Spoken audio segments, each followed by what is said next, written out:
where you suspected it to go. The man suddenly felt a jolt in his ribs. "Oi, you see anything?" "Shh, you'll scare him away." "I ain't scaring away nothing," barked the man. "We're waiting for a traveler, not a bird." The philosophy of bird-watching can be applied to all aspects of life, a lesson you seem to refuse to learn, said the man. "All right, Mr. Bird-watching philosopher, here's a question," said the other man. "What do you do when a bird disappears out of nowhere and then doesn't reappear?" The man with the binoculars frowned and then let out a sigh.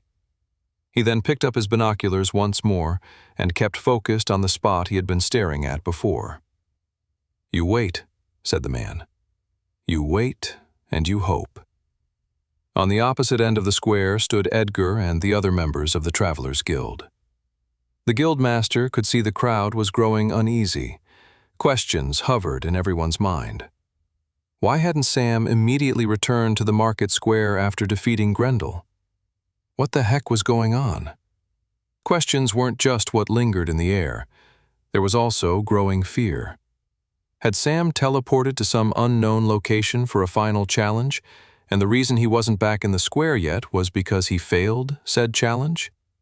Did that mean a dungeon break could erupt at any moment in the square? Edgar kept his face cool, not revealing any sense of concern he may have had. The last thing he wanted to do was cause a greater sense of panic. If anything, he wanted his stoic demeanor to help keep everybody calm. Still, he needed to say something to his allies and comrades in arms. He spoke softly to Olivia. "I don't want you to react to what I say next," Edgar began. "Remember, everyone in the square is looking at us. They want to see how we react. If we react in any way that could be perceived as negative, we'll be causing widespread panic in the streets. The last thing we want to do if, and I emphasize if, we have to deal with a sudden dungeon break." Olivia nodded her head. If she was surprised or jolted alert by Edgar's words, they were such micro-movements no one watching would have even noticed. "Spread the word, slowly and quietly," Edgar continued. "Be prepared for anything." Edgar looked at the turquoise gate still floating in front of the market square. He desperately hoped his preparations would prove to be unnecessary. Queen Alice stared at the turquoise dungeon gate with an intense fixedness. She couldn't understand what was happening. Sam had defeated Grendel Blackheart, so why hadn't he reappeared outside the dungeon gate? Alice took a step towards the edge of the roof, and Mildred suddenly jolted her arm out in front of her. She'd seen Mildred do that before. It was a signal to stop moving, to stay alert, to not come any closer. Did Mildred really fear that after such a moment of jubilance with Sam defeating Grendel, that danger could follow after it so quickly? Her stomach fell. She did not like this. Sam had helped save her and all of Resfall many months ago, and continued to do great work that protected them all. He was an important asset that she didn't want to lose. More than an asset, she begrudgingly realized. He was a person in her life that she did not want to disappear. She was not ready to say goodbye to Sam, like she'd already painfully said goodbye to both her mother and her father.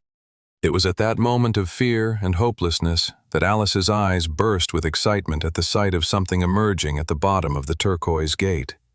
"Look!" All across the central market square, everyone's eyes widened with intensity and wonder. Reappearing below the turquoise blue gate was none other than the shaggy, black-haired traveler with deep red eyes known as Sam. The boy stood there with a powerful and fearsome sword in his grip. It was a sword unlike anyone in Resfall had ever seen. It was long, sharp, and inky black. Except it wasn't all black, though. All along the blade were glowing red markings in an unknown ancient language. The sword emitted a sense of intense power. There was a brief moment of silence as everyone across the market square was shocked with relief at the sight of the young traveler. Only a second later did everyone start cheering.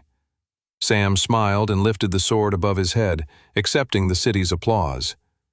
As he did so, he could hear the crowd begin to chant. He was so tired from the challenge gate that at first he couldn't hear what they were saying, but then he finally did. They were saying his name, Sam, over and over again. He smiled with relief. He had changed the course of history once again. The devastating consequences of the Secret Gate affair had been averted. 80 things calmed down briefly following the events of the Secret Gate affair. The month of Novriel soon turned to Wintersmid, and along with it came a hearty blanket of white, powdery snow. Snow was everywhere. It covered the rooftops of Resfall like icing on a cake. It coated the ground each night, only to be trampled on by the citizens going to and from their daily lives, leaving behind streets dotted with inches-deep footprints. Most of the adults of Resfall were not pleased with cold weather and the runny noses and coughs that came along with it. The exact opposite feeling, however, was held by the children of the capital city. Snowmen and snow forts abounded, as did snowball fights that always resulted with a member of the spectral church or some easily offended noble becoming collateral damage in the process. Along with the snow came the Hearthmas season, which brought its own sense of festivity and cheer. It was safe to say it was a happy time for all in Resfall. Well, except for those who got regularly hit in the face with a snowball. Beyond their regular duties of helping out citizens and destroying dungeon gates, the travelers of Resfall's official Travelers Guild were also very focused on decorating their guild building for Hearthmas. It was still quite a few days away, but bunting was already set up along the stairwells. Special multicolored lights had also been adorned everywhere, and a giant pine tree had been brought into the common room. One morning, Sam came across Curtis looking around the common room, muttering to himself. "No, that won't do," he said. "That won't either. The angles are all wrong. The degrees and positioning need to be as precise as possible. If not, everything falls apart." "What are you talking about, Curtis?" Sam asked, curious about what the elf was trying to do. He looked around to make sure no one was around. The elf then leaned conspiratorially over to Sam and revealed his plan. "You are familiar with the Hearthmas tradition when two people stand beneath a mistletoe?" "Yeah," said Sam. "The two people have to kiss, but that's just a saying. People don't actually do that." "For you, perhaps," said Curtis, and then he looked up at the ceiling with awe.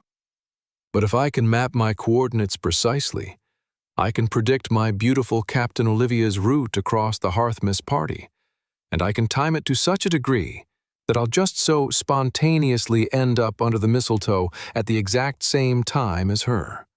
It will be perfect." "Sounds, very romantic," said Sam. "Isn't it?" said Curtis, clutching his hands together and looking up with moony eyes, like he could actually see his own fantastical daydream playing out before him. Sam left Curtis to his oddly mathematical plans for seduction and headed toward the dining hall to get a cup of coffee. On his way, he noticed two surprising figures were stepping into Guildmaster Redfield's office. It was none other than Mildred Cross and Queen Alice Grace. Sam looked up with curiosity. I wonder what that's about. Edgar Redfield held open the door to his office, ushering in Mildred Cross and Queen Alice Grace. The Queen was wearing a hood that kept her identity concealed as she traveled across the city. The threat of assassination had lessened since the battle for Resfall at the beginning of summer, but it was still an ever-present worry. Enemies both within and beyond Volsumgar would love to see Alice die, if only for the simple reason that it would symbolize their nation's loss of power. Which made it all the stranger that the Queen accompanied Mildred for their meeting that day. Mildred had sent a note to Edgar a few days before, saying there was some concerning news to discuss. Edgar hated concerning news, yet was ever on the lookout for it. That was his job as the Guildmaster of the Travelers Guild. "Your Highness," said Edgar, closing the door behind them. "I'm surprised to see you today." Alice smiled. "It is always a pleasure to see you, Edgar. Please do not let my presence come as a surprise. The Travelers Guild is the most important institution to Volsungar's defense and livelihood. I've realized after the Secret Gate affair that we should be having more meetings than we currently are having. Next time an emergency of that scope happens, I want to be in the war room with you." Edgar smiled and nodded his head. He was caught off guard. The Queen was really coming into her own in the position. Being leader of a nation wasn't easy, and to be given such responsibility at her age, it must be tough, living up to all that's expected of her. The guildmaster couldn't help but be a little disappointed, though. When Mildred had sent word that she was coming, he had felt the tiniest flutter of a feeling in his chest. He couldn't describe what that feeling was, but it was something. Excitement, perhaps? He wasn't sure. He just knew that it had only been in the last year or so that the frost that had developed between Mildred and him had finally begun to thaw. Edgar knew things could never go back to how things were between them once long ago, but he still hoped that maybe something good could still grow between them. Can't it, Mildred? Is this what you do all day as guildmaster? Mildred balked. Stare into space? Edgar shook his head. My apologies. What was it that you needed to talk to me about? The Shadow Network has sent word about trouble brewing between the dwarven factions, Mildred explained. Mildred was a traveler with a very powerful class known as Ninja. Most travelers with the class ended up becoming deadly spies and assassins. Many of them had formed their own network of back channels and hidden societies to pass information through. If anything big was happening anywhere in Westria, the Shadow Network would be one of the first to hear about it. Worse than it's already been? After a few quiet months, the different factions are all increasing their militaries and spending, and have all been unleashing more and more hostile attacks on one another. You add in the rising power of the emissaries of the Fallen, and the situation is growing dire. Edgar nodded along.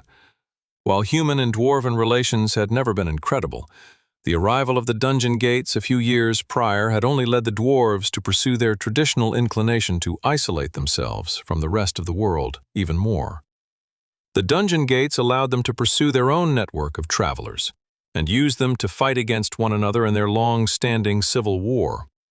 That, and from what little humans could gather on dwarven society, study the gates to create technological advancements. It was a far cry from the elves' reaction to the dungeon gates, which was to see them as pure evil and seal them with their use of old magic. Edgar turned to Queen Alice. And what do you think we should do? Alice nodded and took the question seriously. It doesn't seem like we have a lot of options at the moment, Alice mused. If we send travelers to the Snow Peak Mountains, we could end up simply worsening the already simmering tension between all the different dwarven factions. The problem all comes back to dwarven isolationism. I think the best thing for now is to keep as close an eye on the situation as we can for now, and try and open a communication channel with whichever dwarven factions will communicate back with us.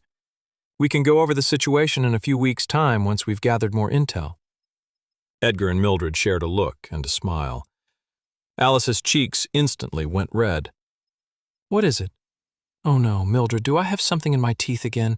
You promised me after the noblewoman's luncheon for charitable giving that you'd tell me if that ever happened again. Mildred's response was as stoic as ever. And did I send you the signal that you have something in your teeth? No, I did not. Why? Because there is nothing in your teeth. Alice's eye twitched. Diffusing the situation with the flustered queen, Edgar jumped in. We were only smiling because we were impressed with your assured and astute decision-making. We can send a messenger to open up communication with the dwarves. I think that's a great place to start. Edgar walked the two of them to the door of his office and held it open for them. The guildmaster considered all the infighting, rogue travelers, coup attempts, and other challenges that had come with the emergence of the dungeon gates just in the Volsungar nation alone. The idea of getting involved with the dwarves' own version of all that trouble was an overwhelming thought. They had a lot of work to do. 81. Sam was on his way back from the dining hall when he saw Queen Alice and her handmaiden, Mildred Cross, step out of the guildmaster's office. He'd asked the travelers eating in the dining hall whether they knew anything about the meeting, and they all shrugged their shoulders. They were too preoccupied with their own missions, class progression, and, of course, the Hearthmas holidays to be concerning themselves with the guildmaster's meeting schedule. He smiled up at the Queen as she began her descent down the stairs. Queen Alice smiled back. Sam had only seen the Queen once since the conclusion to the secret gate affair, but in that time alone he felt as if their relationship had changed. Tensions had eased. He wasn't really sure why, but he had felt a difference. The Queen treated him with a greater kindness and warmth, and in turn he did the same. It was quite nice, actually. In Sam's previous timeline, Sam had only seen the gorgeous, blue-eyed princess from afar, and after her assassination, she became a figure known only to history. She had been merely a faint memory and a collection of inky letters in a dusty book in one of the city's great libraries. Now, she was something else to him. Before Sam could contemplate what exactly Queen Alice Grace was to him, he was interrupted by the Queen suddenly screaming, "Ah!" She was falling down the stairs, heading for a faceplant that would leave a big bump on her head for weeks, if not months. Sam reacted in a split second. There was no doubt what he had to do here. He swerved on his feet and held his arms out, catching the Queen in his arms and breaking her fall with a firm hold. His right hand clasped Alice's bare back exposed by her dress, the palm of his hand against her soft, cool skin. Meanwhile, his left hand was caught in the frills of her dress, holding up the gorgeous girl's legs. Alice caught her breath. She looked up to Sam with her beautiful blue eyes, locked in a daze from her sudden fall. Her mouth pouted slightly. Then, like a flip of a switch, the moment passed and everything changed. Suddenly, Alice was red in the face and squirming in the arms that had saved her. "Let me go, you creep!" Sam helped her to her feet until Alice could effectively push him away while retaining her balance. She turned to Mildred. "I'll be waiting outside in the carriage, Mildred. Make your goodbyes, and then let's go." Queen Alice Grace stomped off, exiting the Travelers' Guild with a slam of the door. Edgar, who had stepped out of his office after hearing all the kerfuffle, looked to Sam and said, "You know she helps pay for half of the facilities in this place to operate." Sam shrugged and made an awkward face. Alice's behavior made no sense to him. She seemed to bristle and get upset whenever he did something nice for her, like, for instance, save her life or stop her from breaking her back. "I'm sorry, Guildmaster," said Sam. "What would you have liked me to have done? Let the Queen of our nation crash on the floor and break her spinal cord?" "Of course not," said Edgar, reaching behind his own back like a pain had suddenly begun throbbing there. "You're an incredibly gifted traveler, Sam. Can you not show a bit more talent in social diplomacy?" Mildred made a loud, interrupting cough to Sam and Edgar's conversation. "I think in this matter things are a bit more complicated," said the Queen's handmaiden. "Let me explain. Many years ago, Alice was a happy little girl, adored by both her mother and father and the kingdom at large. She was the princess that could do no wrong, the beautiful little girl who was the heir to the kingdom. "Every day you amaze me," Alice's mother would say to her as they walked through the palace's garden.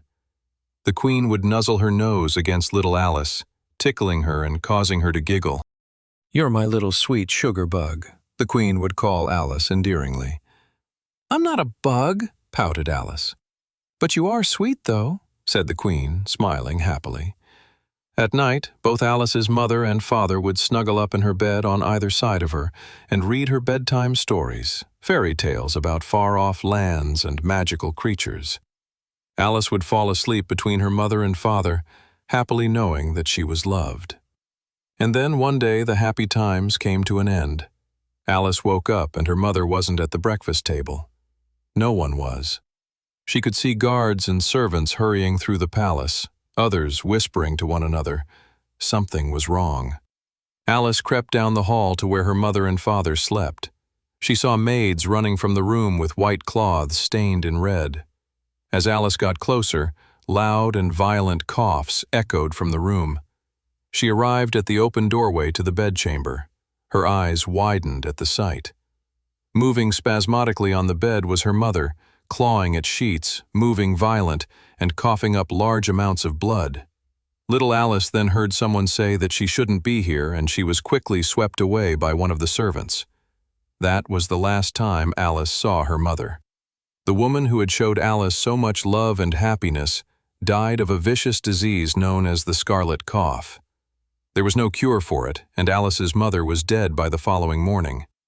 The changes to Alice's life were like an avalanche. No more walks in the garden, no more kind words, no more fairy tales at bedtime. Her father disappeared, locked himself away in grief. Alice noticed the man could barely look her in the eye now. She reminded him too much of his wife whom he had loved. Days passed, then weeks, then months. Alice accepted her new cold world and reality as it was. One day, her father, along with his advisor, Clarence Erdstrom, introduced Alice to her two new handmaidens, Ethel and Winifred. "These are your new handmaidens, Alice," said her father. "They'll look after you. Think of them as friends." But they were anything but friends. "We've been told to teach you how to be a proper princess," said Ethel with a malicious grin on her face. "Show us, Alice, how you think a princess should walk."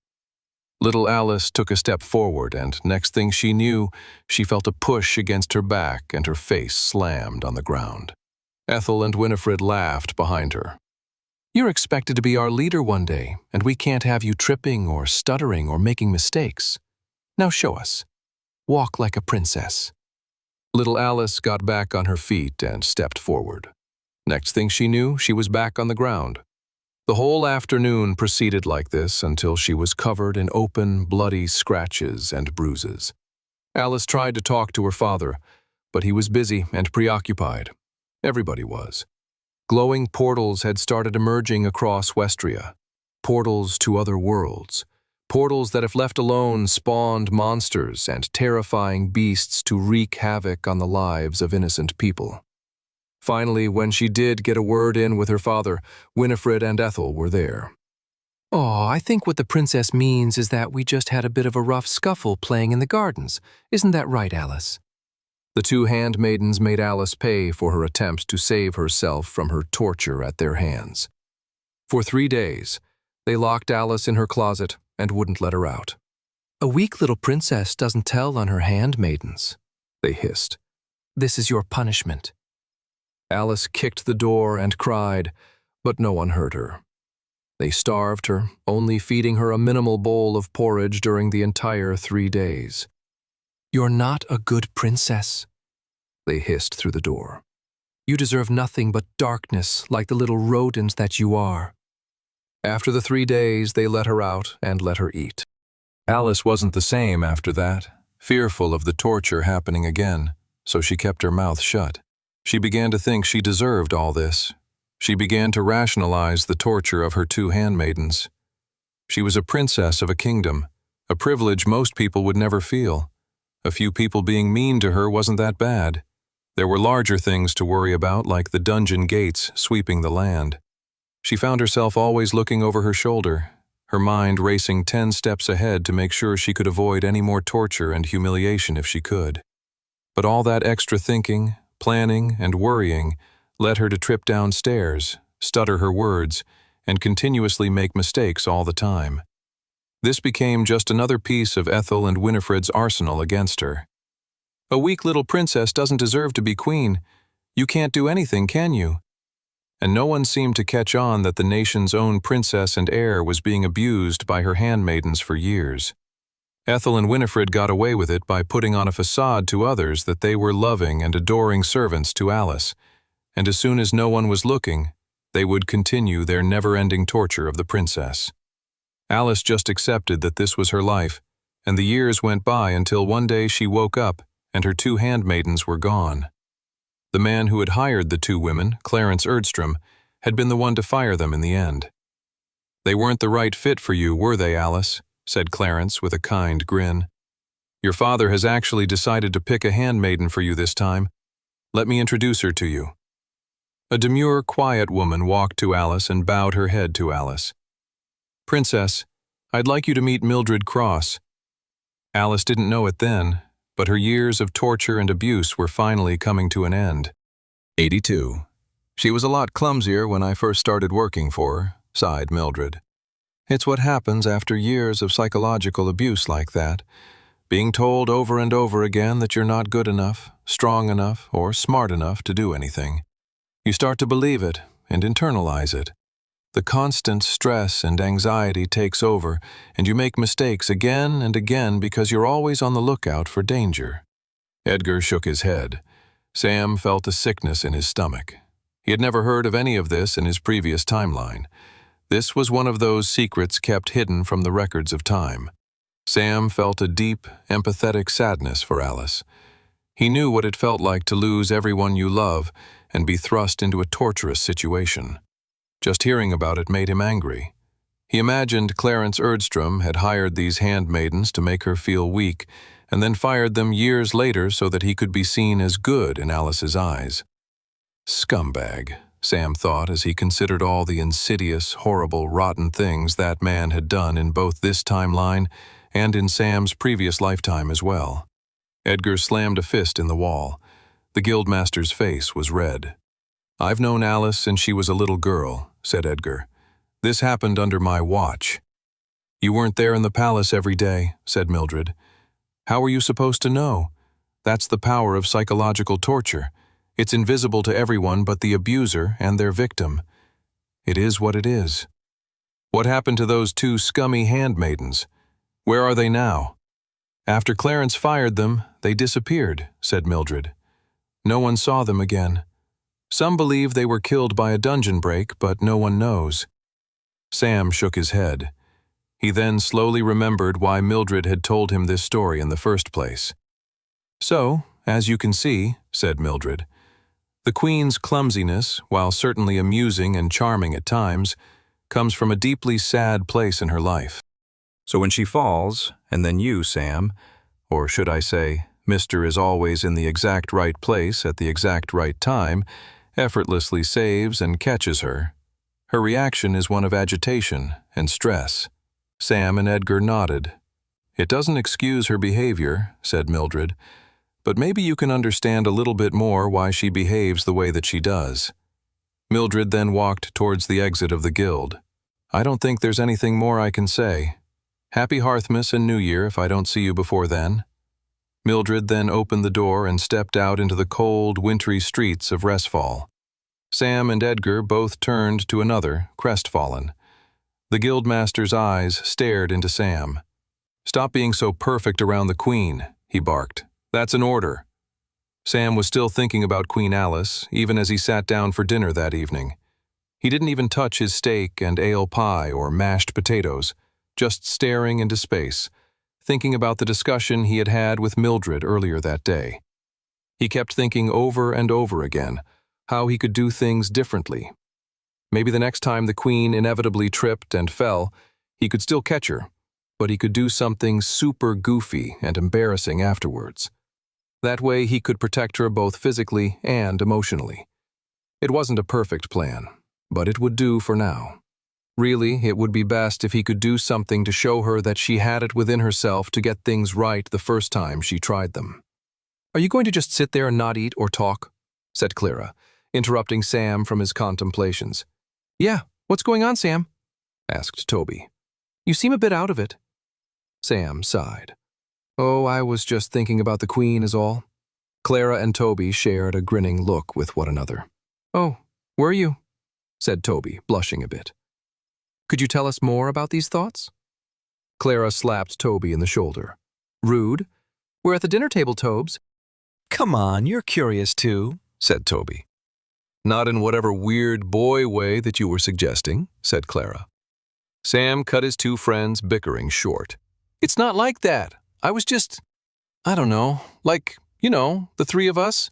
We've always had each other, and now we have the guild. It's like our own family is growing. But who does Alice have?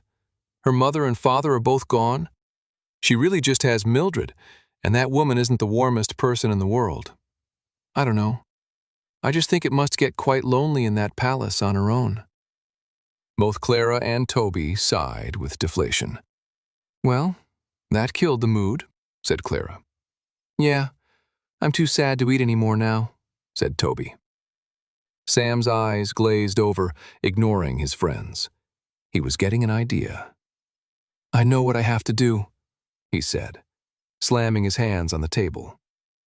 There was only one solution to the current situation, and Sam knew exactly what it was. 83. Sam woke up bright and early the next day, more determined than ever. He quickly washed up, got dressed, and went down to the dining hall to get a bite to eat before he set off on his day's work. His plan was a simple one. He was going to invite the Queen to the Travelers' Guild Hearthmas dinner. As he munched on his scrambled eggs and bacon, he considered ways to approach the subject with Queen Alice Grace. Sam was used to dealing with dungeon gates and secret boss monsters, but inviting one of the most stubborn people he'd ever met to Hearthmas dinner at the Travelers' Guild, well, that was going to take some determination and grit. He sipped on his coffee and considered the different ways to approach the situation. He briefly considered an elaborate scheme involving anonymous notes and a scavenger hunt, all of which would lead the Queen to the Travelers' Guild Hall on Hearthmas Day, but ultimately decided it was too complicated. Sam decided the best way forward was the simplest. He would visit the Queen that morning and invite her and Mildred to spend Hearthmas at the Travelers' Guild. He finished his coffee and breakfast and brought his tray up front to be collected and washed. He grabbed a banana from a basket and ate it in the front hall as he materialized a winter coat from his inventory. Once he was all dressed for the cold wintersmid morning, Sam stepped outside and made his way to the keep. Sam ambled through the streets of Resfall, passing by sparkly Hearthmas decorations and smiling snowmen constructed by children from the day before. The windy night hadn't been kind to the snowmen, many of whom were now missing an arm or a nose. The warm smell of a bakery putting out its first loaves of bread and muffins wafted down the street in the direction Sam was walking. Alice might enjoy a chocolate chip muffin or two. Sam grinned. He picked up some pastries from the shop and a nice warm hot chocolate for him to drink on his way towards the Queen's Palace on the other end of the city. Just under an hour later, Sam approached the gates of the Queen's Palace in a thoroughly good mood. He hadn't taken a relaxing morning like the one he had in quite a while, and he felt a great sense of refreshment. He even felt extra eager to get back to his work as a traveler, especially now after being reminded of the quiet joys and simple pleasures of being alive. Who knew a hot chocolate on a cold winter's morning would be reason enough to want to stop the apocalypse? Sam's pleasurable jaunt, however, came to an end when he saw the gates to the Queen's Palace were completely shut. Sam took a step forward towards the gate when a guard hurried over towards him. "Sorry, sir," said the guard. "No one is allowed in the palace at the moment. Direct orders from the Queen." Sam looked at the guard quizzically. He couldn't be serious. The Queen of all of Volsungar couldn't possibly not let anyone into the palace. What if there was an emergency? Sam said as much to the guard. "Yeah, we asked her about that and she said we could bring any emergency requests to her and she'd then decide whether or not she'd see said visitor. We already had to send away Lord Odo Bumblefumble and he was not happy about that. She also said specifically to send away any black-haired travelers with red eyes, but also to make sure we didn't say that part to the... Whoops." The guard blushed as he realized Sam fit the exact description of the type of person the Queen had described. So Alice had expected I might come visit her, Sam mused. Interesting. Sam gave up on trying to pester the guard and walked away from the palace down a side street where the guards wouldn't be watching him. He wasn't going to let an obstacle like this get in the way. Sure, the guard said he wasn't allowed to enter, but what was to stop him sneaking in? Sam went down another side street and zigzagged his way until he was far from the front gate of the palace, but near an unguarded wall that he could climb over. He materialized a vial of blood from his inventory and threw it right at the wall, smashing it. He then triggered blood teleport, disappearing from the bottom of the empty road to the top of the wall, only for an intense reverberation of mana to emerge and shoot Sam right off the wall back towards the street floor. Sam quickly spread mana into the palm of his hands and feet to break his fall on the cold, cobblestoned ground. He quickly got back up on his feet and looked up to the wall. What the heck was that? The guard from earlier ran over. "I told you, didn't I? The Queen doesn't want to see anyone." Sam wiped bits of snow off his jacket. He really didn't know what to say. The guard had caught him red-handed, flagrantly ignoring what he had told him not to do only moments before. "You thought with your high and mighty traveler powers you'd bypass some regular human guards like me, huh?" said the guard. Well, guess what, pal? You can't. After the battle for Resfall, the Queen made sure to add in new defenses to the palace, including a special mana field that could block out any unwanted visitors. Sam sighed and apologized to the guard. He looked up to the palace once more, despondent. There really is no way to get in there, huh? The days began to pass, and the date of Hearthmas got closer and closer. Every morning Sam went by the palace, and still the Queen was refusing to see anyone. Maybe she just doesn't want to spend Hearthmas with us, said Toby, taking a bite of his pork chop at dinner one evening. That's fine, said Sam, but I'd rather hear her say that to me personally. The holidays bring out strange behavior in people. Tell me about it, said Clara, leaning in and beginning to whisper. Both Curtis and Brock have come up to me to ask what present they should get Olivia for Hearthmas. They're both trying to outdo each other. It's madness. I asked them both if they ever considered just telling Olivia how they feel about her. Both just scoffed at me and said that was the most preposterous thing they'd ever heard. It's madness. Yeah, said Toby, nervously. In the matters of the heart, it's super easy to figure out and behave accordingly. Both Clara and Sam looked at Toby oddly. See what I mean? Said Clara. Tobes is 10 times weirder on Hearthmas. They laughed, and as they finished dinner, Sam began to come up with a new plan with regards to the Queen. He was going to make sure Alice didn't spend Hearthmas all alone, and he now knew exactly what he needed to do. 84. On the morning of Hearthmas, Queen Alice Grace found herself sitting by herself in one of the palace's many common rooms. She'd sent all the palace workers and guards home for the day so that they could spend it with their families. So long as her handmaiden Mildred was with her, she really didn't think it was that much of a security risk without the guards on duty. And, in that exact moment, Mildred wasn't even with her. The handmaiden had gone off in search of firewood to bring more light to the cold common room they'd chosen to spend Hearthmas in. As she stared at the blackened fire pit and the cloudy day outside, a tear ran down Alice's cheek. It was her first Hearthmas as queen. Her second without her father, the former king. She thought this year might be easier than last, but she still felt a knot of sadness in her stomach. She wiped the tear away. It will be fine, she thought. Mildred will be back soon, and hopefully we'll have a nice, cozy, warm fire for the two of us. Alice tried to cheer herself up, thinking about things that made her happy, like memories of her mother, only to be interrupted by a large banging sound happening outside. What in all of Westria is that kerfuffle about? Alice thought to herself. Alice got up from her couch in the common room and went across the hall towards a window that could see out towards where the noise was coming from.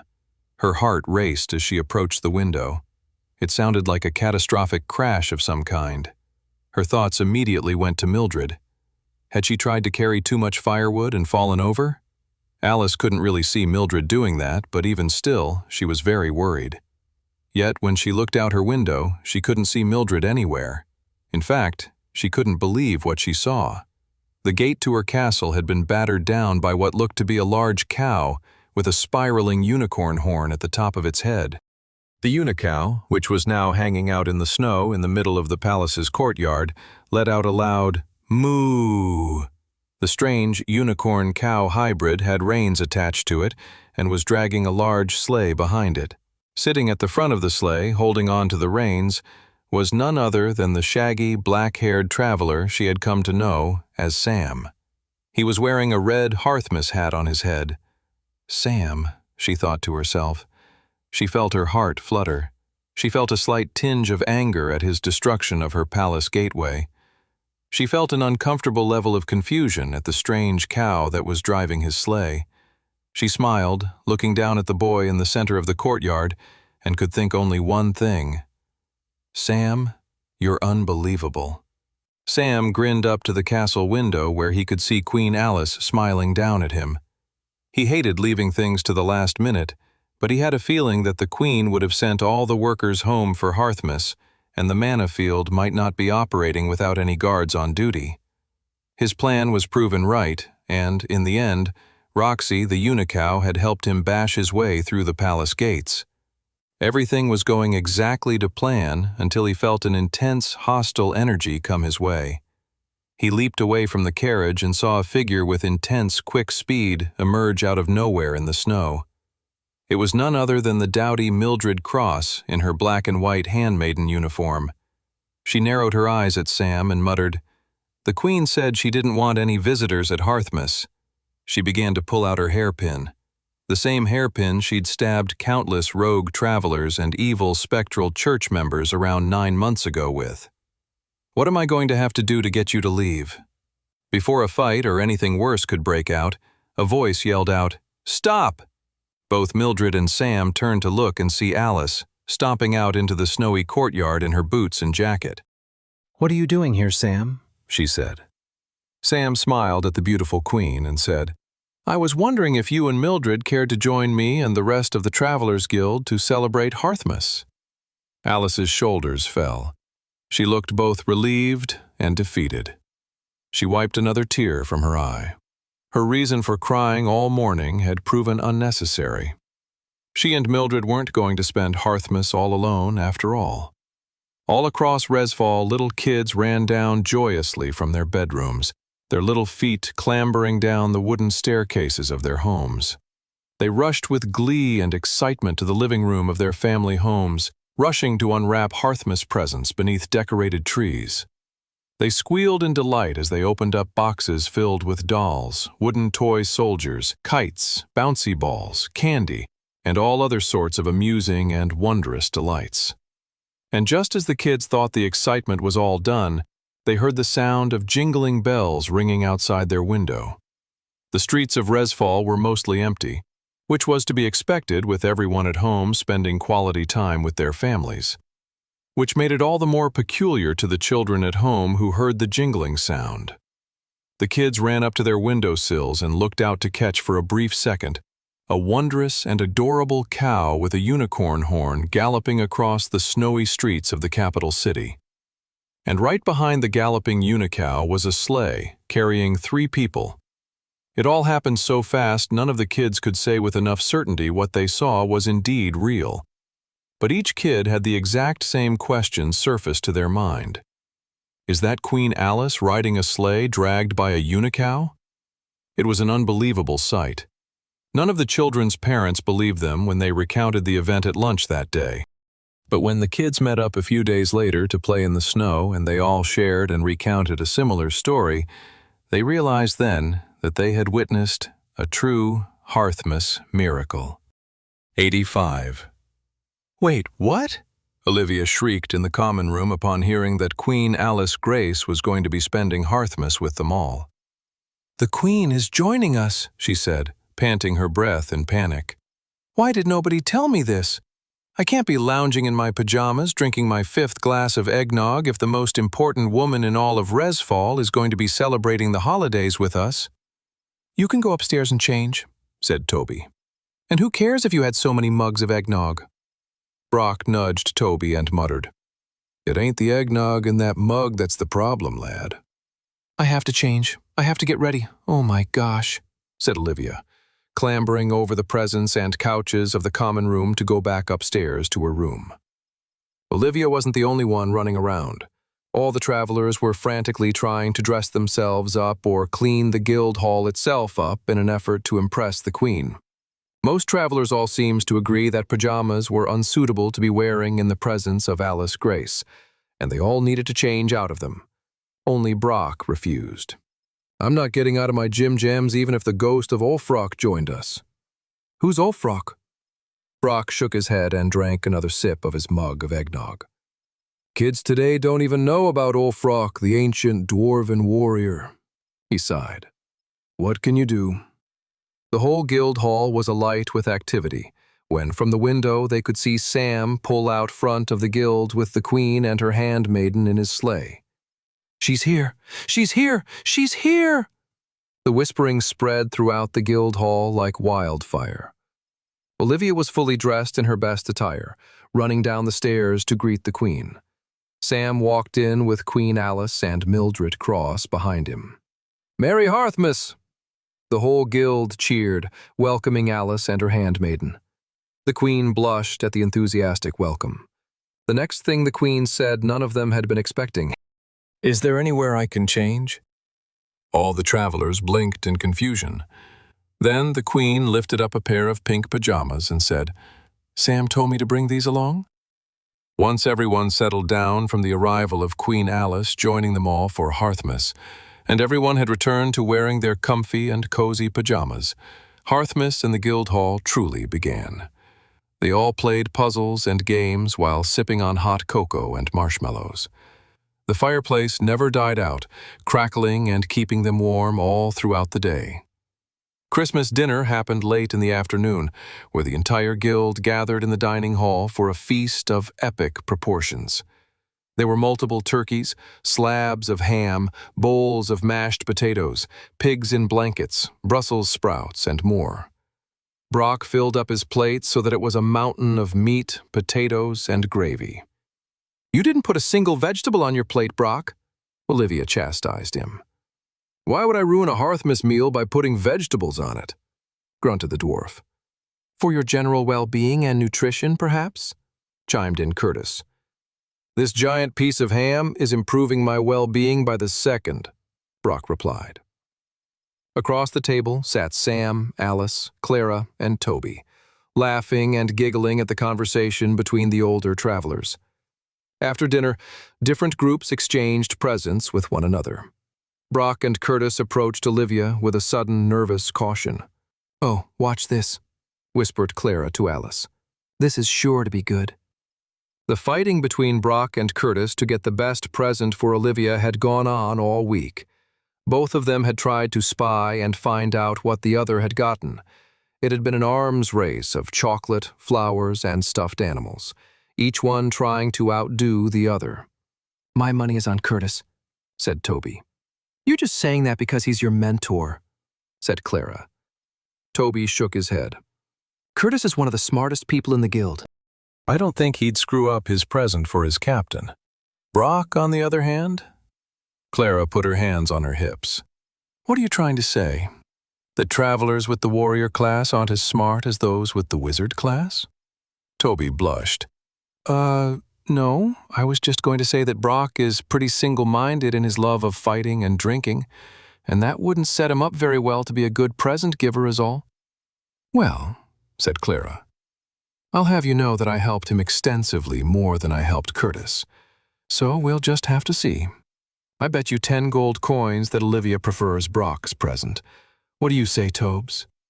"You're on," said Toby. Alice turned to Sam. "You guys are all really weird." The group went quiet as they listened in on the older traveler's conversation. "We weren't sure what to get you," said Brock. "So we decided to pool our resources and get you this," said Curtis. They then lifted up a single wrapped present for Olivia. "Oh, you too," said Olivia. "You shouldn't have." The captain unwrapped her present. She gasped when she saw it. She hadn't been expecting it. Her arms trembled as she held an old book in her hands. It was an old book of fairy tales her father used to read to her, that both of them had found in an old antique bookshop. Tears fell from Olivia's eyes, and she reached out and clasped both Brock and Curtis in a tight group hug. "Thank you, you two," she said, her eyes closed and smiling with bliss. Sam turned to Clara and Toby. "Does this mean you guys owe me money now?" They both crossed their arms and scowled. "I would never have guessed that they would have teamed up," said Clara. "Why wouldn't they have?" All three of them turned to Alice. It was an unexpected comment, considering Alice probably knew the elf and dwarf travelers the least out of the three of them. "They fight alongside each other day in and day out," the Queen said. "Maybe they squabble over their captain's affections, but at the end of the day, they're comrades. More than that, friends." Before the group could comment on Alice's insightful point, Guildmaster Redfield stood up.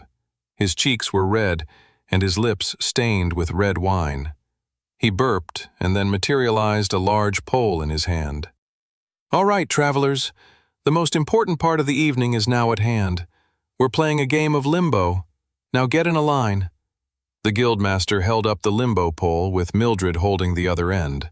Another group of travelers materialized a set of bongo drums and other instruments to create a musical beat, and then the game of limbo began. The first few rounds went by slowly with everyone getting through. Curtis proved to not be as flexible as the others and was knocked out first. But a surprise to everyone was Sam, who was knocked out second. The Queen grinned at him. "I'm glad to see you're not so perfect at everything," she giggled. Sam smiled back at her, happy to see the Queen feeling more cheerful. "Oh, I'm bad at all sorts of things," he said. "Oh, really?" she said. "Such as?" "Well, for one thing, I can't whistle," he admitted. Her eyebrows raised at that. "Sam, the winner of the first ever challenge gate, can't whistle, huh?" "That's top secret knowledge," Sam said. "I'm entrusting you with it." "Fair enough," she said. "As Queen, I could probably get you kicked out of the Travelers Guild for such a shortcoming." "You wouldn't," Sam grinned. "You never know," she said. And then, as she walked away to get herself another glass of punch, she whistled a tune and gave him a wink. Later on in the evening, long after a drunken Olivia and Edgar had faced off in their annual dance competition, concluding in who could outdo the other in the prized dance move known as the floppy eel, Sam found Curtis enjoying a coffee on his own.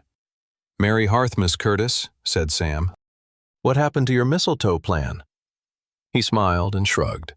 Seeing how happy Olivia was when Brock and I gave her a gift felt so perfect. I wouldn't want to ruin such a wonderful moment with anything else. Given the calculations I did in my head, the mistletoe had a 55% success rate, with a likelihood of increased happiness of 35%, but an even greater likelihood of 75% sadness. And that was not even considering the variable if the mistletoe went badly. Sam made a quizzical face at the elf, not fully understanding how exactly math and percentages fit into the man's love life. "Could you say that again with less numbers, maybe?" Curtis sighed. "Maybe one day there will come a point where Olivia chooses one of us, or maybe there won't be, but such a day would put a strain on our squad and the friendship between the three of us. Until we destroy the very last dungeon gate, I don't want to see that day." "Wow," said Sam. "That's really mature of you, Curtis." "Well, I am 89 years old," the elf smirked. The pair of travelers grinned and took a sip from their coffee. Sam contemplated how wonderful a day it had been, from breaking down the gates of the palace to fetch Queen Alice to the wonderful meal to the laughter shared between friends. He remembered that 2 years ago, Sam had spent Hearthmas in a freezing cold orphanage, huddled with other starving and malnourished children.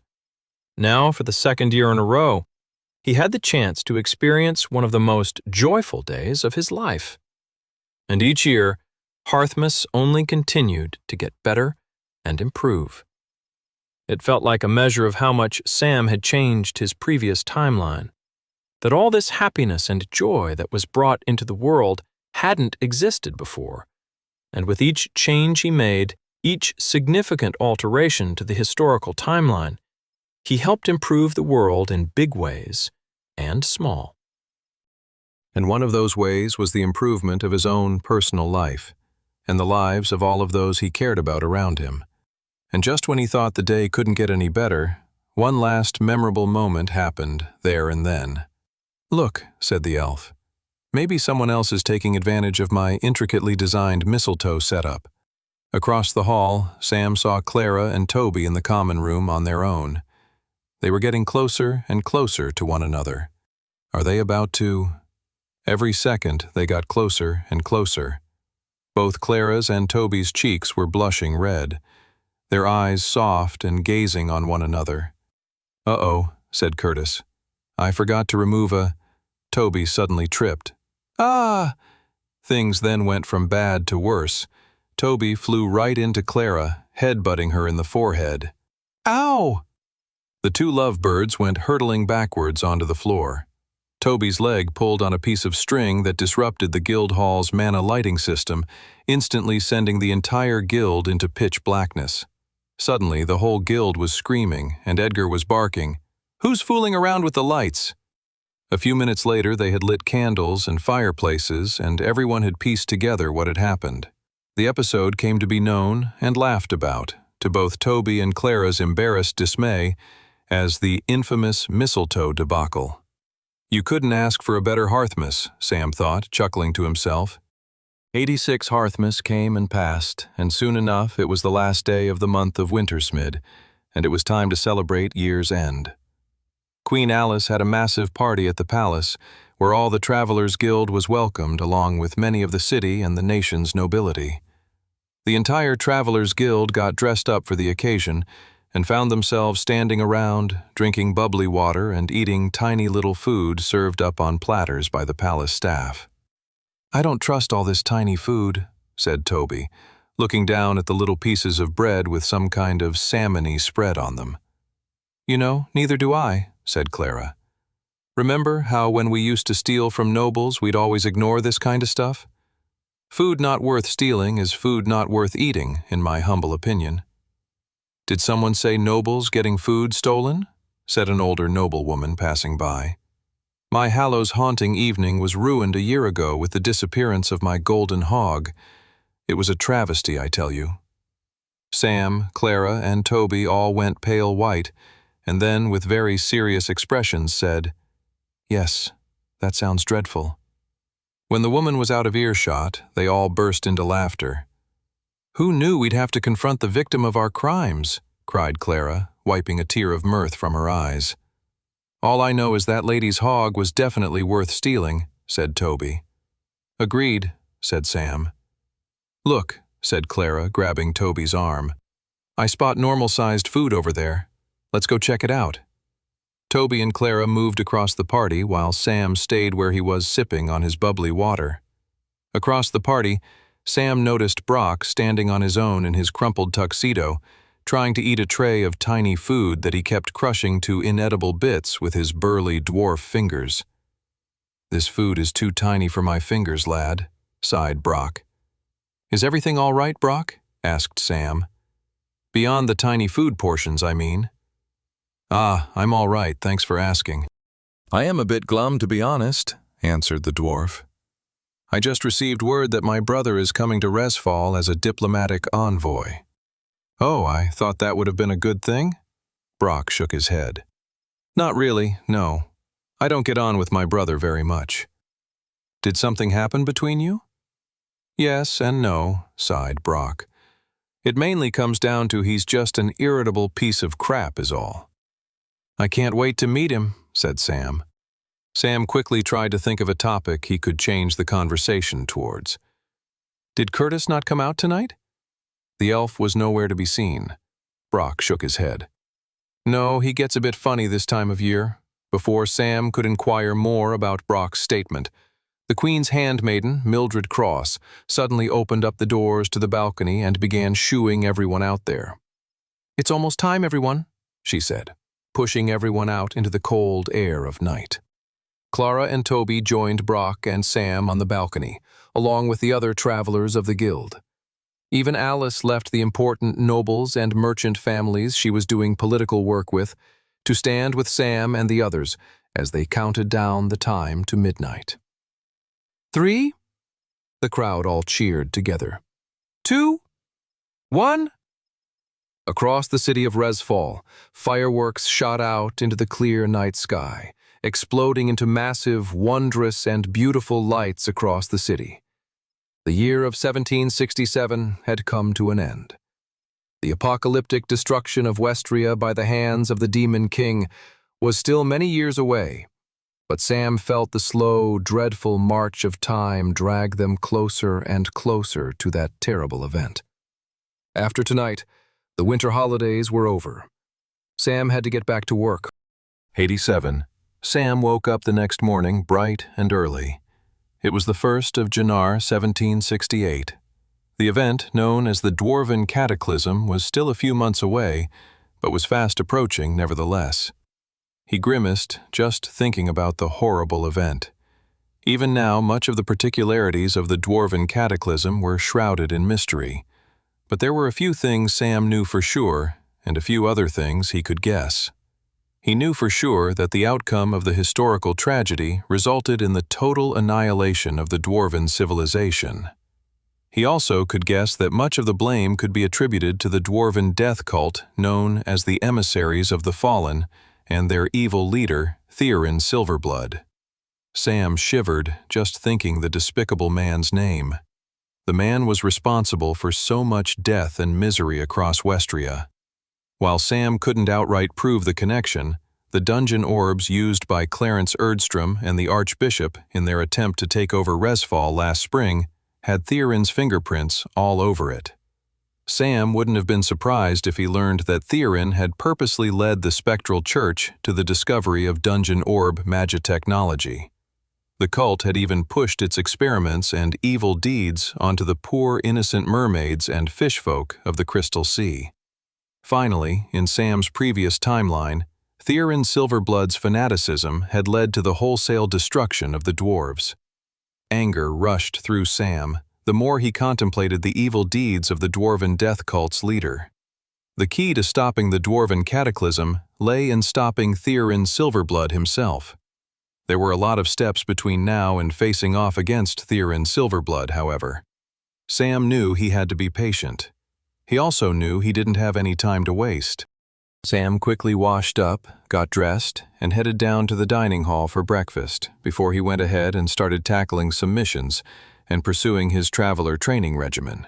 As he gobbled down some bacon and washed it down with a mug of coffee, he contemplated Brock's words from the other night. A dwarven envoy was on its way to Resfall and would be arriving at the start of the next month. In Sam's previous timeline, Clarence Erdstrom had ordered the execution of that envoy, worsening human-dwarven relations for what ended up being forever. With Clarence dead, Sam knew he didn't have to worry about the envoy getting killed before they arrived. That said, they would present the perfect opportunity for moving forward with his goal to stop the dwarven cataclysm. All of which meant Sam had a month free to keep training and improving his stats. It was time to step it up. Sam finished his breakfast and coffee and quickly put his tray away and then headed towards the mission board to see what was available to a one-star apprentice-tier traveler such as himself. Once at the mission board, Sam scanned the missions that were available, trying to see if there were any particular missions that stuck out to him where he'd be able to exploit his knowledge of the future for some special gains. Nothing was immediately jumping out at him, though. After going over the missions the first time, he started looking over them again in an attempt to decide which one was the most optimal for his progression. He had narrowed his choices down to 3 when a hand slammed into the mission board, immediately breaking his focus. The hand belonged to Olivia, Brock standing right behind her. "Sam," said Olivia, "we need your help." The two travelers looked deathly ill, definitely from drinking too much the evening before. "I'm surprised to even see you two awake," Sam chuckled. "I would have stayed sleeping, but she woke me up," complained Brock. "What's going on?" said Sam. He was beginning to get genuinely worried. "It's the elf," said Brock. "He won't get out of bed," said Olivia, worry filling her eyes. "Yeah," said Brock. "And meanwhile, some of us actually drank heavily last night and deserve to sleep in." "Will you come check in on him with us?" said Olivia. Sam agreed, and the group went up to Curtis's sleeping quarters. Upon reaching journeyman tier, a traveler was given one's own smaller private sleeping quarters, a step up from the dormitories Sam and his friends slept in. Curtis's room was very dark, with the curtains blocking out any light. The room was very neat and tidy, with a tall bookshelf full of tomes, a desk with an alchemy set, and the walls adorned with maps of Volsungar and his elven homeland of the Glittering Forest. Multiple wizard staves of different styles and proportions leaned against the wall. Amidst all of this, Curtis was nowhere to be seen, though Sam guessed the hidden huddle beneath the blankets must be him. "Hey, Curtis," said Sam. "Is everything all right?" "No. Go away." "Aw, come on now, Elf, don't be like that," said Brock. "Yeah, Curtis, we want to help you," said Olivia. Curtis emerged from the blankets and leaned up against the wall. He looked paler and more skinny than usual. He had bags under his eyes despite having slept all night. "You can't help me," he said. I'm full of IDGAF energy." "I don't know what that is," said Sam. "You know, I don't got any fun energy inside of me," said the elf. "It's one of the biggest symptoms of WBS." "WBS, you say?" said Brock. "Sounds like a whole lot of BS if you ask me." Curtis ignored the dwarf's taunt and focused on Sam. "WBS stands for Winter Blues Syndrome," explained the elf. "It's very common. It was first diagnosed back in the—" Brock made a fart sound with his hand. Olivia tried to stifle a laugh. "Very funny," said the elf. "You wouldn't catch me farting if I knew you were depressed." "Hey now, Curtis, come on, don't do me like that," said Brock. "It wasn't like it was a real fart." Curtis scowled and descended back beneath his blanket. "You guys just don't understand," said the elf. "You think I want to be here, stuck in bed? I just can't get out. I feel trapped." Olivia and Brock turned to Sam to do something to help their friend and companion out. "Hey, Curtis," said Sam, "why don't you come tackle a dungeon gate with me?" The elf rolled over. "Why would I want to do that? I can't even get out of bed." Sam grinned. "I don't know a lot about this winter blues syndrome condition you have, but I bet getting good sunlight probably helps, right?" "Yeah, that's true," said Curtis. "But have you looked outside? The sun hasn't shone through the gray clouds in weeks." "Which is exactly why you should come with me to a dungeon world," said Sam. "It will probably be sunny there." Curtis grumbled, admitting to the wisdom of what Sam was saying. Sam now had 2 goals. The first goal was to train and get stronger for the upcoming dwarven cataclysm, and his second goal was to cure Curtis of his winter blues syndrome.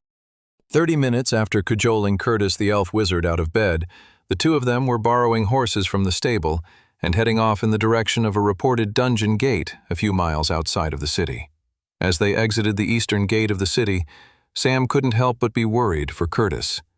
The elf was noticeably silent.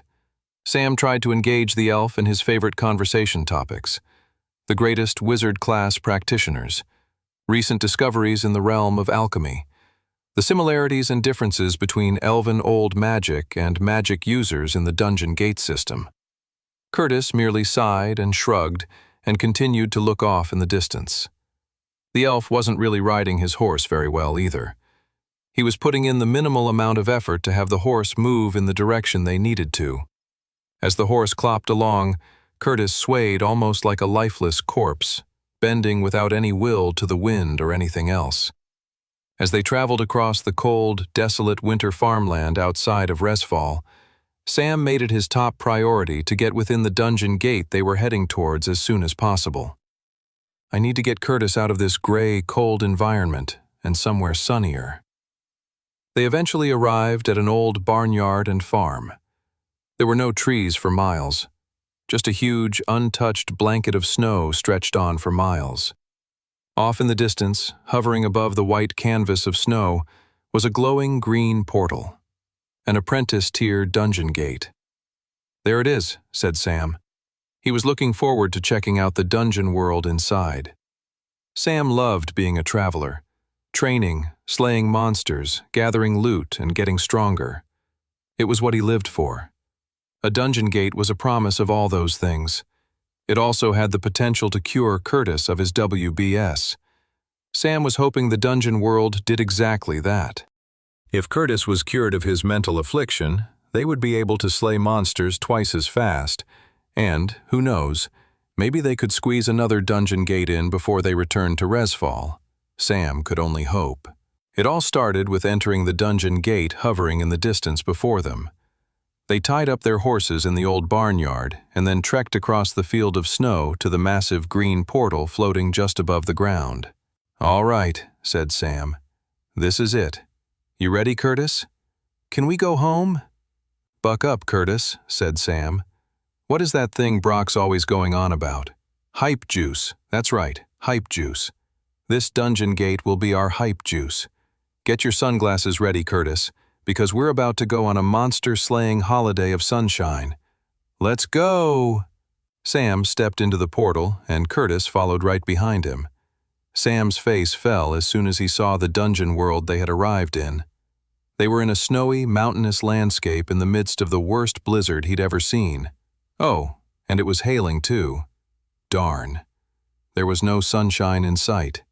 Sam could barely see a few meters ahead of him even. Sam turned to Curtis. Without Sam even noticing, Curtis had materialized and gone inside his own tent. Sam opened the tent to find Curtis, lying in a sleeping bag, slumped over just like he had been earlier that day in his room. "Too cold, too gray. Come find me when you've cleared the dungeon." Sam shook his head. In his efforts to make Curtis less depressed, he'd only ended up worsening his WBS symptoms. Just as Sam was trying to think of ways to convince Curtis to get out of his sleeping bag, he heard a roar behind him. Sam looked over his shoulder and saw 3 ice bears galloping towards him. "Can't these monsters see I'm trying to help my friend be less depressed?" Sam thought with annoyance. The ice bears had shaggy white fur and multiple sharp horns jutting out of their face and arms. Sam materialized his berserker sword and rushed to meet the ice bears head-on. Right before they clashed, he triggered his Blood Knight ability, Pain Ring. A blast of crimson light shot out from Sam's chest and created a large red circle in the snow. Sam instantly felt his power begin to increase as the teeth of his silver dragon armor set began to dig in and out of his flesh, the pain ring rapidly taking the hurt and agony and transforming it into raw power and strength. The ice bears all descended upon him at once. Sam crouched down and used an ability he hadn't used in a while. He triggered the Silver Dragon Armor Set's ability unlocked with the Growth Stone. Dragon Defense. The sharp teeth gnawing inside of Sam shot outward right into the stomachs of the 3 ice bears that had leaped onto him. The sharp dragon teeth ripped right through their flesh, and the ice bear's white fur was suddenly drenched and sticky with their own leaking blood. Sam then triggered Level 1 Blood Flame, and the 3 ice bears were suddenly enveloped in flames, roasting alive. "That's what you get, stupid ice bears, for not helping Curtis get out of his funk." 89. After gathering up the monster stones from the fallen ice bears, Sam went back to Curtis's tent of moping and kicked it down. "Hey, what are you doing?" moaned the elf. "I don't care if you have WBS," said Sam. "You said you'd come help me with this dungeon gate, and that's what you're going to do. Got it? Besides, if you help me, the faster we can get out of here, and the sooner you can get back to your room at the guild hall to mope. How does that sound?" "Blah," said the elf. "Everything is hopeless." Sam kicked the elf in the ribs. "Why are you hurting me?" "Because you're being ridiculous," said Sam. "Now come on." The elf got up, and the duo began their trek across the blustery, snow-filled dungeon world. As they traveled across the cold dungeon realm, they fought frost beetles, icicle pixies, and snow tigers. Sam did most of the heavy lifting in terms of defeating these monsters, though Curtis did throw out the odd lightning blast here and there to help out. The young apprentice-tier traveler was not going to waste the training opportunity while he was here, even if he was anchored by a mopey elf wizard. After a couple of hours, they eventually cleared the whole dungeon and made it to the entrance to a sequestered wildwood that appeared to be the dungeon boss's lair. Sam turned to Curtis. "I'm happy to carry us forward, but I'll need your help with the boss. Is that all right?" Curtis sighed. "I'll try my best." They weren't the most encouraging or reassuring words, but Sam figured that if they got themselves into real danger, Curtis would step it up and bring some powerful magic to the fight. The elf was a journeyman-tier traveler after all. Sam figured they should be fine. If Curtis hadn't come with him, he had planned on solo clearing a dungeon on his own anyway. "Well, I guess I'll lead the way," said Sam, taking a step into the sequestered wildwood. The wooded area was different from the rest of the dungeon world. As soon as they stepped into the forest, the blustering flurry of snow died down around them. The forest was filled with tall trees with empty branches. The snow on the ground was wet and slushy. A faint turquoise mist filled the gaps between the trees. Eerie, Sam thought. He triggered his mana sense and couldn't pick anything up nearby. He continued forward, Curtis walking behind him. They walked for another 5 minutes when suddenly Sam saw the flash of something move in the distance. He instantly stopped and took on a fighting position. He materialized his new demonic rune blade and then triggered Pain Ring. A bright red light shot out from Sam's chest and created a large radius across the slushy patch of snow. "Get ready, Curtis," said Sam. "Something's coming." Sam's eyes darted all around as the black flash moved between the trees. He triggered his mana sense and could see it pulsing haphazardly here and there. "Oh, that's not good," thought Sam. The boss monster was able to control its own mana sense, turning its signal on and off to confuse them. For most in this situation, it made relying on one's mana sense to track the incoming hostile enemy a dangerous proposition. But Sam had an idea on how to make it work for them. If the boss monster was signaling where it was, it most likely was going to strike in the opposite direction of where it wanted you to think it was heading. Meaning, Sam thought, swerving on his feet, it's going to strike right here. His demonic rune blade clanged against the claws of a terrifying monster that had suddenly appeared before them. The horrific creature hovered in the air, locked in its clash with Sam's blade. Sam was close enough to stare into its face and feel its otherworldly damp breath against his skin. It was unlike any monster Sam had encountered before. The creature had a skull-like face with two antlers poking out the side of its head. It was incredibly tall, with pitch-black fur and a lanky build. Its claws were composed of the same ivory-like substance as its head. While Sam had never faced off against this particular foe in his previous timeline, he had read about it. It was none other than an undead deer fiend. The boss pushed its claws into Sam's demonic rune blade before ricocheting off it, backflipping in the air and landing in the slushy snow before them. Not taking a second to catch its breath, the undead deer fiend rushed at Sam once more. The creature moved with a deadly speed, appearing in front of Sam in less than a blink of an eye. He lifted his sword to block the attack, clanging with its claws once more. Sam quickly materialized a vial of blood in his hands, and rather than smashing it on the ground, he crushed the vial in his own hands, letting the shards of glass stab the palm of his hand. With his hand now coated in blood, he triggered level 3 of his blood flame ability. A sword composed entirely of blood flame emerged out of nowhere, the handle gripped tightly within Sam's hand. He thrust it forward at the undead deer fiend, who quickly leaped backwards to dodge the attack. Changing its tactic, the undead deer fiend swiped the air in front of him, and suddenly countless puddles of inky black magic formed on the ground in front of them. The puddles quickly began to bubble until the tops of heads began to come out of them like figures emerging from beneath the surface of water. The figures were miniature versions of the undead deer fiend. There were so many of them it was difficult to count. "All right, Curtis," said Sam. "No more taking a back seat, you hear?" The miniature monsters rushed forward and Sam started swiping his blades in a wheel of destruction. Both his crimson blood flame sword and his new demonic rune blade ripped through the flesh of the miniature deer fiend spawnlings. He hacked off limbs and heads with ease, and it only got easier as his pain ring continuously gave him more power, along with his demonic rune blade's kill stacker ability. Behind Sam, he could hear a crackle of magic, and soon enough, flying over his shoulder were bright shards of lightning. The electric bolts blasted into the spawnlings, exploding and then paralyzing them. The undead deer fiend responded by creating more waves of spawnlings to send after Sam and his companion. Sam and Curtis continued to blow through the waves. The undead deer fiend then shot its hand forward, and in a split second, a black puddle was below Curtis's feet. Multiple shadowy arms pulled out from the puddle and gripped Curtis in place. The elf whipped his staff at the gripping hands, but it didn't seem to do anything. Sam looked over his shoulder with concern. He couldn't go slice off the shadow hands without turning his back on the hordes of spawnlings currently attacking them. Curtis would have to deal with the paralysis on his own, or until Sam defeated the spawnlings currently surrounding them.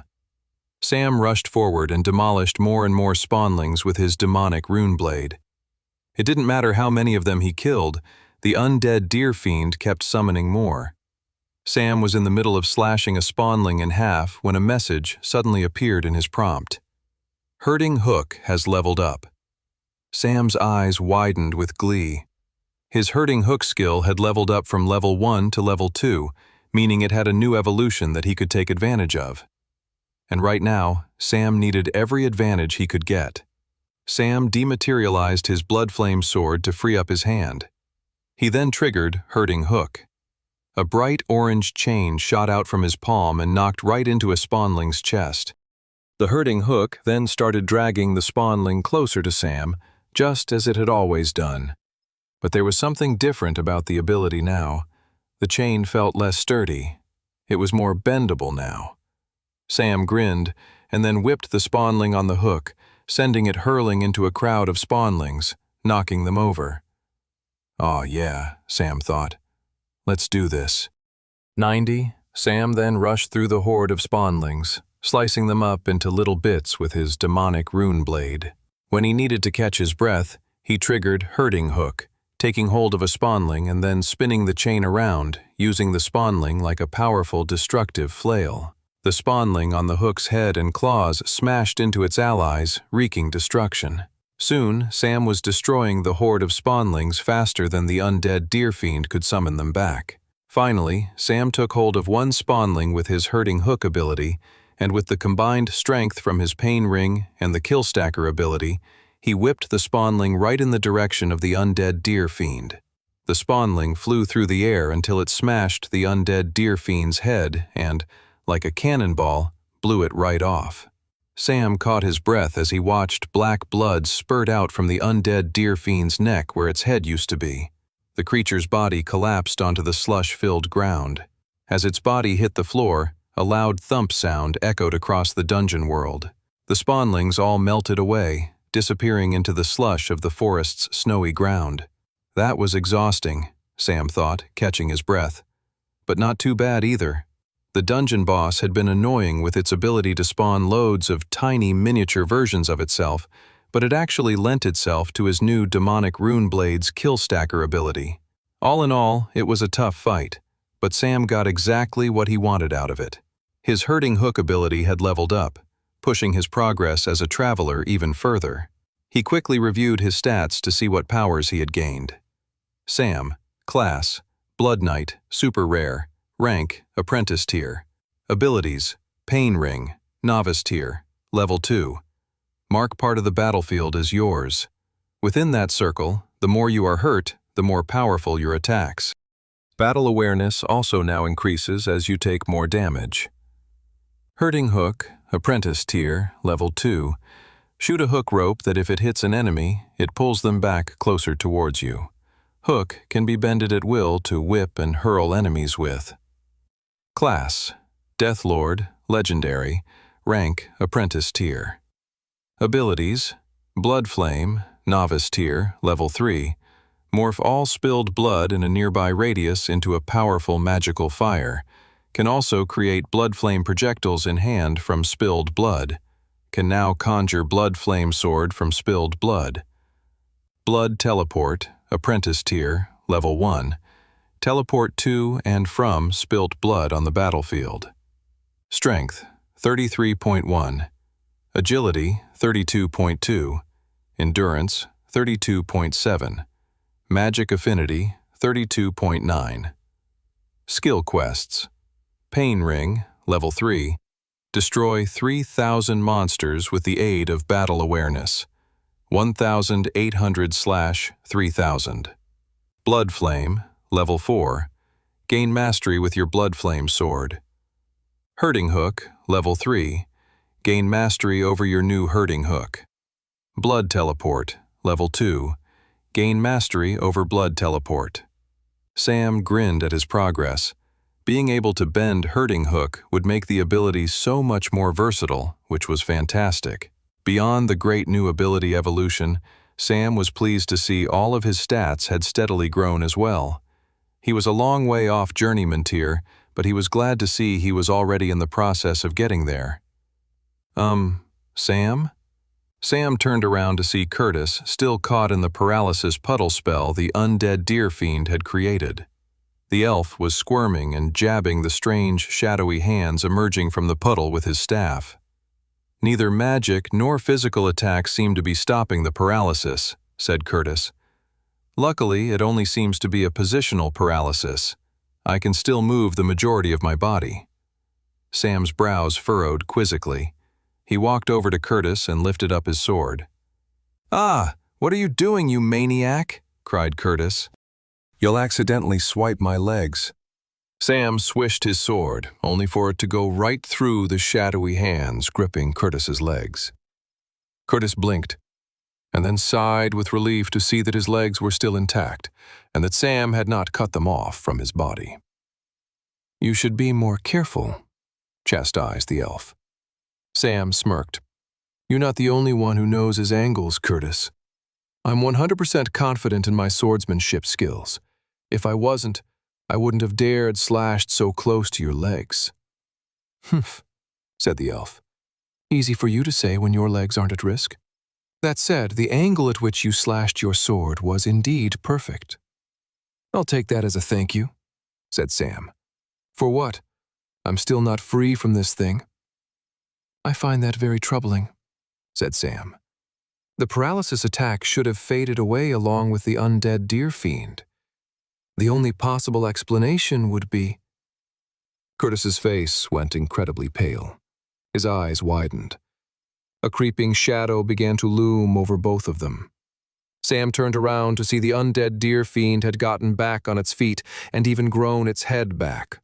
Worse, it had more than quadrupled in size. The undead deer fiend's formerly spindly body had grown bulging muscles across its entire figure. "Oh, crud," Sam thought. "The boss has more than one phase to it."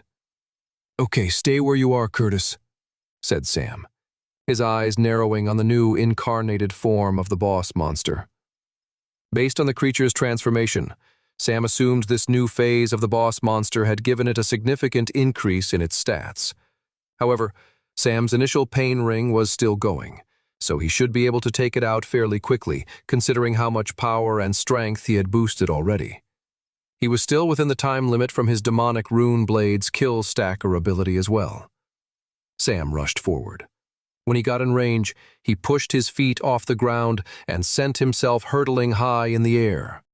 As Sam rose higher and higher in the direction of the undead deer fiend's giant chest, he slashed his sword down across its chest.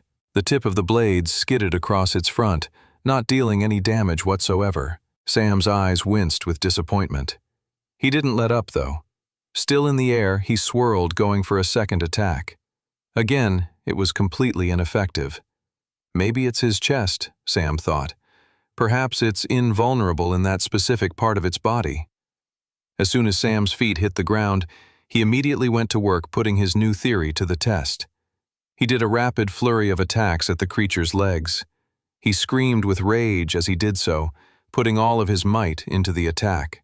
When the dust settled, his blade hadn't laid a single dent.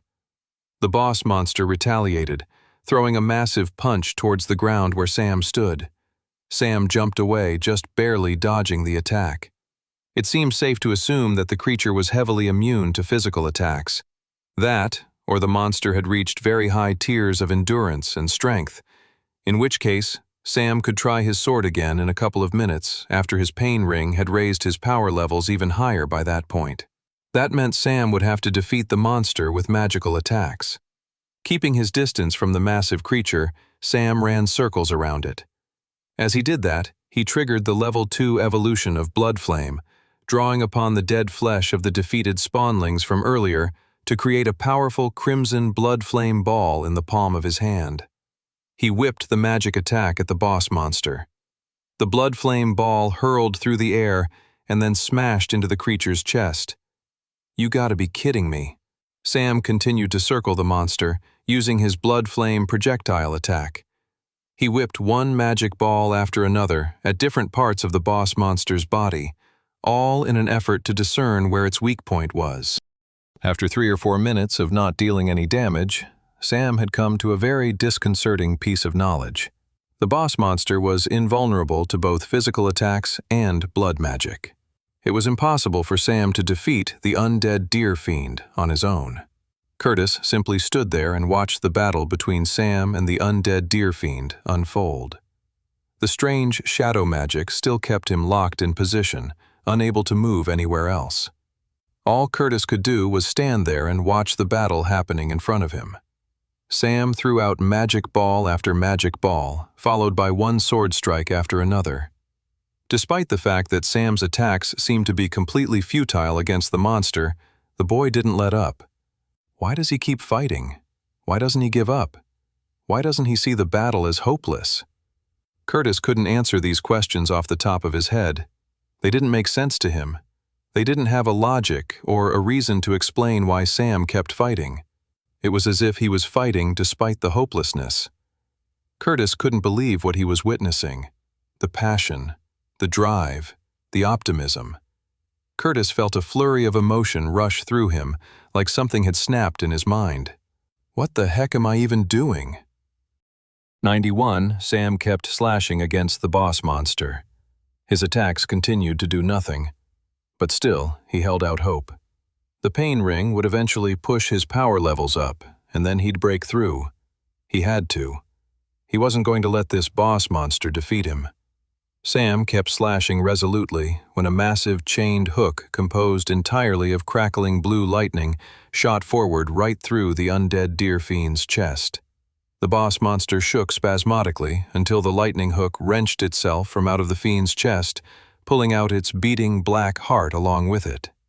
Sam turned to look at Curtis in shock. As lightning magic crackled all around Curtis in a display of absolute raw wizarding power, the slouched shoulders and depressed face that had accompanied the elf for the last few days had suddenly disappeared from him, as if they had never been there in the first place. In one of the training courtyards of the Resfall Travelers Guild Hall, Brock shouted orders to a group of new recruits. The young travelers, all recent survivors of the White Gate, were shivering in fear as the burly, red-faced, and angry dwarf shouted at them, spittle falling onto his beard as he did so. "Lift your weapons! Strike! Block! Repeat!" This was basic warrior class training. Drilling the basic movements of battle to the point that you didn't have to think about them in the middle of battle, you just did them. The movement had to become ingrained muscle memory. Of course, many of these recruits had already undergone similar training before going into the White Gate tutorial dungeon, otherwise they wouldn't have survived to make it this far. But Brock was a big believer that it was at this crucial moment in a traveler's development that they go back to basics. Sure, they had survived an incredibly dangerous dungeon gate. And sure, they now had a class with magical abilities of some kind. But that was not enough. Many travelers at this point thought they were over the hill and could now coast on an easy life of loot and riches. Most travelers who thought that way didn't live very long. So that was why Brock had to remind these kids of the basics, even if they thought they knew them. "Again!" he shouted. The new recruits shivered as they continued their fighting drill. As they thrusted their weapons into empty air and imaginary enemies, Brock's squad captain, Olivia, joined him in the courtyard. "Glad to see training new recruits is going well," she said. "They all look a bit pale and terrified, though. What are you doing to them, Brock?" Just getting them into fighting shape, Captain," Brock replied before shouting, "Again!" "Changing topic, Sam and Curtis have been gone a while," said Olivia. "Do you think the young traveler boy will be able to cure our depressed elf of winter blues syndrome?" "I've seen that young man, Sam, do a lot of impressive things," said the dwarf. "But healing an elf from its crazy elf ways, that I'll have to see to believe." A huge sound of pots and pans being clanged together came from inside the guild, along with strange shouting that sounded oddly like Curtis, the elf. Both Olivia and Brock turned to each other with concern. Brock ordered the recruits to keep following their training drill and then hurried into the guild hall behind Olivia. All the clambering noise and shouting led the two travelers to the dining hall, where they found Curtis standing on top of one of the tables with a pint of ale in hand. "Curtis!" shouted Olivia. "Get down from there! What are you doing?"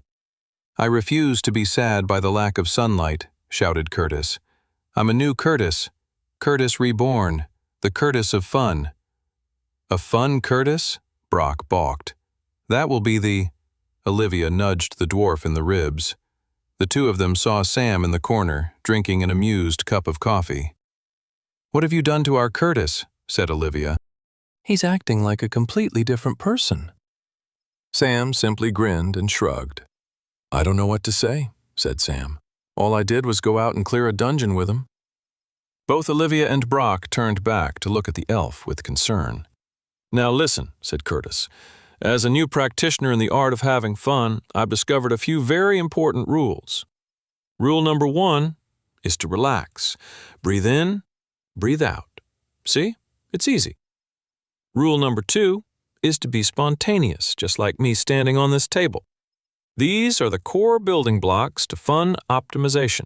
So, if you'll all gather around, let us now have an academic discussion on the artistry of relaxation and spontaneity. Doesn't that sound like fun?" "I take it back," muttered Olivia. "It's the same old Curtis." "You know, I listened to the elf ramble on for this one occasion," said Brock. "I'm just happy to see him get over his WBS." As the day came to a close, Curtis smiled at the companions who had spent the afternoon with him. Brock was snoring against the wall, while Olivia and Sam and a few others were tidying up the dining hall after they had made a mess of it after all of their exercises and lessons on having fun. "I'll help you with that," said Curtis, getting up and assisting Olivia in moving some chairs back to their original spot in the dining hall. He couldn't put his finger exactly on what happened, but Curtis knew for sure in that moment that he had changed. There was a satisfaction in tidying up the dining hall with his companions. It made him think of potential future activities they might all do together, future progress they'd make in their traveler goals, engaging discussions that they had yet to have, unknown meals and drinks they had yet to share together. Curtis realized then and there that he had learned a valuable lesson that didn't exist in the scrolls and books and academic knowledge that he so cherished and coveted. He had learned that no matter how hopeless a situation might feel like, be it the deepest bowels of winter blues syndrome or an impossible battle with a bloodthirsty undead deer monster, anything could be accomplished with the help of good friends. 92 Guildmaster Redfield stood by the window of his office, sipping on a cup of black coffee. The older traveler was staring out at the rooftops of the city of Resfall, staring and thinking. Is it really that time of year again? The sky above the city was gray and gloomy. Flecks of snow still drifted in the air, but the fluffy white coldness of the previous winter months had hardened and turned into frozen sheets of ice on the roofs and streets of the city. It was the last and worst month of the winter season, February. The month brought the worst out of Edgar. He felt a swelling aggravation, both from the chronic pain in his back, but also from the anticipation that this month was not just the coldest and frostiest month of the Royal Westrian calendar, but was also the month that brought his least favorite holiday, Love Spells Day. Where did the stupid holiday even come from? Edgar grumbled in his head as he took another sip of coffee. It was definitely created by all those chocolate and flower merchants trying to make a few extra bucks off of people. They're all in cahoots, I tell ya. The problem with Love Spells Day was that it always caused chaos and trouble in the rank and file of the guild, let alone the city itself. And with a very important dwarven diplomatic envoy currently due to arrive any day now, the guild really shouldn't have its mind on anything else. He finished his coffee and just shook his head at the thought of Love Spells Day. He then tried to clear his mind and get back to work. Sam placed his tray of food down at a table in the dining hall and sat down. He had a plate full of scrambled eggs, bacon, sausage, baked beans, hash browns, and a mug of coffee on the side. "Ah, nice," said Toby, filling up on a classic full Westrian breakfast. Such was the name of the classic breakfast dish served all across Westria in pubs, inns, and other culinary establishments. Neither Sam nor anyone else who grew up in the orphanage could ever afford a full plate of one back in those days. But now they could feast upon one of their own customization every morning if they wanted to. As Sam dug into his meal, Brock joined them with a big plate of his own breakfast, which consisted of just a giant pile of bacon and sausages. Everyone knows a full dwarvish breakfast is the far superior option, said Brock. I mean, I could understand getting rid of vegetables or something like that, said Toby. But the full dwarvish doesn't even have eggs and hash browns. The full dwarvish is exclusively meat. That's for sure, said Brock heartily. It's the greatest breakfast meal there is. Sausage and bacon. What more do you need? Speaking of dwarves, said Sam, have you heard anything about the envoy that's meant to be arriving soon? Brock's face suddenly went glum, and the dwarf slumped onto the table, his head falling into his hands. Oh, laddie, he said. Don't remind me. Sam listened intensely to Brock's words. The status of the incoming dwarven envoy was of great importance to Sam. In his previous timeline, the envoy had been murdered before they could even reach Resfall. The horrendous Clarence Erdstrom had ordered the group's assassination before he even heard what they had wanted from them.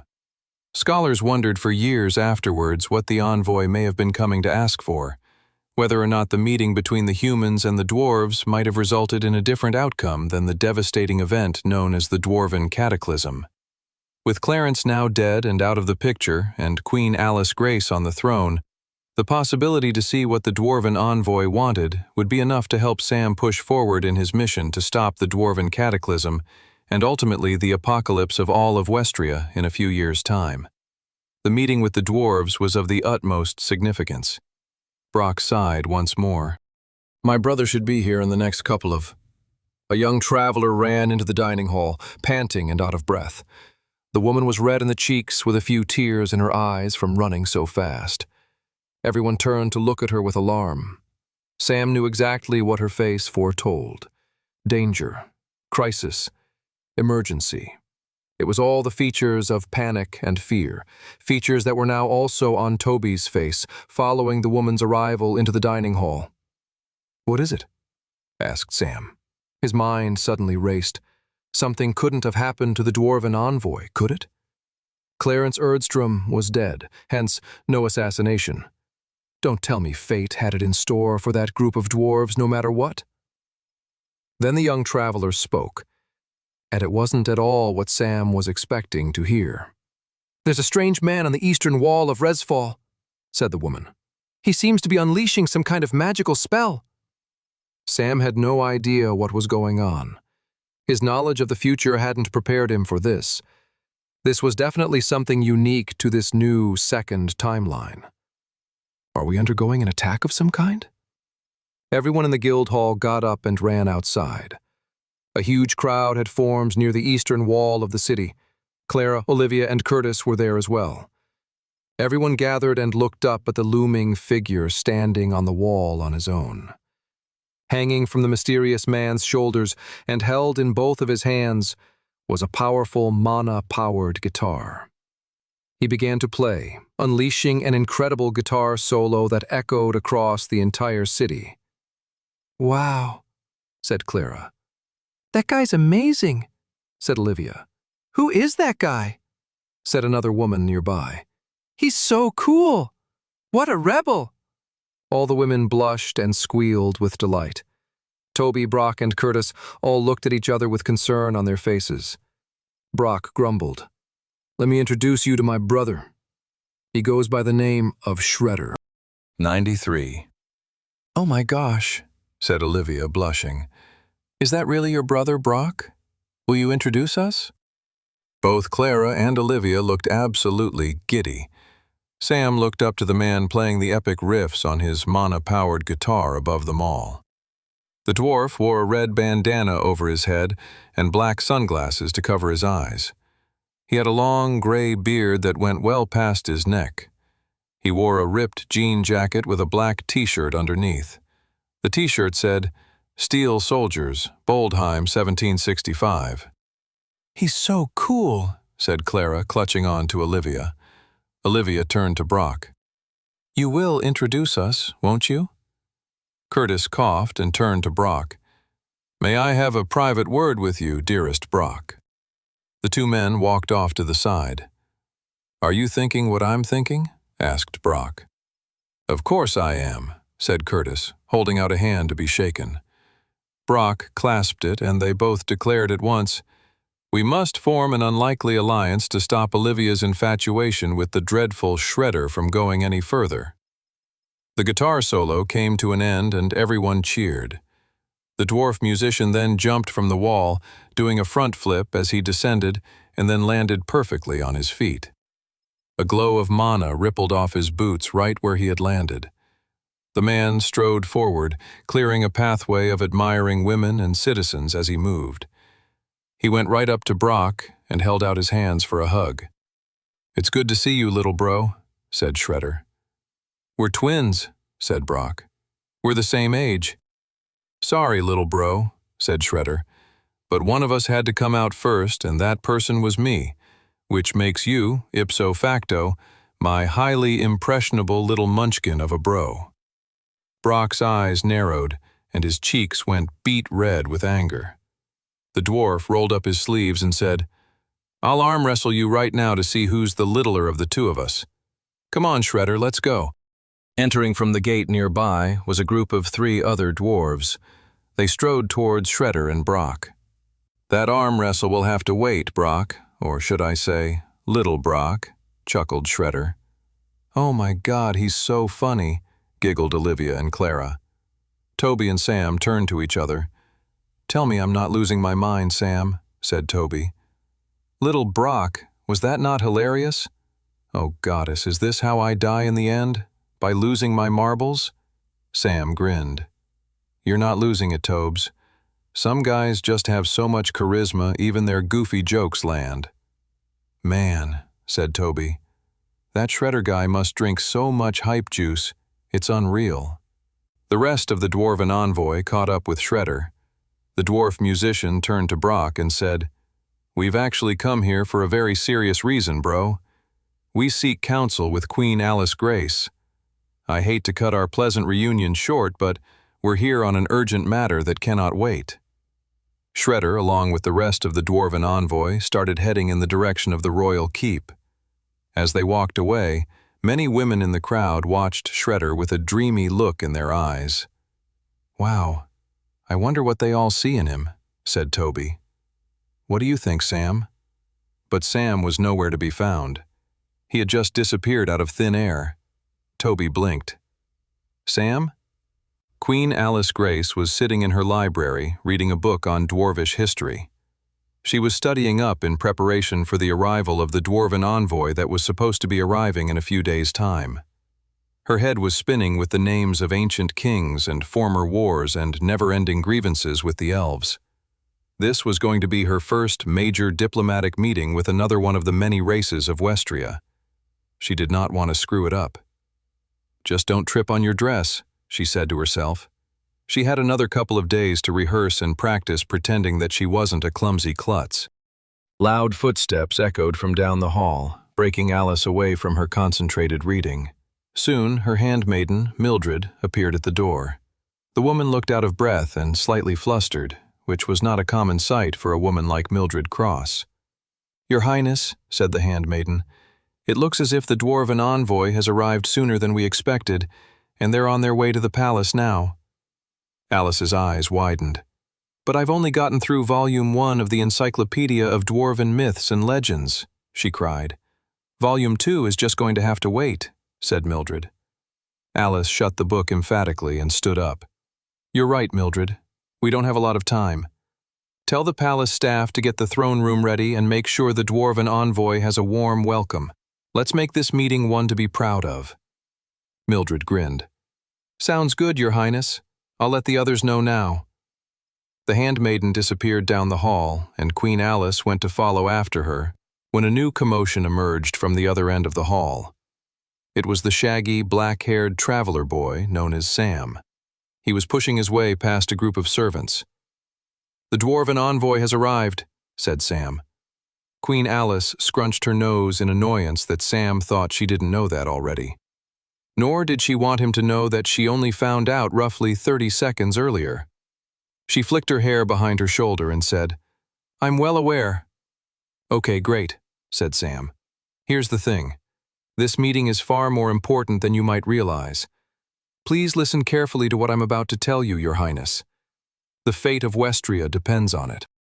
30 minutes later, Queen Alice sat on her throne with Mildred and Sam standing quietly behind her. A servant held open the door at the end of the hall and welcomed in the dwarven envoy.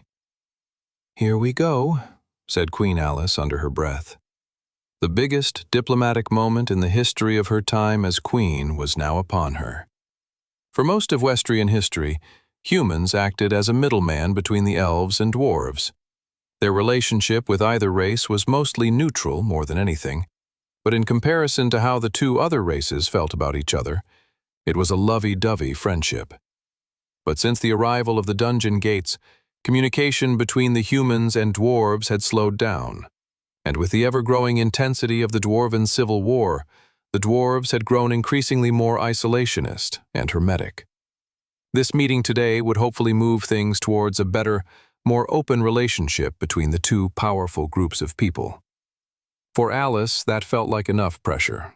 But now she was dealing with the fact that, according to Sam, the entire history of Westria hinged on this conversation. Sam had told her it was of the utmost importance to get the dwarves to agree to letting a group of travelers return to the Snow Peak Mountains with them. She couldn't see how Sam would even be able to know something like that, but she didn't have time to argue with him. And if the situation was as dire as he claimed, sending travelers into the Snow Peak Mountains would be beneficial for both humanity and the dwarves. The group of dwarves marched with a stern seriousness towards Alice. There were 4 of them. They were led by a stern, red-headed dwarf with a large, bulbous nose and a thick red beard with multiple braids hanging down from his face. The man went by the name of Ulfgar Stonebrow. He was the senior diplomat and second in command of the Dwarven Union, which was the largest alliance of different dwarven factions. They wanted to see a united dwarven kingdom and wanted to see the Dwarven Civil War come to an end. On either side of Ulfgar were 2 burly dwarven warriors in powerful golden armor with large axes strapped to their backs. Behind the 3 dwarves was an odd-looking dwarf with a bandana and sunglasses and ripped denim vest. Queen Alice couldn't help but find the strange dwarf oddly striking and kind of handsome. In the corner of her eye, she noticed Mildred Cross, normally cold and statuesque, blush at the sight of the confident dwarven man. Who is this odd dwarf? Alice shook the thought away. She needed to stay focused. In the brief moments before the dwarven envoy's arrival, Sam had explained that she needed to make sure the dwarven envoy would allow the Volsungur nation to send a group of travelers to escort them back to the Snow Peak Mountains. This was of the utmost importance. "Welcome, Ulfgar Stonebrow and your fellow dwarven compatriots," said Queen Alice in a stately tone. "We are honored and grateful for your visit to our dear capital." The 4 dwarves all bowed at Alice's words.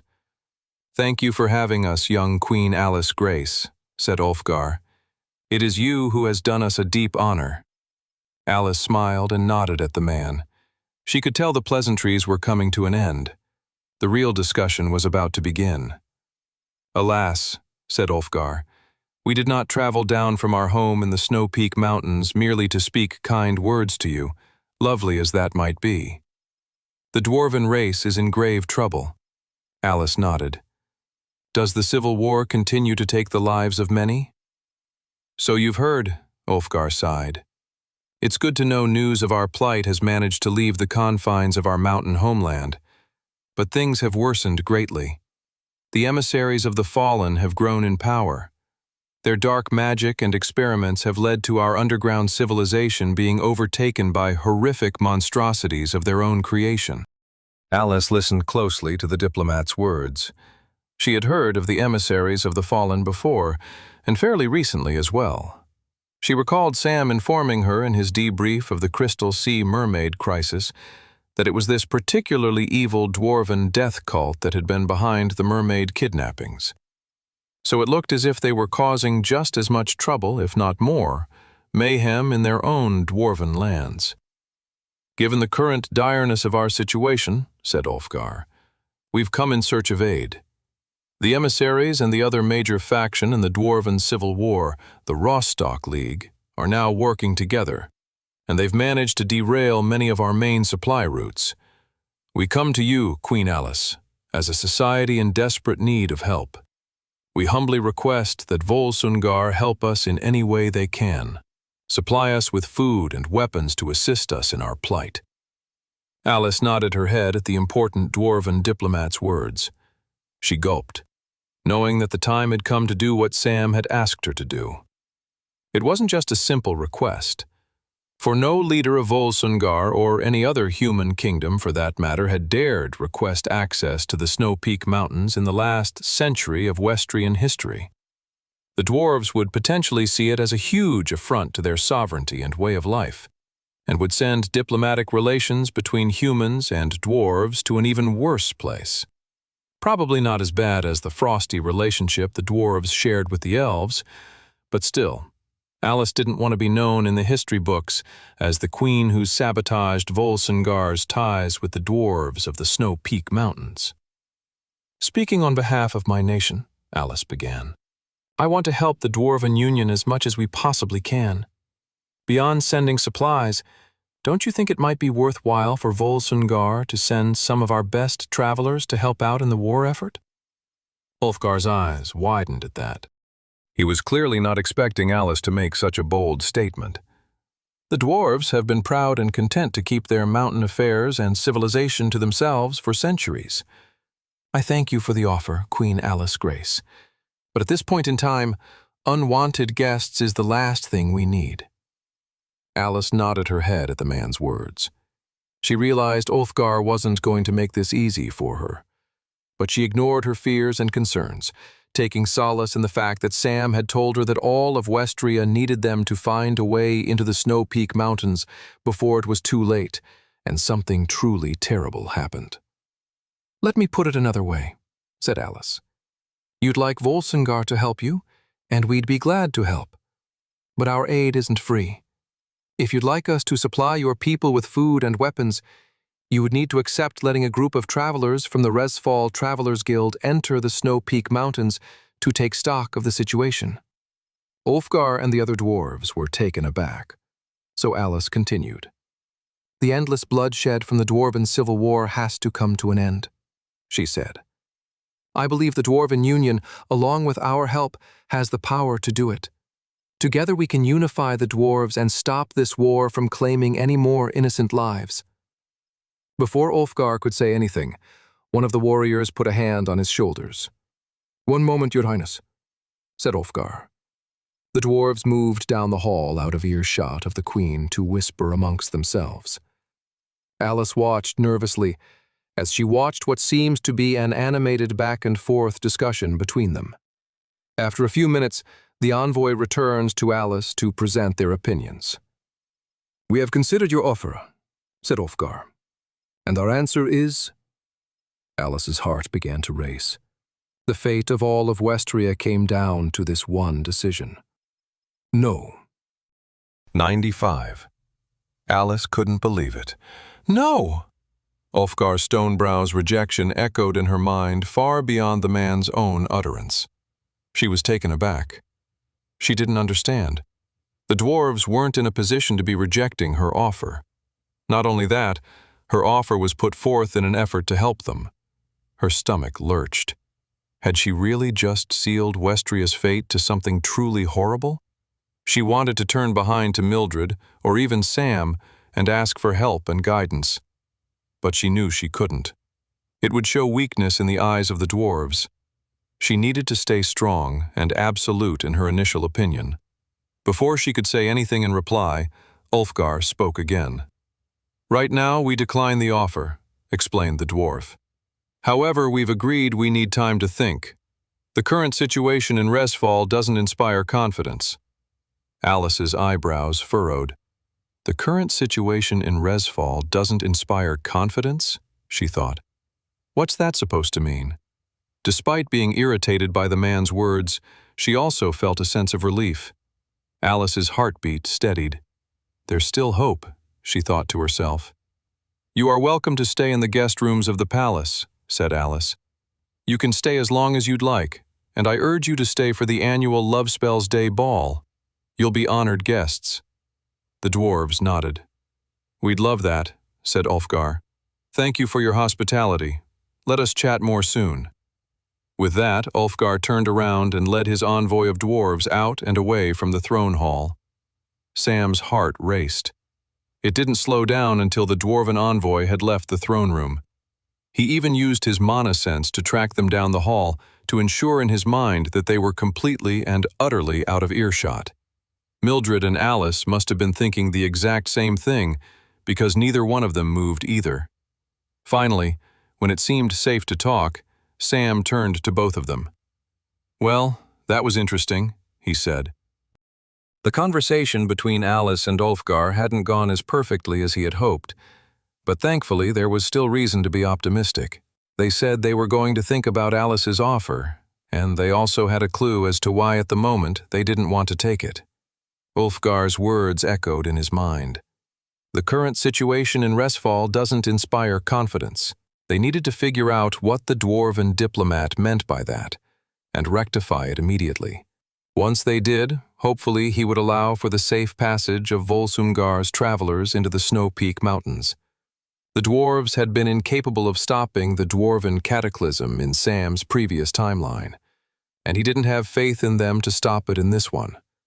They needed outside help, and Sam needed to figure out a way to let them swallow their ancient pride and stubbornness, and allow him and his colleagues to assist them. "Interesting?" Alice moaned. "More like total and utter failure. What are we going to do?" "We must find out what's troubling them about Resfall," said Mildred, "along with the name of that incredibly handsome dwarf at the back of the envoy." Sam smirked. He couldn't quite understand why the ladies of Resfall seemed to swoon over Brock's brother so unabashedly. He definitely believed it had to be a piece of equipment with a rare passive charm ability, or just as likely, a specialized bard skill of some kind. "The dwarf's name is Shredder," said Sam. "It's my colleague Brock's brother." Before Mildred could say anything else, Shredder rushed back into the throne room. Both Mildred and Alice blushed, adjusting their hair nervously. "Queen Alice and accompanying dudes and dudettes," said Shredder, bowing quickly. "Excuse my sudden return, but I want to help both of our nations desperately." Alice smiled.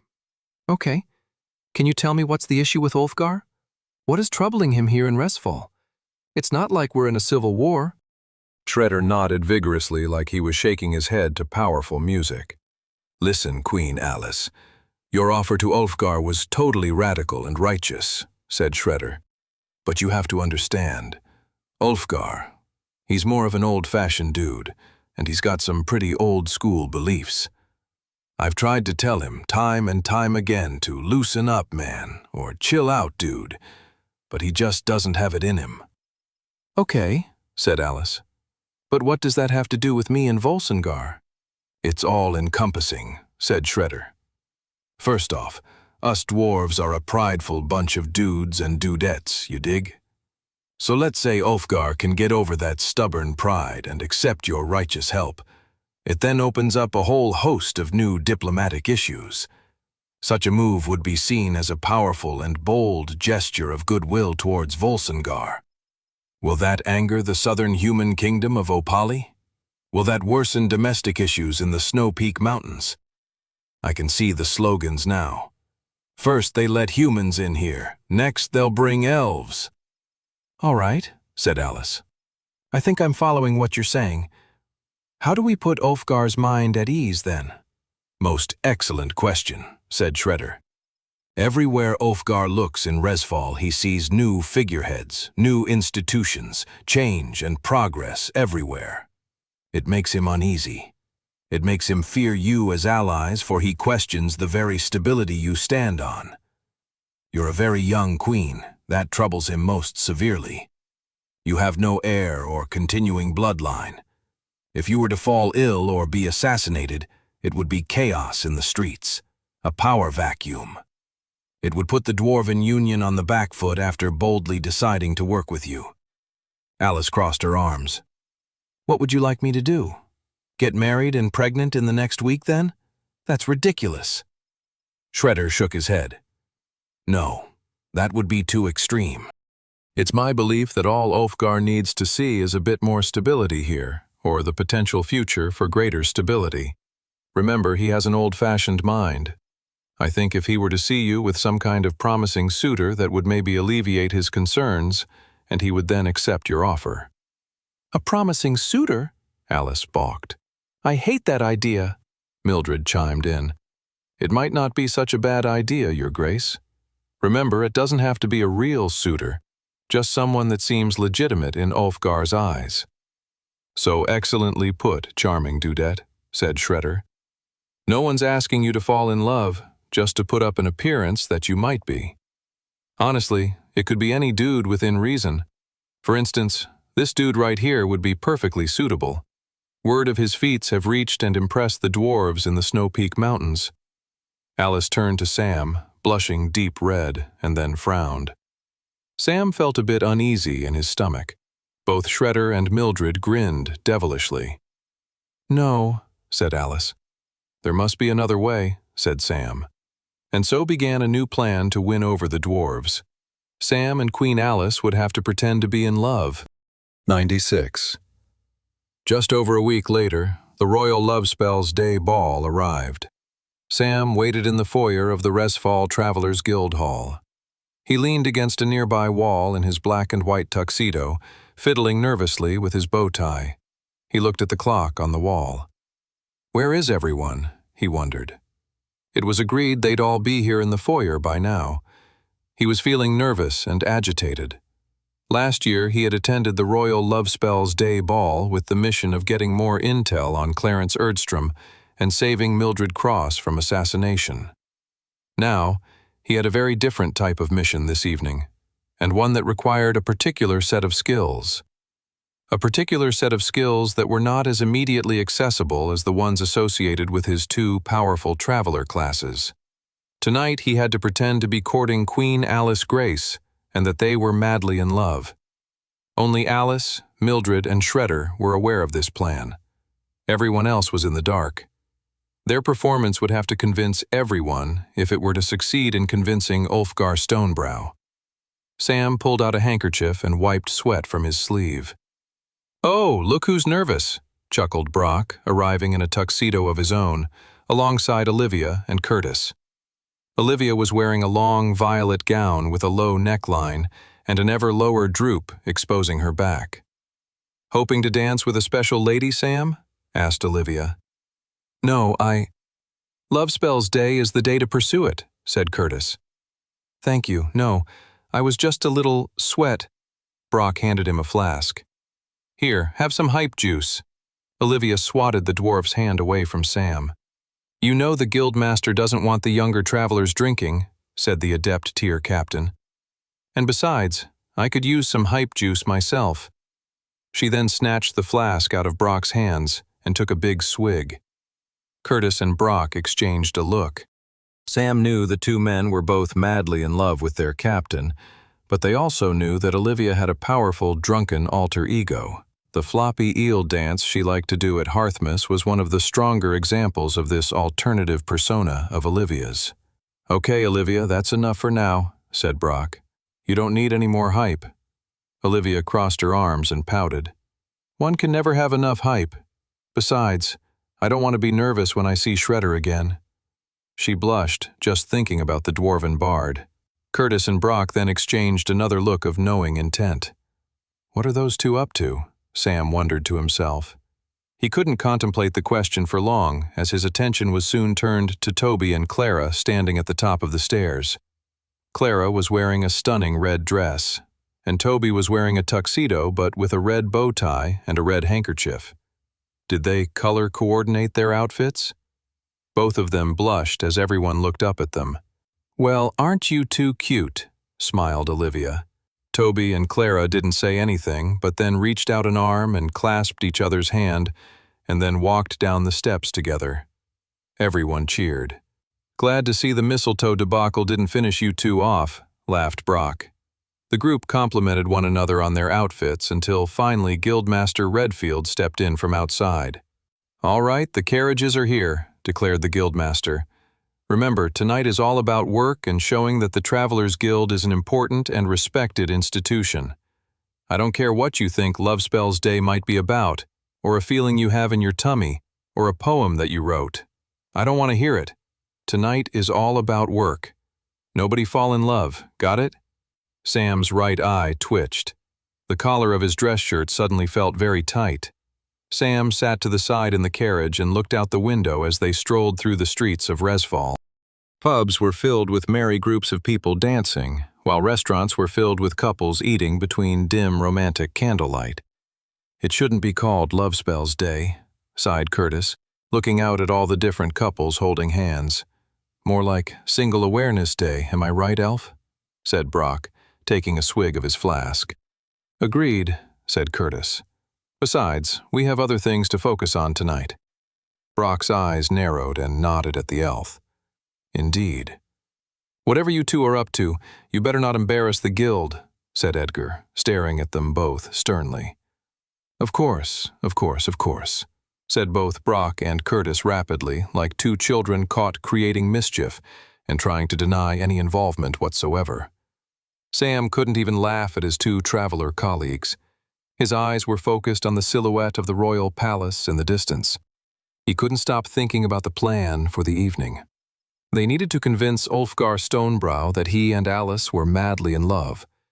He hoped it would work. When the goddess had sent him back in time to save Westria, this was far from what he imagined the monumental task would entail. The carriages pulled into a large courtyard just outside the palace. Many horses and carriages of visiting nobles were already parked outside. Good, said Edgar. We're not the first to arrive. We want the guild to look punctual, but cool. Everyone understand? Brock, Curtis, and Sam all nodded vigorously at their leader. Glad to see we're all on the same page, Edgar smiled. Remember, no falling in love. Understood, Guildmaster, they all said in unison. Good, muttered Edgar, narrowing his eyes as he looked up to the windows of the ballroom high above the palace. Now let's go celebrate the stupidest holiday ever to be put in the calendar. Travelers, move out. A few minutes later, Sam and the entire group of travelers from the guild attending the ball stepped into the royal ballroom. The room was filled with glamorously dressed nobles in regal finery and beautiful, sparkling jewelry. The dwarven envoy, including Ulfgar Stonebrow, stood in traditional dwarven embroidery, looking very out of place among the human crowd. The palace staff were walking around with plates of little appetizers and glasses of champagne.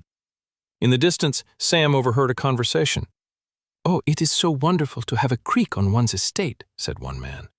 "You have a creek on your estate, don't you, Lord Odo Bumblefumble?" "I've heard very mixed things about having a creek on one's estate, actually," said the other man. "I hear the water can be very dirty, if not downright dangerous. You should check to make sure you don't have any bacteria sucking your life away, Earl Fitzy Foppleplop. No, I dare say I wouldn't ever dream of wanting a creek on my estate." Sam scanned the crowd, looking for the Queen. He couldn't see Alice anywhere. Then he felt a tap on his shoulder and words whispered in his ear. "The Queen wants to see you, urgently." It was the voice of Mildred Cross, and her words had the undercurrent of a threat. "Yes, ma'am," said Sam. He followed the handmaiden to a surreptitious side room. Sam imagined the room was designed as a place for the royal family to bring visiting nobles or important figures to have important private conversations during large social gatherings. "What's the matter?" said Sam to Mildred. "I thought we'd gone over the plan all—" At the end of the private chamber was the Queen, standing with her back to them. Even before she turned around, Sam was taken aback by her beauty. She wore a blue-tinted crystal dress, and when she turned around she was absolutely radiant. The dress brought out her large blue eyes and sparkled almost as gorgeously as her smile. Sam wanted to say something complimentary, but the vocal utterance, was the closest thing to any kind of actual vocabulary that came out of his mouth. Sam's language proficiency had suddenly dropped out of nowhere. "What are you wearing?" snapped the Queen. "I told you what I was going to wear. You were meant to match it." "Really?" said Sam. "I thought you were just telling me that as a piece of general knowledge. Wouldn't matching be overdoing it?" Flustered, the Queen turns to Mildred. "Can you believe this guy?" "Don't worry," said the handmaiden. "I feared this might happen." Mildred then materialized a lightly tinted blue handkerchief and bow tie. change your clothes," said Mildred. Alice crossed her arms and shook her head. "For this to work," said Alice, "we have to appear like we're crazily and stupidly in love. Are you capable of doing that?" Looking at the Queen's angry face, Sam couldn't help but wonder if she was capable of doing that, but didn't want to upset her anymore. She is cute when she's angry, though, Sam thought. He wasn't going to say anything of that, though, in fear of bringing out more rage from her. Sam simply nodded his head as he undid his original tuxedo bow tie. "All right, you better be," said the Queen, loosening up a bit. Our backup plan is for Mildred to put on a mustache and pretend to be a very rich nobleman from Opali. And here I was thinking our plan was a long shot, said Sam. Are you questioning my ability to pretend to be a man? Said Mildred sternly. An assassin must take many disguises, you know. Sam's skin suddenly went cold, and he dropped the topic entirely. He quickly finished changing his outfit, and Queen Alice smiled and then blushed. What? Alice looked away and took on a more stoic expression. Nothing, she said softly. You look acceptable, that's all. Sam nodded. Fair enough. If it means anything at all, I think you look amazing. Alice was taken aback and suddenly looked flustered, and then looked as if she was about to start yelling at him again. She then looked up and smiled at him cheerfully. Thank you, Sam, she said. Now let's go make everyone think we're madly in love. Unlike most people attending the Royal Love Spells Day Ball, Guildmaster Redfield scanned the crowd not for potential matches in love and romance, but rather for important, rich, and influential targets to help fund and solidify the Travelers Guild's power amongst the elite of Resfall. He'd already spoken to Lord Odo Bumblefumble and Earl Fitzy Foppleplop, both of whom were stingy and more obsessed with whether a creek improved one's property, and so left them to their bickering. He had his eyes on a few more nobles he needed to speak with that evening, when he noticed Mildred from across the room, in a demure but pretty black dress, clinked her glass of champagne and said, The Queen will soon emerge for the first dance of the evening. Everyone in the room suddenly quieted down. Edgar made sure to send looks to Sam and every other traveler attending to be on their best behavior. This was a critical point in the evening. Everyone looked to see where the Queen would enter the room from. The lights then went low, and a voice powered by a mana-charged speaker spoke from across the room. I don't normally like to play acoustically, said the voice, strumming a guitar. But when I get a request from a beautiful queen to use my talents for the celebration of love, how can I resist? A spotlight shot out across the ballroom to a dwarven bard, strumming a guitar on a small stage across the room. It was none other than Shredder. He then began to sing beautifully, and all the women in the palace swooned. Even Edgar felt a tear fall from his eye and run down his chiseled cheek. He's so bloody charming, the guildmaster thought.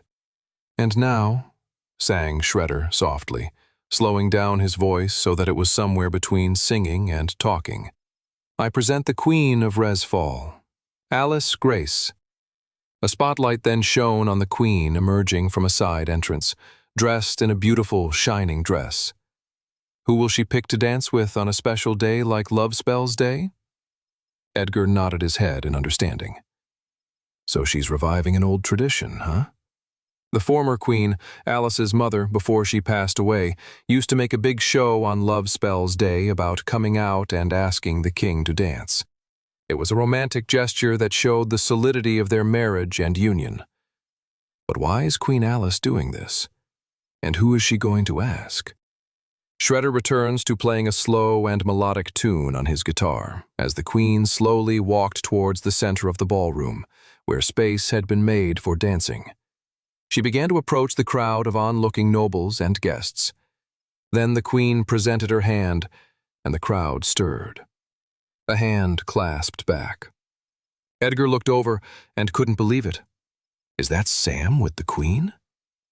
The two figures walked onto the ballroom floor and began to dance to the sweet melodic tune.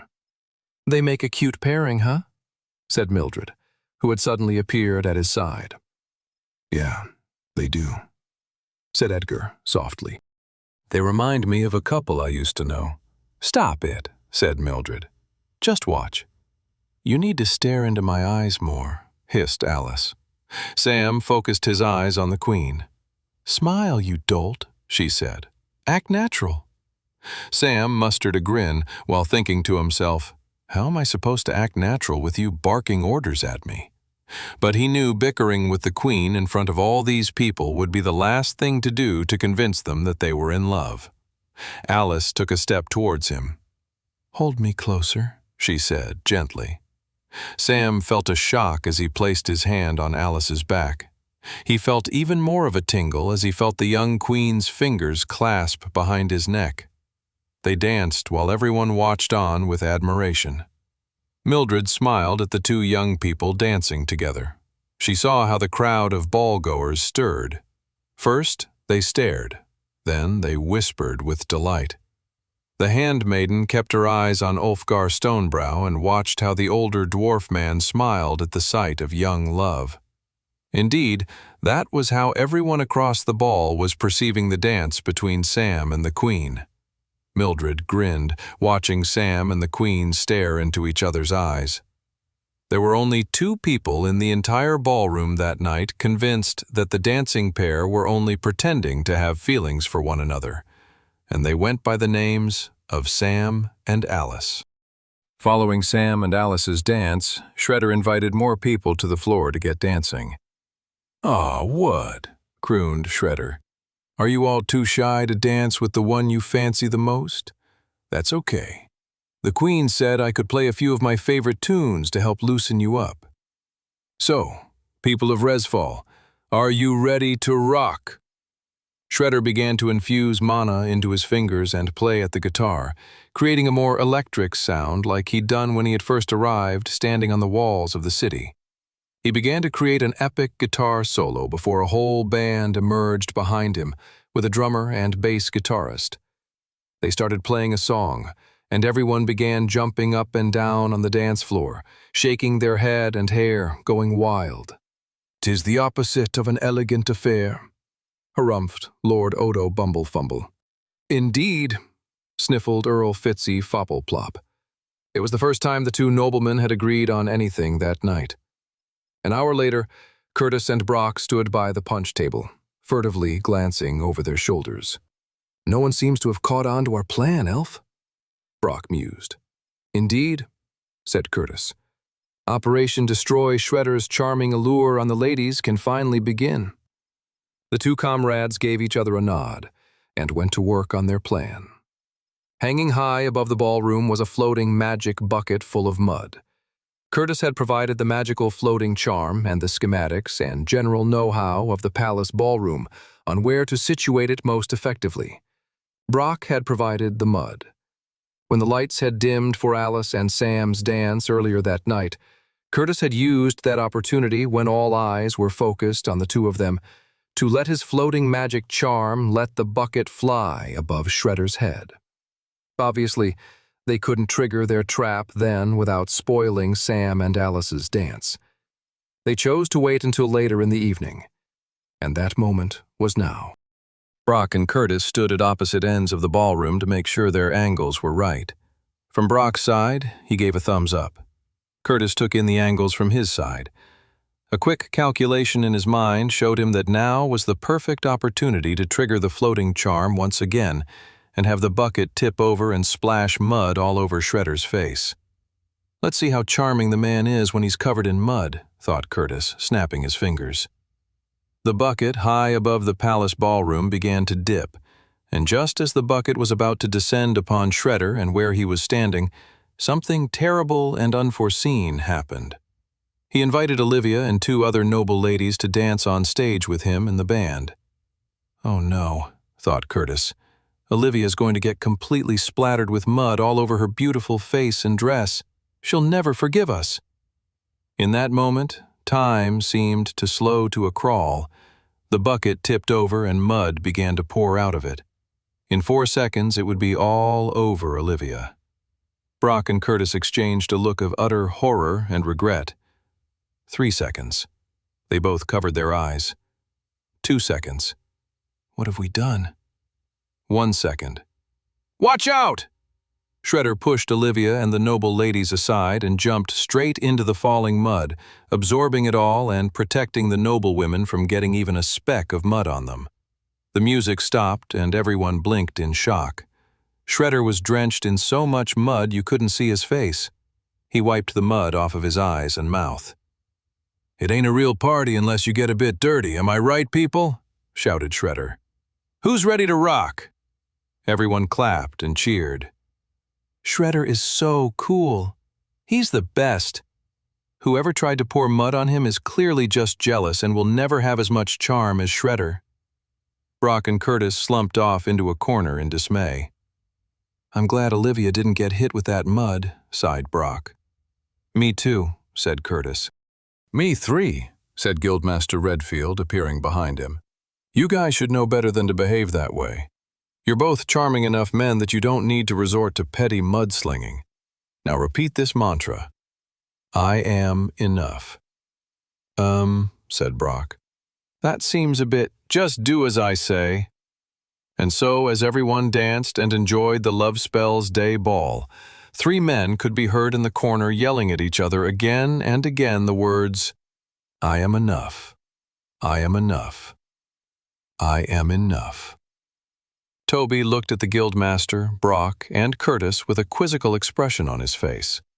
They were huddled together shouting some bizarre chant about being enough. "Love Spells Day definitely brings out the weird side of people, that's for sure," said Clara, taking a sip of punch beside him. Toby agreed with Clara more than she might ever know.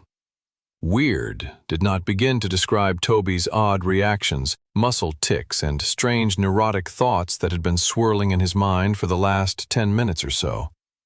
"Just ask her to dance already, you dummy." "You can say that again," said Toby, laughing nervously. Clara blushed and stared down at her drink. "Do you want to dance?" he asked. Clara's face lit up and smiled. "Of course. I'm impressed you're no longer afraid to do so," she said with a wink. "There's a lot of things I'm no longer afraid of," said Toby, impressed with his own sudden, suave smoothness. He made sure to not add the full truth to his most recent statement, that while he might be afraid of a lot less things than he was a year ago, he was still afraid of quite a few things, namely, sharing his first kiss with Clara.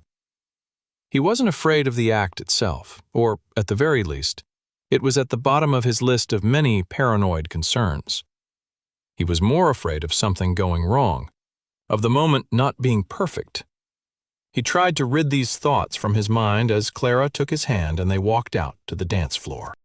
Shredder was singing a slower ballad, and many couples were dancing happily in each other's arms. Clara wrapped her arms around Toby's neck, while he put her arms around her waist and back. She stepped closer to him. He could feel her chest against his. It was an amazing moment. Right now would be the perfect time for them to share their first kiss. They were dancing together in the Royal Palace Ballroom on Love Spells Day of all days. Things couldn't go as badly as the mistletoe debacle, or even last year's Love Spells Day when assassins showed up. That wouldn't happen again. Clara looked up at him with her gorgeous green eyes. The moment was perfect. Toby leaned forward, puckering his lips. Is this really it? Are Clara and I really going to finally kiss? And it was at that precise moment, 0.5 seconds before Clara and Toby were about to share their first kiss, to be exact, that multiple explosions went off across the ballroom. 99 clouds of purple smoke exploded all across the ballroom. Tables knocked over. Champagne glasses were dropped in shock. Glass shattered across the floor. People screamed. "We're under attack," screamed a noblewoman, jumping to hide underneath a table. Sam scanned the purple smoke. His mind raced, trying to decipher what was happening. The Royal Love Spells Day Ball of 1768 hadn't fallen under attack in Sam's previous timeline. But then again, Clarence Erdstrom had never hosted a Love Spells Day Ball in his entire tenure as ruler of the Volsunger nation. This was clearly the result of Sam's tampering with the original timeline, along with the dwarven envoy surviving its trip to Resfall. Sam quickly deduced that the group behind this attack could be none other than the emissaries of the Fallen. As the purple smoke cleared and burly dwarves in cloaks with the death cult's insignia on it appeared, Sam's deduction was instantly proven correct. All of the travelers across the ball instantly materialized weaponry and magical projectiles in their hands and rushed towards the emissaries. The dwarven cultists did the same. Guildmaster Redfield appeared behind one with almost instantaneous speed. Pink spirit mana rippled around his hands, and he thrust it right into the back of one cultist before twisting his wrist and wrenching out the death cultist's heart and squeezing it into nothing. Edgar yelled out with rage, "Travelers, get to work!" An all-out brawl in the ballroom began. As soon as the explosion went off, Toby and Clara let go of one another. They spun around each other in the opposite way. "Guard my back, Tobes," said Clara, materializing her spear. "And you mine," said Toby right back, materializing his wizard staff. He was incredibly annoyed with the emissaries of the Fallen. Not only were they awful criminals who had done heinous things to a countless number of people, including kidnapping and attempting to ritually sacrifice a group of young innocent mermaids, but they had also ruined what would have been a perfect moment shared between Clara and him. That alone was enough. He could not forgive these evil people. He would show them no mercy. Two dwarven cultists rushed towards him with swords raised. Toby clutched onto his wizard staff in one hand and conjured mana in his other. The mana started as pure standard mana from inside of him, but quickly mixed in with the air and mana circling around him, and transformed into a swirl of deadly water. He swung his hand forward, letting go of the swirling ball of torrential, deadly water, and letting it fly right into the incoming cultist. The water blast smacked right into the cultist's jaw, cracking its bone and sending the cultist's head upright, snapping his neck and knocking him down to the floor. The remaining cultist swung his blade, and Toby quickly pulled back his wizard's staff and thrust it right into the gut of the incoming cultist. He knocked the evil dwarf back a step, which gave Toby enough time to conjure another water blast. He flung it forward, hitting the cultist right in the cheek with enough force to twist his neck and send him toppling to the ground, defeated. "That's for interrupting what would have been my first kiss, you jerkheads." Brock swung his battle axe down on a cultist's head. The axe blasted right through the skull and bones of the cultist, obliterating the enemy dwarf entirely. "That's right," yelled Brock. "Get the heck out of the palace, you cultist swine." Brock had been able to defeat the cultist with ease due to his impressive strength stat, his amazing battle axe technique, and with the help of his level 1 warrior class ability, Attack Burst.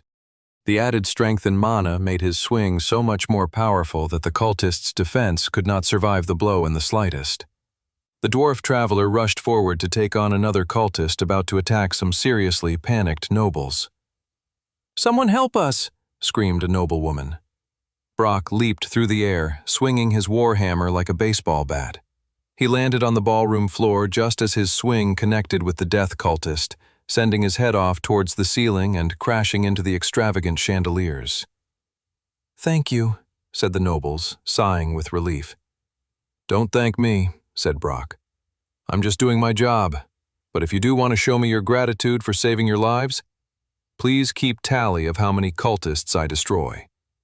In that moment, Brock's entire life mission was to beat more cultists than either Curtis or Shredder combined. Alice looked around her ballroom with horror. It was no longer a ballroom, even. It was a battlefield. Blasts of magic flung across the broken tables and shattered glass. Screams echoed all around her. Blood splattered everywhere from the ground to the windows.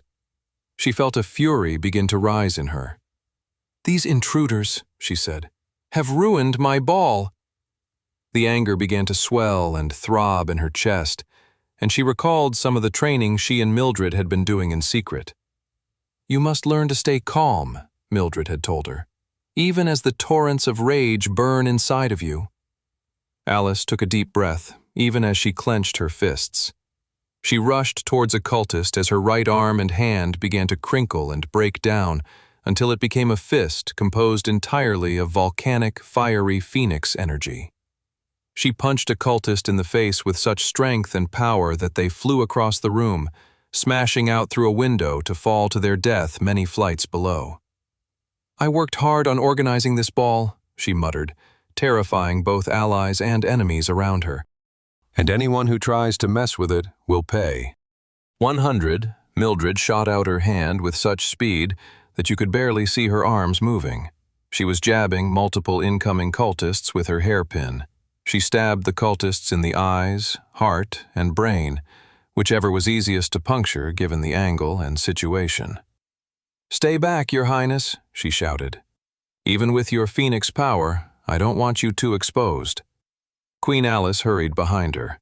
The group of cultists began to overwhelm them. Clearly, the emissaries were here with the goal of murdering the dwarven envoy, but if they could wreak more havoc by murdering Queen Alice Grace, they would happily do so as well. Mildred triggered her apprentice-tier ninja class ability, Mirage. A group of clones that looked just like her surrounded the queen and fought against the cultists. When the group of cultists got too close, she'd trigger the level 3 evolution of the Mirage ability, Shatter Clones. All the clones of Mildred burst into sharp, glassy shards of mana that punctured the flesh and bone of the attacking cultists. A wave of hostile enemies collapsed at Mildred's feet. More cultists continued to come after her and the queen, but in the distance, Mildred couldn't help but notice that Ulfgar Stonebrow was locked in what looked to be a losing battle with a group of emissaries of the fallen. "This is bad," Mildred thought. She was too occupied fighting cultists closer to her, and it was her main responsibility to protect Alice. But someone had to do something, or else something dreadful was about to happen. The most senior dwarven diplomat was seconds away from being killed. Ulfgar Stonebrow may have been a diplomat, but that didn't mean he wasn't also a fighter in his own right. He was a traveler with the wizard class, specialty earth magic. The reason Ulfgar chose earth magic when he first started training as a traveler was because he had originally come from a family of miners and had the natural burly strength that came with such power. After successfully surviving the White Gate, rather than choosing the warrior class, he figured he'd get the best of both worlds by having incredible strength as well as powerful wizard magic. That paid off when he was able to specialize in earth magic, which was precisely why, to any onlookers, it might look that he was about to be killed by the incoming death cultists. But Ulfgar knew better than the rest. He triggered his earthquake ability, destroying the floor of the palace and sending shards of stone that knocked the 4 death cultists, descending upon him down to the ground. He then rushed forward and leaped in the air and triggered his journeyman tier ability, which for all with the wizard class was a unique elemental weapon conjuring ability. As Ulfgar flew through the air, the shards of stone below him flew up one by one in rapid succession, quickly transforming into a powerful stone axe. By the time the death cultist understood what Ulfgar was creating in front of him, it was too late. The conjured stone axe landed right between the cultist's eyes. Ulfgar ripped the stone axe free from the cultist's blood-drenched forehead and swiped it to take on the 3 incoming emissaries of the fallen. 2 of them looked to be fighting with a set of warrior-class abilities, while another, who was dual-wielding daggers, looked to have the thief class. Note to self, Ulfgar thought. Keep an eye on the traveler with the thief class. The 2 warriors rushed Ulfgar head-on.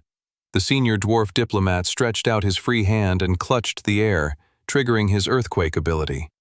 The ground rippled once more in a tidal wave of destructive stone, knocking the 2 fighters off course. The dwarven cultists stumbled and tripped to the floor, grunting in frustration. Ulfgar figured his successful attack gave him a few seconds to take out the thief, who should be appearing right about now. Ulfgar screamed as he swung his axe behind him, catching the thief who was sneaking up on him off guard. Ulfgar's axe sliced across the incoming thief's thick, burly neck, creating a long red line across the man's throat. The cultist coughed and gurgled up blood as it dribbled out from his neck. The man's eyes rolled into the back of his pale head as he collapsed onto the ground. 1 down, Ulfgar thought. 2 to go. He spun around to find the 2 warriors were now back on their feet and rushing towards him once again. He gripped his conjured stone axe and focused on the closer of the two fighters. The first attacker was a sword wielder and clearly confused having high stats with good swordsmanship skills. That was far from the case. The man telegraphed his movements and angle of attack such that Ulfgar dodged the man's opening downward swing at him and then quickly retaliated by smashing his powerful stone axe right into the man's back, crushing through bone and flesh and leaving the man crippled for the remaining 30 seconds that he'd be alive. Ulfgar would show no mercy to members of the emissaries of the Fallen. They were the worst actors in the entire Dwarven Civil War, doing more to fan the flames of war than anyone else. Now they were attacking potential allies and friends of the Dwarven Union. Ulfgar would not stand for it. With 2 out of the 3 cultists attacking him out of the way, Ulfgar could rush the final one head-on. He leaped forward with rage, clutching his battle axe tightly. He swung downwards as he descended towards his enemy. The enemy looked up with sneering rage as Ulfgar's shadow loomed larger and larger. Finally, Ulfgar landed his axe, swinging so hard it cut the cultist right in half. Ulfgar quickly caught his breath and turned around to scan the battle and see who he could help next. At that exact moment, he heard a swoosh sound. This was followed by a pain in his neck.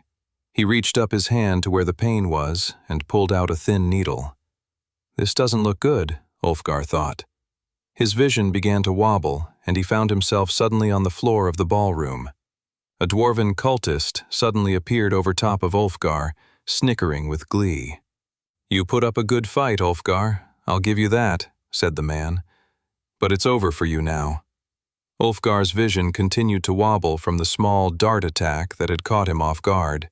He tried to lift his arms, move his legs, but his body wasn't responding to his own mental commands. He was trapped. "Who will replace you in the Dwarven Union when you're dead?" laughed the man. "It will fall apart in seconds. You know it. I know it. It's too bad this is the end of the road for you. You won't get to see the true goals of the emissaries come to fruition.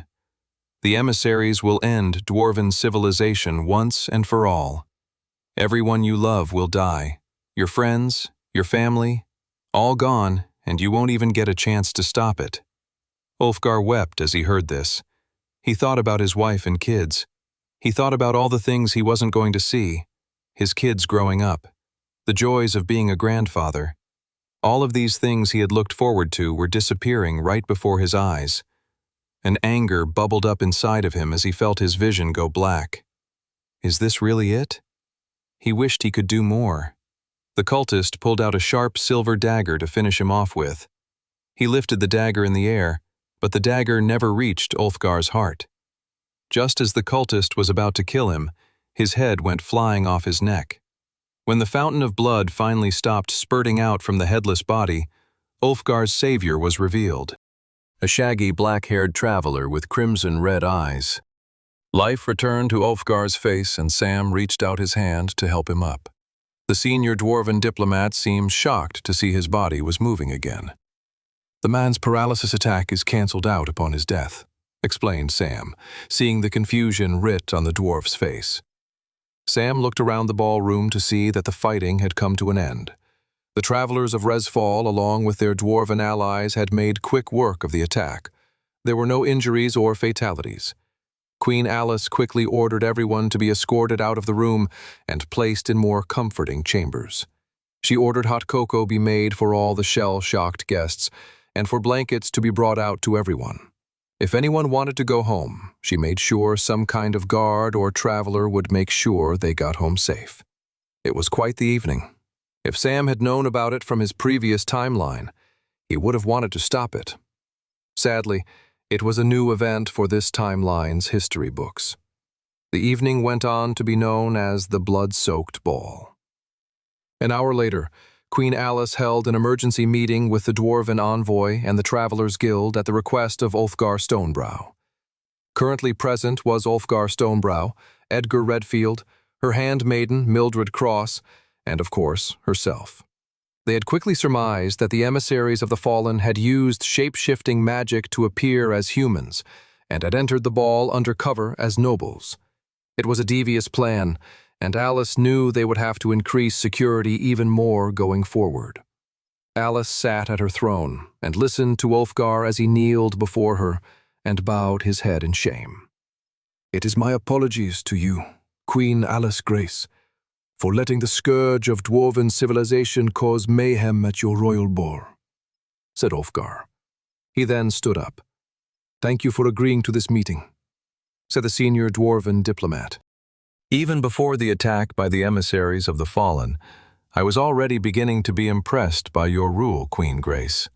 Some might hold your youth against you, but seeing how you've conducted yourself over the last few nights, I'm come to be really impressed by everything I've seen here. Alice smiled and nodded her head at the dwarf's words. She made sure to keep her overwhelming sense of glee in her head. She was very pleased to hear that her pretend romance with Sam had been such a huge success. Also, seeing such a valiant and impressive display of fighting from your travelers this evening has made me realize that, perhaps for the Dwarven Civil War to truly be put to an end, we need to walk away from some of our traditions, said Ulfgar.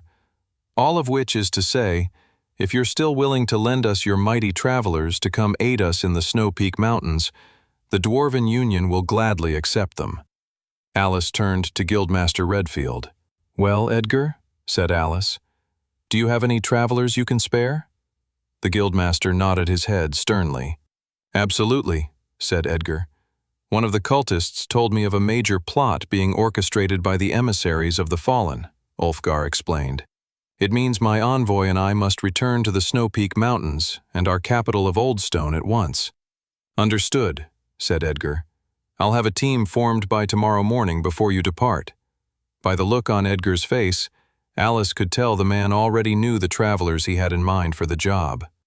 The following day, Ulfgar Stonebrow stood with his fellow dwarven colleagues by the eastern gate of Resfall. They had all of their gear and supplies packed and ready to go. "So where are they then?" said one of the dwarven warriors. "Chillax, man," said Shredder. "I'm sure they're coming." Ulfgar didn't say anything. Guildmaster Redfield had promised he would lend them some of his fiercest travelers to the Dwarven Union's cause. He knew he wouldn't let him down. But still the sun was rising in the sky, and they needed to depart. "Are we going to wait all day?" said the other warrior. 5 minutes, said Ulfgar. "If they're not here by then, we'll go." And so the minutes passed, one by one, and no travelers emerged. "That's 5 minutes, said one of the warriors. "Shall we go?" Ulfgar sighed. There was nothing to be done. He turned and started leading his colleagues to the gate to exit the city. They were just about to leave Resfall forever when a loud voice shouted, "Wait!" Ulfgar turned around and sighed with relief. Walking in a line were 6 travelers, all with their official blue cloaks billowing in the wind behind them. There were the novice tier travelers Clara and Toby, the journeyman tier travelers Curtis and Brock, the adept tier traveler Olivia, and finally, there was the apprentice tier traveler Sam, the boy who had saved his life at the blood-soaked ball. Edgar, Mildred, and Queen Alice all watched as the travelers and the dwarven envoy exited the gates of Resfall and began their long journey towards the Snow Peak Mountains. The Guildmaster watched as some of his strongest members of his guild went forward to face unknown dangers in the underground network of dwarven civilization. "You think you made the right call sending them?" asked Mildred. "Especially the 3 younger ones." Edgar considered Mildred's words. This mission was the equivalent of a 3-star journeyman tier mission, far above the 3 youngest travelers' rank in the guild. It would be an intense and good training experience for them all. Besides, Edgar couldn't quite decide who made the group safer. Olivia, the highest-tiered traveler of the group, or Sam, the boy who always seems to be multiple steps ahead of everyone. Edgar nodded. "Oh, I'm not worried in the slightest," said Edgar. "The dwarves of the Snow Peak Mountains have no idea what's coming to them." "Well, this is a great crew we got here," said Shredder. "Hand-selected by the Guildmaster and the Queen herself," said Curtis. "The Fellowship of the Queen, one might say," said Brock. "Ooh, that has a nice ring to it," chimed in Clara. Sam watched the large group march forward, heading east towards the Snow Peak Mountains. He was very pleased. A subtle but very significant divergence in the timeline was beginning to form. For the first time in decades, adventurers from outside the Dwarven Kingdom would be allowed entry into the Snow Peak Mountains. Real hope and progress towards stopping the Dwarven cataclysm had finally arrived. 102. At the beginning of the first day of traveling, the group walked mostly in silence. The Dwarven envoy kept to themselves, as did the travelers from Resfall. At one point, Toby started whistling and was quickly told to stop. "None of that now, lad," hissed Brock. "What's wrong with whistling?" Toby asked back. A few meters ahead of them, Shredder's ears perked up at the lingering echo of Toby's brief whistle that rippled across the silence of the adventuring party. Shredder suddenly materialized a lute and began to strum it. Nothing like a few country power ballads to make a journey more rock and roll. Am I right, broskies? The Dwarven bard began to strum at his lute and jingle a tune. The rest of the envoy began to sing along, and Shredder turned to Brock. "Come on, little bro. Teach your pals a few Dwarven sing-alongs." Brock turned to Toby and narrowed his eyes. "You just had to whistle, didn't you, lad?" "I didn't know it was going to result in this." "After all I taught you about hype juice, how could you betray me this way?" And so the silent day of walking together became one where half the group sang and the other half muttered along begrudgingly. After a few hours, they reached the end of Gilbert's farmland. The group passed by a wooden sign stumped into the ground. The sign said, "Greater Resfall ends here." The Dwarven envoy didn't pay the sign any heed whatsoever, walking forward as if they were passing by just another bush or apple tree. Toby, however, stopped. "Clara, Sam," said Toby. "Wait." Toby's two friends turned around. "Look," said Toby. Turning back to see where they'd come from, they could see just the faint outlines of Resfall. The spires and rooftops all kind of blurred together. "This is the farthest east I've ever gone," said Toby. "Maybe you've gone farther, Sam, but we've never gone this far together east before." Sam nodded his head in understanding. The three of them had traveled outside of the city before, but never this far, in this direction, that was for sure. The journey they were undertaking would take them farther than the Crystal Sea that they'd visited almost 8 months earlier back in the summertime. This journey was going to take them into the heart of yet another kingdom where few humans had ever been allowed to go. It was a big deal. "Come on, Tobes," said Sam. "We still got a long way to go." That evening, a few hours later, the group set up camp in the comfort of the forest. The group set up 2 tents, one for the Dwarven envoy and another for the travelers from Resfall. "I have my own tent," said Clara. "Can't we just all have our own?" Olivia shook her head. "It's not worth the extra setup time and security risk. Better for us all to sleep together when we can." After setting up the tent, they got to work on making a fire. Shredder and Brock got into a competition of who could chop the most firewood, which resulted in them having way more firewood than they needed. The group all rested around the fire pit as Sam cooked steaks for everyone. The campsite filled with the smell of flames and cooked meat. Everyone ate their food heartily and thanked Sam when they were done eating. "You folks have never had Dwarven marshmallows before, have you?" Ulfgar grinned. Sam, Toby, and Clara all turned to each other and shrugged. "Never heard of them," said Clara. "You're in for a treat then," said Shredder. "I didn't realize you'd brought some, Ulfgar. You're a better politician than I realized. Dwarven marshmallows are totally righteous." Toby turned to Sam. "You've never heard of these Dwarven marshmallows before, have you, Sam?" Sam shook his head. He faintly recalled reading a reference to them once, but he had no idea how they differed from the marshmallows one could get in Resfall. Toby's head then swung over to Clara, where he whispered, "Sam doesn't know what these marshmallows are, and he knows everything. Is it just me, or are the alarm bells going off in your head, too?" Clara smirked. "Honestly, Tobes, get a grip. Play out what you're implying in your head. Do you really think this group of dwarves traveled all the way from the Snow Peak Mountains and then pretended to want help from Queen Alice Grace, all to orchestrate some elaborate assassination attempt on you? A novice-tier traveler who nobody outside of Resfall knows about? Via a poisonous marshmallow? Well, when you put it like that, it really does sound like it could be true, sighed Toby, defeated. You dummy, said Clara affectionately. She smiled and rolled her eyes and turned to Ulfgar. All right, let me try one of these dwarven marshmallows, she said. You have me intrigued. Ulfgar smiled. Find me a stick and you'll get your marshmallow. The whole group except for Toby searched for their own stick. When everyone found one, Ulfgar gave everyone a white marshmallow that looked indistinguishable from a regular marshmallow.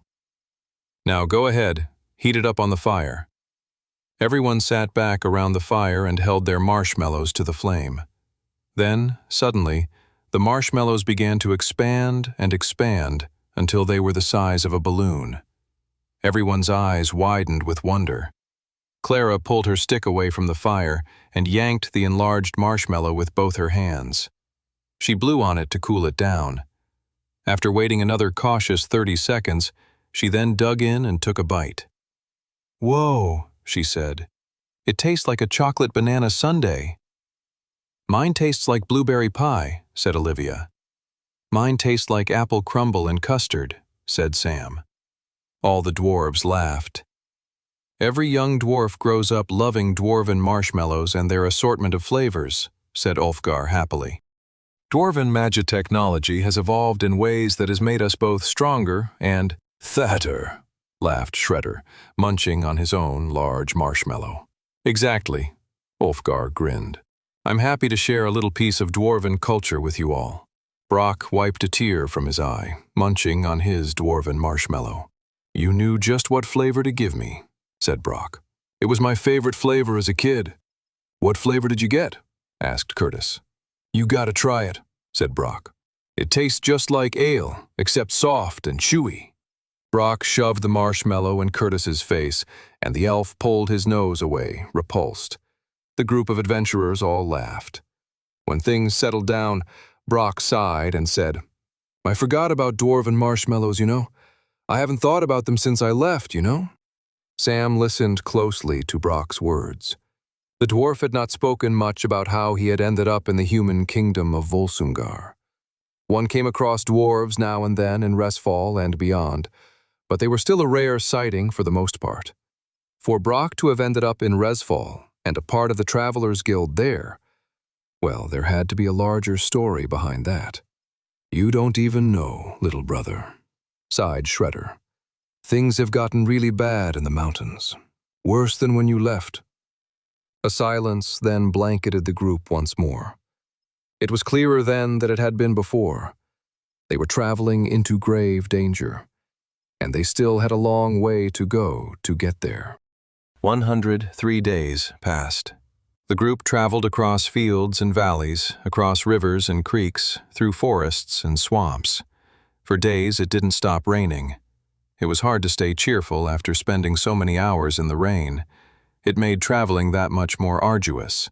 The ground was muddy and required more strength and focus to walk through. Then at night, it made keeping a fire going incredibly difficult.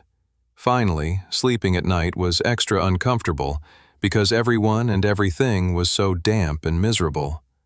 After another week of sleeping in tents on the ground in the forest, they eventually arrived at a quaint village which, even from the outskirts, held the promise of a cozy inn nearby. When they knocked on the door of the innkeeper's eyes widened at the sight of them all. 4 humans, 5 dwarves, and an elf, balked the lady innkeeper. What's the punchline? She chuckled and held the door open for them all. Now there's a whole lot of you, so you'll definitely be bunking up this evening, she said. But I can make space for you. Just wait down here and I'll go fix everything up for you upstairs. A few minutes later, the innkeeper came downstairs again and took them all up to their rooms and gave them a tour of the place. Just the sight of wooden bed frames, mattresses, and blankets were enough to fill Sam's heart with glee. After sleeping on bumpy and wet ground for the last week or so, the prospect of home comforts was a true welcome. Shredder even ran and jumped onto his bed. My, oh my, said Shredder. This feels good. Wake me up when it's time to set off again." The innkeeper laughed at them all. "Don't go to bed yet, you have to try my cooking first. Tonight I'm making a roast." The whole group grinned at that, and so an hour later they sat down at a large round table in the inn's common room and waited for their dinner to be served. The common room had glazed wooden floors, cozy red carpets, and a roaring fireplace. The inn also acted as the village's tavern, meaning it was filled with people all drinking pints and carrying on conversations. The innkeeper eventually came and served them a massive plate, each with roasted lamb, potatoes, and cauliflower covered in melted cheese. "This is a delicious, savory seasoning quite different from what we have back home," said Ulfgar, enjoying his roasted lamb. "Aye," said Brock, looking to his non-dwarvish companions. "Back home, they make ale-glazed lamb chops, absolutely scrumptious. I've tried to get the cooks at the guild back home to make some, but they've always scoffed at me. The cooks of Restfall turn their nose up at dwarvish cuisine." The dwarven envoy all shook their head. "I'm sorry to hear that, little bro," said Shredder. "My next song is going to be dedicated to all those poor souls in Restfall that have never had ale-glazed pork chops. It's going to be called Symphony for Lost Taste Buds." Shredder began to air guitar as he imagined the new song he was going to write. They continued to laugh and chat over their food, and it was only as the innkeeper served them a delicious classic Volsumgar dessert known as a gnome's cheesecake did Sam notice a group of hooded figures in the back of the tavern. He looked to the group and saw that Olivia had noticed the group as well. The two travelers nodded to one another. It was clear as day. The group was being followed. Sam assumed it must be more emissaries of the fallen, or mercenaries hired by them. He was impressed by how far a reach the dwarven death cult's power had beyond the Snow Peak Mountains. How were they able to create such an underground network under the nose of Volsumgar? Sam surmised in his previous timeline that Clarence Erdstrom must have discovered it and ignored it. For Clarence, letting the emissaries of the fallen do whatever they like resulted in the dwarven cataclysm, which for a man who relished in destruction and misery was exactly what he would have wanted. Olivia slowly sent signals across the table that there was potential hostile danger right nearby. "Let's finish our meal, and then we'll go up to our rooms," said Olivia. "I don't want any of the villagers down here to get hurt if a fight breaks out." They all dug into their dessert with a determined zeal to finish it quickly. Never in the history of Westria had any group of people ever eaten gnome's cheesecake with such intensity. Upon finishing their dessert, the group stood up and headed towards the stairs. They went up the stairs single file with Ulfgar leading the way and Olivia hanging at the back. Sam gulped halfway up the stairwell. "We're almost there," he thought. If the people tracking them wanted to come fight them upstairs away from innocent bystanders, so be it. Sam was almost at the top of the stairs when a scream echoed from down below. Crud. The four hooded figures down below stood up, one wielding a fiendish purple shadow magic projectile. The figure whipped it right into the center of the tavern where a group of villagers stood panicked and frightened. "Oh no, you don't," yelled Olivia, jumping through the air and slicing her sword right through the blade, obliterating the spell in seconds. She was using level 1 of her journeyman paladin class skill, Spell Cancel. She landed right in front of the hooded figure, running her blade across his neck, finishing him off cleanly. The two other figures then generated fireballs in either of their hands, one whipping it towards Olivia and the other whipping it towards the inn's carpet. Toby quickly reacted, putting both his hands together and unleashing a gushing force of water. Tsunami Blast! Moving his blast in a line, he was able to take out all the fireball attacks from dealing any damage. Seconds later, Olivia was finishing off the two fire mages with her sword, leaving only one remaining hostile target. The final hooded figure had disappeared, only to re-emerge, clutching the friendly innkeeper, holding a dagger to her throat. "Do as I say, or I kill the innkeeper," hissed the hooded figure. The innkeeper shivered and tears ran down her face. "Please," she cried. "I don't want to A blood flame ball swerved right past her face and set the hooded man completely on fire. The hooded figure let go of the innkeeper, allowing her to escape as Sam's powerful blood magic roasted the evil man alive. Olivia picked up a napkin and wiped the blood off her blade. The villagers stared at the group of adventurers with horror. They all scurried into a corner, away from the dead bodies of the dwarven cultists. Puddles of blood leaked out from them. "Who are you?" said the villagers. "Nothing like this has ever happened in our village. We'd never seen those dwarves before, and then suddenly you show up and we almost get killed?" The villagers were growing angrier by the minute. A younger Sam would have seen the villagers' reaction as the height of disrespect and ingratitude, but he now knew that their behavior was based purely on fear. It didn't matter if Olivia had finished off 3 of the cultists with her blade, or that Sam had finished the final one off with his blood flame projectile. It was the villagers whose hearts were pounding the hardest. It was the villagers who were unused to seeing magic flung about with such ferocity, for life to be threatened and taken away with such vicious and ruthless speed. Sam knew that reacting to their anger with anger of his own would only make them more fearful and likely to lash out. Interestingly, Sam wasn't the only one to understand this. "Thank you for saving me," said the innkeeper, bowing to the travelers and breaking up the heightened tension growing between the villagers and them. In a heartbeat, the tension in the room went from a boil down to a simmer. "My inn has never sent innocent adventurers off packing, and we're not going to start doing so tonight," said the innkeeper. "You may stay the evening, but I humbly request you leave first thing tomorrow morning." Sam and the rest of the group of travelers all nodded their heads. "We'll make sure to have a rotation of us on guard duty all night to make sure nothing happens to the inn or to anyone else in the village," said Sam.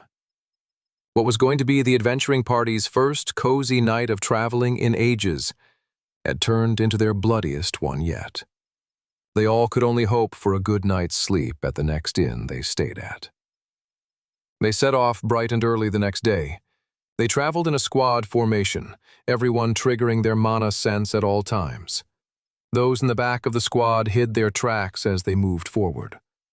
Hiding their tracks definitely slowed down their travel time, but the group had decided they wouldn't stop hiding their tracks until they could be absolutely certain they weren't being followed anymore. The emissaries of the Fallen were either tracking directly or were paying spies and mercenaries to keep up with their whereabouts. Either way, the fact that the death cult didn't want the dwarven envoy to return with all of the human weaponry and supplies along with a squad of talented travelers suggested that the evil group was getting closer to succeeding at their goals and didn't want anyone to get in their way. All the more reason they needed to get to the Snow Peak Mountains fast. After a few more days of traveling, the party of travelers eventually stepped out of the woods and entered a strange, open valley. For miles in every direction were pieces of broken stone and fallen-over columns. It was clearly the remnants of an old civilization. Sam's eyes widened with understanding when he saw what he was looking at. He'd only read about this place in history books in his previous timeline. Isn't this place supposed to be cursed? It was none other than the Carvesi ruins, a lost and ancient civilization. "I didn't know you were leading us this way," said Ulfgar to one of his dwarven warrior escorts. The dwarf shrugged. "We needed to buy time and avoid being followed. This seemed like the best way." Best way for us to get killed, maybe, said Ulfgar, shaking his head. Many people, across multiple races of Westria, believed it was incredibly dangerous to even step on the grave of this dead civilization. Yet Sam understood the dwarven warriors' thinking. It would significantly cut their travel time towards the Snow Peak Mountains and remove the threat of any more emissaries tracking them down to fight. But at what cost, Sam wondered. The group deliberated and finally agreed it would only waste more time to backtrack, and so the travelers all stepped into the graveyard of the ancient Carvesi civilization. Ulfgar walked through the valley of destroyed homes and columns, trying his best not to step on or break anything. Sure, a lot of it was broken already, but Ulfgar was always wary of disturbing the dead.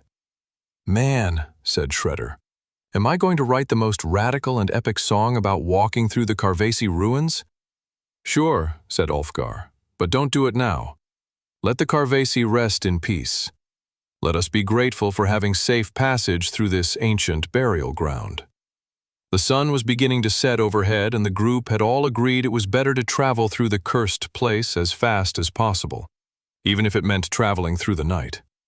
They continued marching forward, Ulfgar keeping close attention to the ground, making sure not to kick even the tiniest pebble. Maybe he was being overly cautious, but he'd rather be cautious than dead. Soon the moon and stars twinkled above them as they traveled through the ruins. It was a beautiful night, but Ulfgar refused to let the pretty night sky tempt him away from paying attention to the ruins in front of him. In the corner of his eye, he noticed a flickering blue spark. It moved through the air like an ash floating up from a fire pit, only to disappear a few inches beyond the highest flame. He paused and waiting to see more flickering blue light, but nothing came about. No one else picked up on it, so he continued moving forward. A few seconds later, Ulfgar witnessed a blue flicker again. Except this time, it wasn't just one ash-like blue flicker, but a countless number of them. The blue light surrounded the entire party of travelers. The blue ash floated all around them until each individual flicker began to compose an overall set of shapes, and suddenly they were surrounded by 10 ancient Carvesi spirit warriors. It will be faster, they said, grumbled Ulfgar. Safer even, they said. "Aw, give it up, Ulfgar," shouted Brock, materializing his battle axe. "I was itching for a battle anyway." Brock rushed towards one of the spirit warriors and slashed his axe right through its torso. The only problem was, the axe went through the torso and didn't deal any damage. Huh? The crowd of spirit warriors took a step towards them all, surrounding them. To Ulfgar, things were suddenly looking really dire. If they couldn't harm them, they were in an impossible battle. They should never have entered the Carvesi ruins. It was foolish of them. Now they were all going to die, and the Dwarven Union and the rest of Dwarven civilization was going to be at the mercy of whatever devilish plans the emissaries of the Fallen had cooked up. Right as Ulfgar was losing all hope, a crimson blade appeared from behind the spirit warrior's stomach.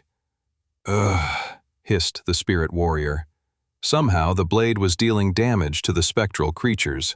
The blade moved rapidly across the battlefield, mowing down the regiment of spirit warriors. Some it cut in half. Others it stabbed through the stomach, chest, and heart. And then a few ghostly heads went flying as well. Soon enough, all the spirit warriors were dead, and the figure controlling the blade that killed them all stood before them. It was none other than the young black-haired boy who was a member of their party. He stood before them, panting as he caught his breath from his deadly and incredible onslaught. 105. Sam caught his breath. Killing spirit warriors wasn't easy. Killing 10 of them in the span of 60 seconds was even harder. "Holy crap," said Clara. "Well done, Sam." Everyone smiled and nodded.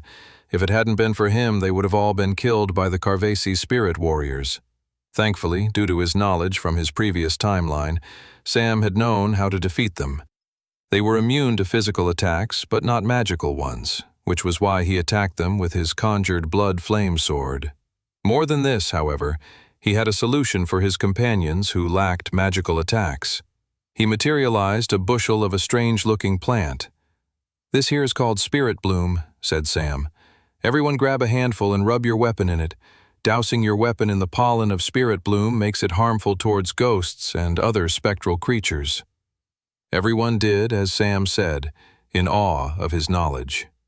Based on his previous timeline, this information wouldn't actually be discovered until a few years later, but it was beneficial information that the world could take advantage of before then.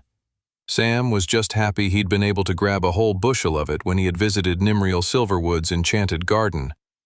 "I might have to pay that old kook a visit to thank her," Sam thought to himself cheerfully, "and to restock on more powerful and rare plants, of course." "Shall we continue forward?" Sam grinned. The group continued to travel across the ancient Carvesi ruins under the silver glow of the moon and starlight. Ulfgar walked near the back of the group. The senior dwarven diplomat had his eyes locked on the young, black-haired traveler. The boy walked in the middle of the pack. In moments of calm like their current moment, the boy gave across a nonchalance in his movements. He didn't call attention to himself as young men were known to do. This kid is not ordinary, Ulfgar mused. The dwarf thought he understood the hierarchy within the group of travelers, but now he wasn't so sure.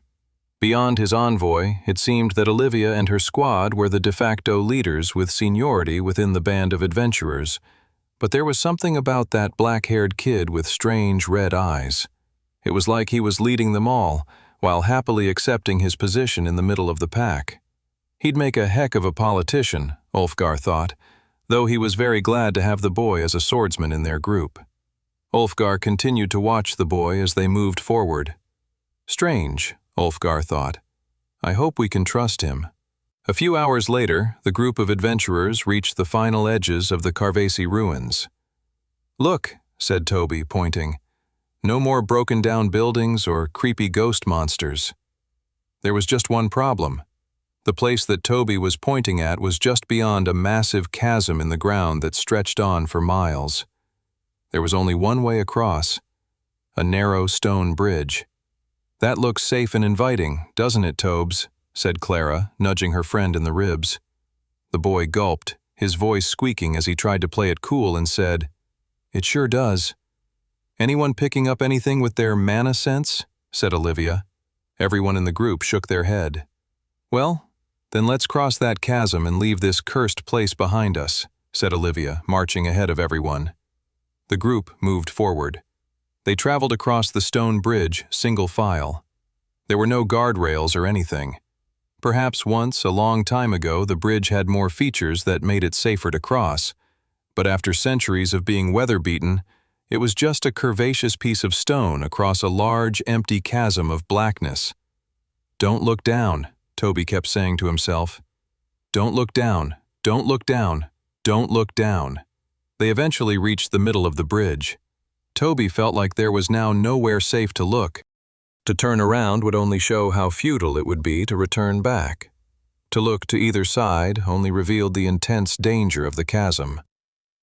I wonder how deep it goes. Toby shook his head and started chastising himself. Why would you even ask yourself such a question? Toby, said Sam, who was walking in front of him. Don't panic, but something really freaking scary is about to happen. Sam's eyes narrowed. He knew in a split second that the group wasn't going to make it across the bridge, at least not easily. Get ready, everyone, he shouted. What are you talking about? Shouted one of the dwarven warriors. I'm not picking up anything in my mana sense. Sam shook his head. None of them had picked up anything in their mana sense with the previous Carvesi spirit warriors. You couldn't detect something until it existed. And the undead spirit warriors had a funny way of only coming into existence right when you least desired them to. At that very moment, blue ash began glowing all across the long, dark, black chasm. How many warriors are forming? Said Toby, his voice shivering.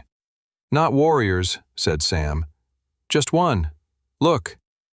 The blue ash began to form a massive body, the shoulders of which were on either side of the bridge. Soon, a head formed, pushing its ethereal skin through the bridge itself and appearing to loom far above them. It was a massive, spectral being.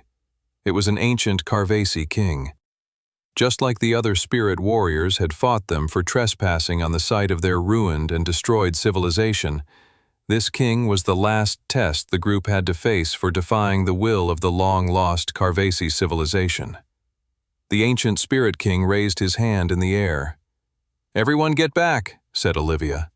The group scrambled backwards as fast as they were able on the narrow bridge, as the giant ghost king swung his arm across the chasm. All right, listen up, said Olivia. This isn't going to be an easy fight, but our weapons are already doused in spirit bloom, so it shouldn't be impossible. The adept tier traveler rushed forward, materializing her sword in her grip as she ran. She leaped up and sliced at the Spirit King's arms. 2 thin lines appeared in the Spirit King's arm. Olivia had managed to deal some form of damage, but it wasn't major. Nevertheless, it gave the group great hope that they'd be able to win this battle. Come on, said Olivia. We just need to overwhelm this thing with damage, and then we can cross the bridge and get out of here." "Aye, aye, Captain," shouted Curtis and Brock. Brock rushed forward with his battle axe and swung at the Spirit's King's chest, dealing a devastating blow. Curtis shot his hand forward, triggering his lightning chain ability. Crackling blue light shot out from his palm and stretched out across the large chasm until the pointed end of his ability punctured the chest right where Brock had already left a gaping wound. They were dealing injury upon injury. The ancient spirit would be dead in less than 2 minutes at their current rate. The greatest power the Carvesi spirits had over them all was their general invulnerability to their attacks. But because Sam knew the workaround for that, they really didn't have much of an advantage over them in any way. The Carvesi Spirit King appeared to recognize the changing tide of the battle and swiftly changed his strategy. He began punching at the bridge itself. 106. The whole ground shook. Small cracks and tears in the stone began to take hold. Sam's heart began to race. The bridge was going to crumble, and they'd all be dead if this bridge collapsed and they fell down into the chasm below. Sam quickly materialized a vial of blood in either of his hands. He squeezed one vial shut and instantly triggered level 2 of blood flame and conjured a crimson ball of fire in his palm. He then whipped the remaining vial in the air and let it fly closer and closer until it was right in front of the Carvesi Spirit King's face. He then threw his blood flame ball right after it, until the vial smashed into a great cloud of blood right between the Carvesi Spirit King's eyes. "Here I go," said Sam. He then triggered blood teleport. He was high above the chasm now, staring the massive Ghost King in the face. He materialized his Berserker sword and unleashed a spinning slice attack, dealing multiple hits to the monster. The slashes were enough to blind the Spectral King's eyes. He screamed in agony and reached up to his eyes. "Run!" Sam shouted to those below him. This was the opportunity he was hoping to create. With the Ghost King in agony, his friends could run between his legs and get to safety on the other side. Sam's stomach lurched as he realized he was about to start falling. As he descended, he saw his friends rush below the giant spirit's legs, the stone bridge beginning to crumble behind them. They're going to make it, Sam realized. Now that he knew that his friends were okay, he could get to work on saving himself. As he fell towards the crumbling bridge, he materialized another vial of blood, whipping towards the safe area. He then created another blood flame ball with the remaining blood still drenched in his palm and whipped it at the flying vial. The vial smashed right above safe land, and he triggered blood teleport instantly. A second later, Sam was standing on smooth, solid ground along with his friends, watching the entire bridge to the Carvesi ruins collapse into the unknown world below, taking the ancient Spirit King along with it. Sam's heart pounded in his chest. His throat burned, his legs ached. Echoing all around him were the sounds of rushing footsteps of his fellow companions. That, and vicious grunts and gasps for air. The group didn't stop running until they had descended a hill into a forest and were far away from the Carvesi ruins. Everyone caught their breath. From Ulfgar to Toby, everyone's face was pale and concerned. That last battle with the Carvesi Spirit King had been far too close for comfort. Sam shook his head, just thinking about it. They had been seconds away from collapsing down into that chasm, never to be seen by the world again. Their whole mission to help the dwarves would have been over in a blip.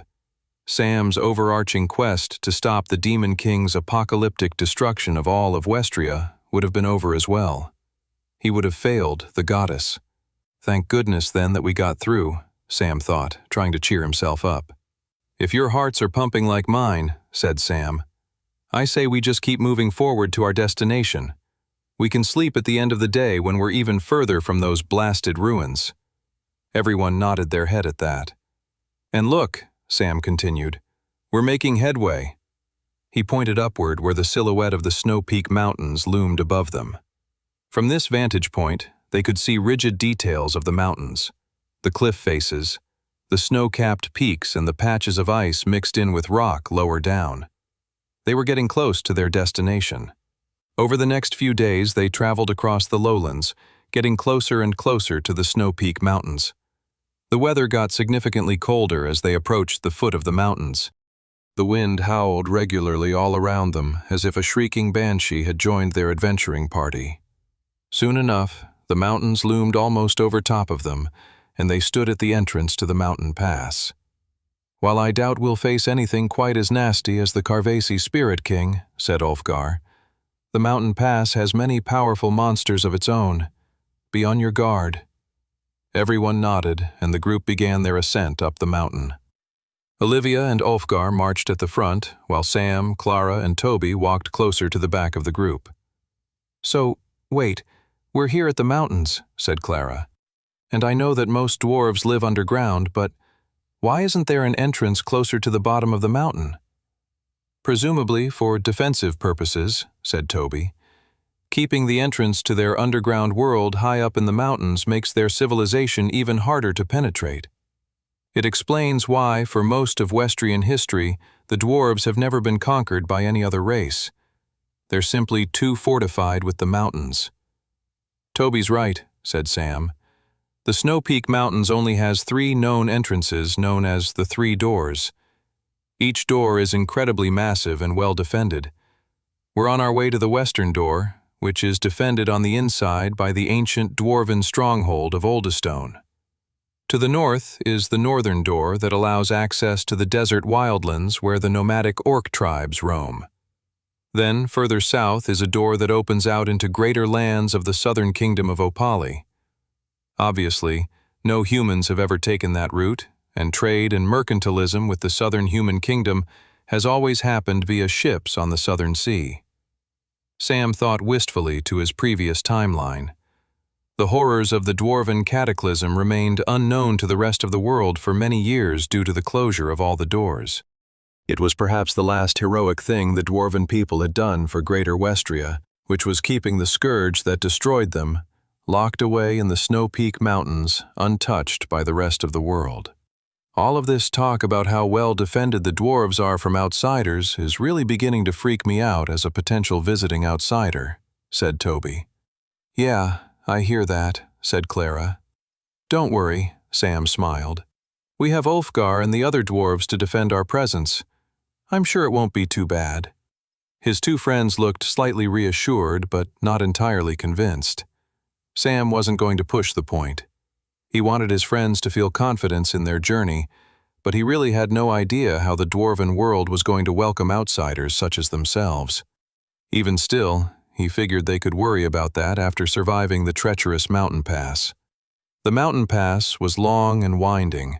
After many days of traveling, Ulfgar revealed at their fire pit campsite that they were only halfway towards the entrance of the eastern gate. They still had a while to go. The following day, as they walked along the pass, rocks began to roll down the cliff face beside them. Sam and his companions turned up to see a group of 4 trolls rushing down the mountain with massive clubs to take them on. "Trolls incoming!" shouted Olivia, materializing her blade. Ulfgar stretched out his hands and triggered his earthquake ability, rippling shards of stone right in the pathway of the incoming trolls. The powerful change in the environment was enough to cause the trolls to trip and start tumbling and falling towards them. "This is our advantage," said Olivia. "Let's finish this." Olivia triggered her Paladin class's apprentice tier ability, Divine Blade. Her silver sword suddenly took on a bright white hue of energy, transforming into a glorious sword composed of light magic. She then triggered the level 2 evolution of the Divine Blade ability, stretching it out until it was truly massive. She then sliced at the incoming trolls tumbling towards them. The trolls were nothing but cut-up slabs by the time they tumbled down to their feet. "Piece of cake," said Olivia. Brock and Curtis turned to one another, blushing. "The captain is so cool, isn't she?" "We better keep moving," said Ulfgar. "If we're being attacked by trolls, that means there's more nearby." They started to move briskly up the mountain pass. Over the next few hours, they didn't run into any more trolls.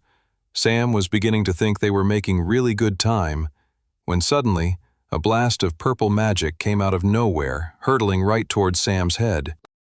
Meanwhile, behind the western door to the Snow Peak Mountains, in the dwarven city-state of Oldestone, A meeting was being held with the city's main council. 5 dwarves sat around a circular table. Each dwarf was a leader of a different section of the large underground city known as Oldestone. The oldest among them was the wise Balin Deep Delver. He was the main leader of the entire city, though he was growing older and frailer by the day.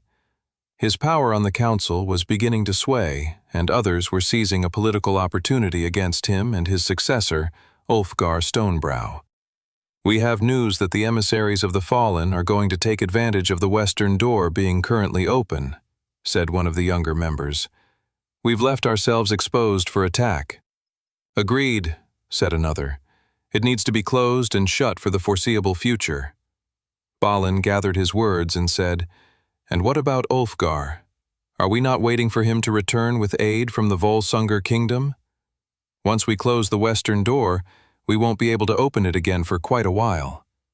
The great doors to the mountains were designed to protect and insulate the dwarven civilization, and so upon closing, the door could only be opened 30 days later at the earliest. The powerful seal had protected the civilization throughout the centuries, but now it had become a tool of letting the rot of their civilization fester in isolation. The others sighed. "It isn't an easy choice," said another council member. "But what are we to do?" Balin didn't like this situation one bit. His fellow council members were circling him like vultures.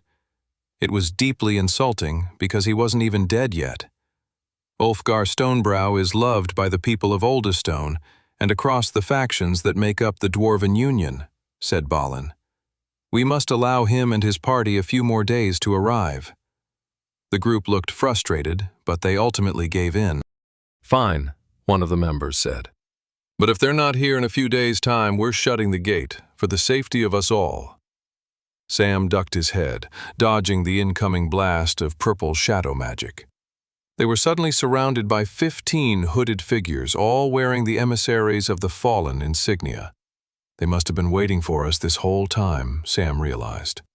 The emissaries were aware of the Dwarven envoy, meaning that they knew they would be returning to the western door to the Snow Peak Mountains. "This is some welcoming party, huh?" shouted Ulfgar. "Let's get 'em!" Everyone materialized their weapons and rushed forward to take on the Dwarven cultists. Sam held back as the warriors and melee fighters rushed their enemies head-on. Brock swung his axe, tearing through a spellcaster's arm before he could initiate a spell. Clara stabbed a cultist in the throat with Serial's Spear of the Sea. The gift from the mermaids was proving to be a powerful weapon in Clara's hands. The Dwarven envoy locked into battles with the squad of cultists' own set of melee fighters. Behind the main field of battle, Toby and Curtis hurled magical projectiles at their enemies. They were dealing damage, but also flinging their spells out to clash with and cancel out the Death Cultists' spellcasters' attacks. Thanks to Toby's new staff, Atlas's Scepter of the Tides, the young traveler's water attacks were doing extra damage to the enemy cultists. Sam realized they needed to get behind enemy lines, which was the perfect job for him in that moment. He triggered his apprentice-tier Death Lord ability, Blood Teleport. Sam disappeared and reappeared right behind the enemy melee fighters in a puddle of blood created by Brock's wild slashes of his battle axe. He rushed forward, materializing his demonic rune blade and taking on the defenseless spellcasters. The 3 spellcasters all threw magic projectiles at him, which Sam managed to dodge with quick feints and ducks of his head. When they went in for a second wave of deadly elemental attacks, Sam materialized his arcane aegis and used the reflective power to further disrupt the enemy squad's formation. Soon enough, he was up close and personal with the spellcasters, and there was nothing they could do. Sam slashed them to bits with his demonic rune blade. The emissaries of the Fallen still had quite a few people fighting against them, but their initial strategy and advantage had been completely upended, thanks to Sam. Ulfgar pulled his conjured stone axe out of the bloody chest of a now dead and defeated cultist, preparing to take on the next one. It looked like they were completely surrounded by enemies. This isn't good, he thought.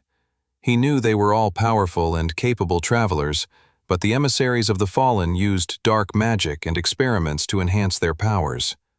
They outnumbered Ulfgar's group by quite a bit. Were they really going to take them on? Especially when there were multiple low-tier travelers in their party. Just as these defeatist thoughts passed through Ulfgar's head, a huge blast of water shot out from behind him. It was the young wizard traveler, Toby, using the level 2 evolution of his water blast spell. The hostile water shot through the ranks of the cultists. More than that, it was pushing the weakened emissaries into a narrow corridor on the mountain pass, which put them directly in line with Brock, Olivia, Clara, and the other dwarven warriors. The emissaries stumbled off balance from the powerful water magic, while Brock sliced them to bits with his axe, or they got stabbed in the chest by the young, talented spear fighter. Soon enough, the adventuring party was standing over a mass of corpses. These young travelers, Ulfgar thought to himself, I don't know why I ever doubted them. They work effectively as a team and show incredible promise. He once again felt vindicated in his decision to invite the travelers from Resfall into the Snow Peak Mountains. We're only a few days away, said Ulfgar. Let's keep moving. The group stepped over the bodies of the dead cultists and continued forward to their destination. 108. Sam and the others sped up their pace as they walked up through the mountain pass. No one spoke. Everyone was marching with zeal and determination. This is bad, Ulfgar said, breaking the silence. If the council in Oldstone even have the slightest hint of an emissary presence out on the western side of the Snow Peak Mountains, they'll be discussing closing the western door. We must get there before they do such a thing.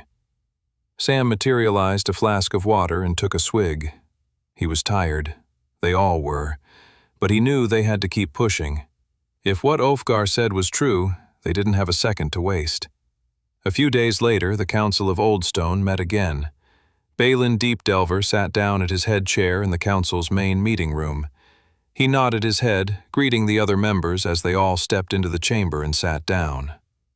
Every single face, Balin noticed, had a stern and troubled look.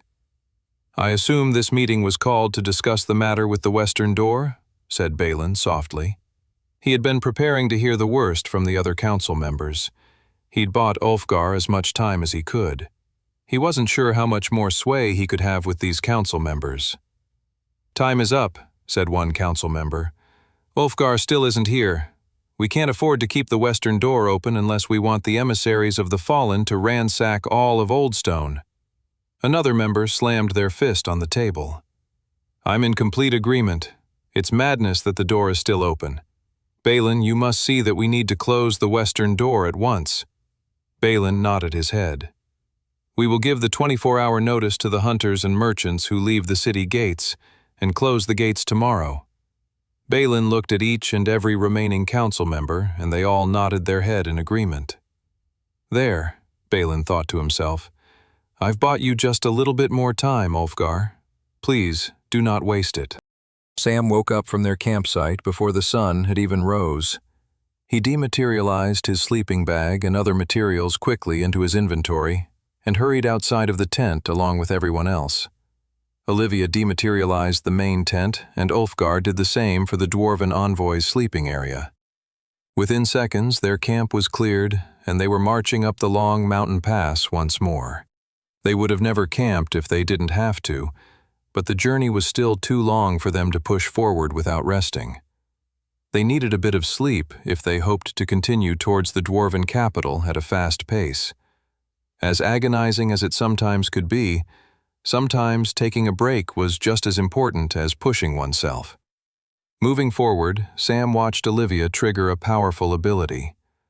A splash of blue light shot out all around them, and suddenly Sam felt lighter on his feet, like he was moving faster.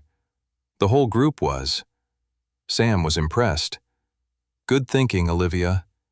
The Adept Tier Traveler Captain had triggered the Level 3 evolution of her Novice Tier Paladin ability, Divine Inspiration. Levels 1 and 2 of Divine Inspiration helped one fight harder and take more damage in battle. The Level 3 evolution of the ability gave her allies greater luck. It was a hard boon to describe, but it essentially meant that more things went one's way. For instance, it couldn't stop someone from tripping, but it might cause someone to notice a crack in the road they hadn't seen before. Or, if someone was in a hurry, it might make them walk faster and harder without them realizing it. Sam understood that this was the final push. If they didn't get to Oldestone soon, they might never enter the Snow Peak Mountains at all. And if that didn't happen, the dwarven race would be lost to all of Westria, and humanity would have one less ally in the final fight against the Demon King many years in the future. Sam bristled just thinking about that final battle on the plains of the forsaken Isle of Etnu. He shivered just thinking at the ease with which the Demon King's army destroyed Sam and everyone else fighting on behalf of the last remaining army of humanity. We didn't have the dwarves in that battle then, Sam thought. And we lost. Surely we'll lose again without their aid. We need to save the dwarves, Sam thought, as he pushed himself further up the steep mountain pass. We need to get to Oldestone. 24 hours later, Balin Deep Delver stood in front of the great gears of the western door, along with the other council members.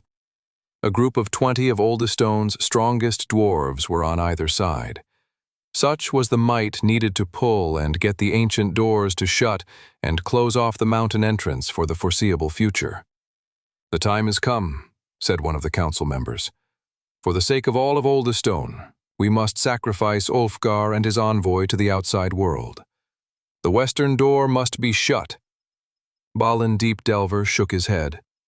"I'm sorry, Ulfgar," the old dwarven leader thought. "I did everything I could."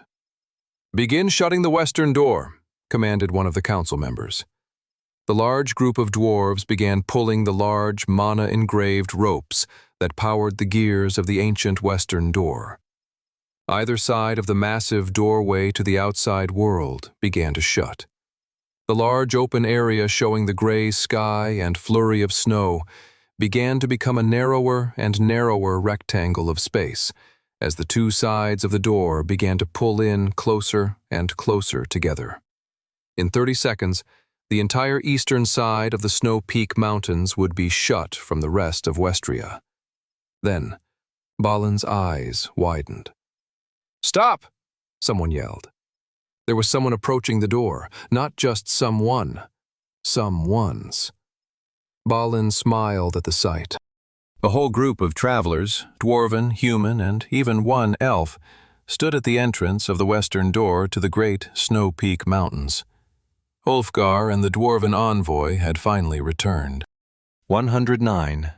Sam and the party of travelers stepped through the narrow opening of the great western doorway to the Snow Peak Mountains. A group of older dwarves stared at them, wide-eyed and speechless. Ulfgar looked at the half-closed door to the mountains, then back down to the group of dwarves standing in front of him. "Well, isn't this a warm welcome?" said Ulfgar. "If I didn't know better, it looks like you were about to shut me out of the bloody city that I run." "If I didn't know better?" said one man. "It looks like you brought a freaking boatload of humans with you and a bloody elf. Is the elf here to make us feel better about the humans? Have you gone mad, Ulfgar?" Sam felt the intensity of all the eyes looking at them. There were the older dwarves that Ulfgar was speaking with, and then there were all the incredibly strong-looking dwarves that had been operating the Great Western Door. They were all looking at Sam and his friends like they were aliens. To be fair, they could possibly be the first humans those dwarves had ever laid eyes on. They were also looking at Curtis with far less curiosity in their eyes and more venom and disdain. Sam definitely felt like someone who had walked into a party that he was definitely not invited to.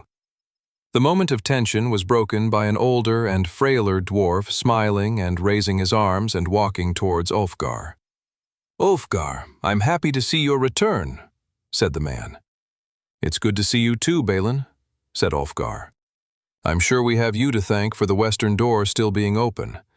I imagine without you it would have been shut as soon as my envoy and I left for Resfall." "More than you know it, my dear boy," laughed the older dwarf. The other dwarves bristled, and one spoke up to defend themselves. "Ulfgar, we are happy with your return, and mean no offense by our actions with the western door. Our reports say the emissaries have their members out there. We felt vulnerable to attack. "You are not wrong," said Ulfgar. "Now that I have returned, I agree with you all. We must shut the western door. Come, let us return to the council room. We have much to discuss." "Indeed," said one of the council members. "There's been increased sightings of—" "Shh," said another dwarf council member, nodding towards Sam and his companions. "We can discuss more of that later." Sam's eyes narrowed at the council member's unfinished sentence.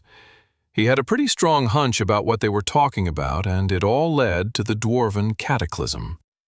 The Dwarven politicians signaled to the worker dwarves to continue shutting the grandiose western door to the Snow Peak Mountains. Sam and his companions followed behind the dwarves as they led them down to the cavernous city of Oldestone, all while the great doors behind them sealed shut, keeping the entire world at bay. They were the first non-dwarves to enter the Snow Peak Mountains in over a century. Hearing the echoing slam of the western door closing shut, Sam couldn't help but hope that despite how historically impressive their entry to the Snow Peak Mountains may be, that at some future date they would eventually be able to leave. Until then, they had a lot of work to do. As they followed behind Ulfgar and the other dwarves, Sam and his human companions marveled in wonder at the ancient dwarven city of Oldestone. At first, they saw the city overtop a hill and got a grand view of a brightly lit urban center that blended in with the sharp, ragged earth beneath the Snow Peak Mountains. It was a feat of dwarven engineering and craftsmanship that at least half of the buildings looked as if they had just naturally formed there, composed by a millennium of shifting natural patterns. It was truly a marvel. But then there were the buildings that clearly were designed. The grand forges showering out ash from their chimneys, the incredible statues commemorating ancient dwarven kings, and the series of canals transporting materials and dwarves from one end of the city to another. "I can't believe they have rivers down here," said Clara. "They have lakes, too," said Brock. The whole group wanted to ask more questions, but they quieted down as they entered the city and began to get stared at with looks of both curiosity and suspicion. Curtis kept his hood up to conceal his long ears, which were the biggest giveaway of his elven nature. He also walked with a slight hunch to appear more human, though ultimately ended up just looking kind of weird. They moved through a busy marketplace where beautifully crafted weaponry and jewels were being sold. Intense bartering echoed across the tents and stalls. One market seller had a table of glowing fish on skewers that passers-by were eating on sticks. Sam couldn't help but notice the exhausted looks on all the faces of the dwarves they passed. The looks weren't from overwork or intense manual labor. No. They were the looks of people who had been ground down by endless war and fighting. Those who had seen loved ones perish and homes burned to the ground. The Dwarven Civil War had been raging for decades now, affecting every single dwarf who lived in the Snow Peak Mountains. Fear, hatred, and sadness had all calcified within each and every dwarf who had been impacted by the war, leaving them a haggard and exhausted form of what they could have been. The sight of all these exhausted and fearful dwarves made Sam's heart throb with pain. He knew that the start of the Civil War had happened decades before he had even been born, or the dungeon gates had arrived in Westria, and yet still he felt a sense of responsibility to these people. In Sam's previous timeline, the Dwarven Cataclysm was the final apotheosis of decades of dwarven infighting and racial self-slaughter. It was an awful and bitter end to decades of war and misery. Sam clenched his fists, just thinking about it all. The dwarves deserved better. Westria deserved better. Sam refused to let the outcome of the Dwarven Civil War turn out the way it did in his past life. He wanted to see relief and happiness on the faces of all the dwarves in the Snow Peak Mountains. The group continued their walk through the streets of Oldestone. As he walked, Brock kept glancing up to the rocky ceiling that overlooked the entire city. The ceiling was referred by the dwarves as the Stone Sky. "Are you glad to be back home, little bro?" said Shredder to Brock. Brock's face went downcast for a brief second. I certainly miss the glowfish skewers, said Brock, but I don't consider the Snow Peak Mountains my home anymore, and I believe the feeling is mutual. You may recall, Shredder, but I didn't leave here by choice. Shredder didn't have a chance to reply as they approached a large palace. This is where the main council of dwarves lives, said Ulfgar. I'll show you where you all be staying. The Dwarven Council gave the group of travelers from Resfall a large suite with multiple rooms for them all to stay in. It was quite opulent and came with all sorts of interesting features. There was a large barrel that had an unlimited supply of ale, as it was connected to a network of larger barrels at the bottom of the palace. I could get used to this, said Olivia, pouring herself a tankard. Aren't you our captain? Said Toby. Shouldn't you be modeling good behavior? I'm just trying to get better acquainted with dwarven culture, she said, taking a large gulp of her glass and then burping. Brock and Curtis looked to each other. Maybe just stick to one ale for now, Captain. On the common room table was a bowl of faded, off-white candies. What are these? Asked Clara. Ah, said Brock, picking one up and chewing on it. Stalactite gummies. Both a delicacy and staple of dwarven childhood. Try some. Clara made a face. Maybe later. The group quickly ran around the palace suite, staking claims on different rooms. Once Sam knew which room was his, he closed the door and gave himself a private moment to go over his thoughts. It had taken them just over a month to travel from Resfall to Oldestone. Now that they were here, they were in a prime position to stop the historical tragedy about to unfurl here in the Snow Peak Mountains. They had a month to prepare. It was up to them to be enough of a difference to stop the dwarven cataclysm. The following morning, Sam and his companions woke up to find the dining area in their suite piled high with breakfast options and a large jug of hot coffee. Workers at the palace must have brought all of these treats while they were sleeping. As Sam pored over the delicious-looking options, he saw that there was a note left behind as well. It was from Ulfgar. He was requesting they all meet him downstairs in an hour for a meeting. Fair enough, Sam thought. Plenty of time to try all of these dwarven breakfast delicacies. Sam filled his plate up. He recognized a lot of the dishes from his studies in his previous timeline. There was roast beef hash browns. It was delicious deep-fried squares of roast beef, potatoes, and onions. He took plenty of slices of dwarven honey bread. It was made of a special grain that only grew in the Snow Peak Mountains. The grain was then cooked and baked in a stone oven with a magical fire. The honey butter spread on the slices was made from honey harvested from giant bees that lived in certain caverns beneath the mountains. Even though Sam knew it all in his head from his readings, he was still amazed by the rich culture and diversity of environments that existed within the Snow Peak Mountains and dwarven civilization itself. Without all of his extracurricular reading, Sam would have guessed that underground cities in a mountain would be much more monotonous and plain in its culture. As he munched on his food and sipped on his coffee, he was very happy to be wrong. Sam helped himself to seconds as the other members of his adventuring party woke up, and soon after everyone was wide awake and ready, they headed downstairs to meet with Ulfgar. The senior dwarven diplomat waited for them in the hall. "I hope you've slept well," said Ulfgar, "and that the dwarven breakfast was to your liking." "Yes, thank you," said Sam. "It was very hearty and filling." The group then followed Ulfgar to a meeting room.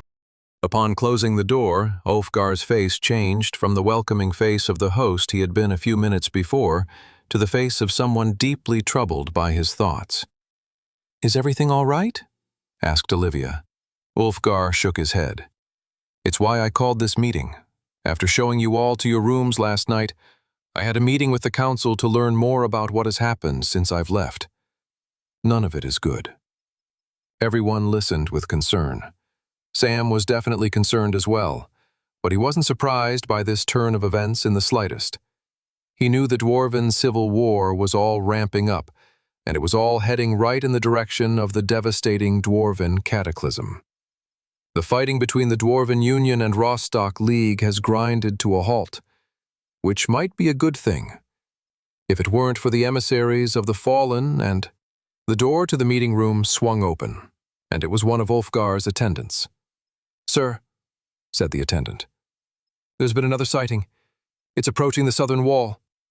Ulfgar rubbed his forehead, agitated by the news.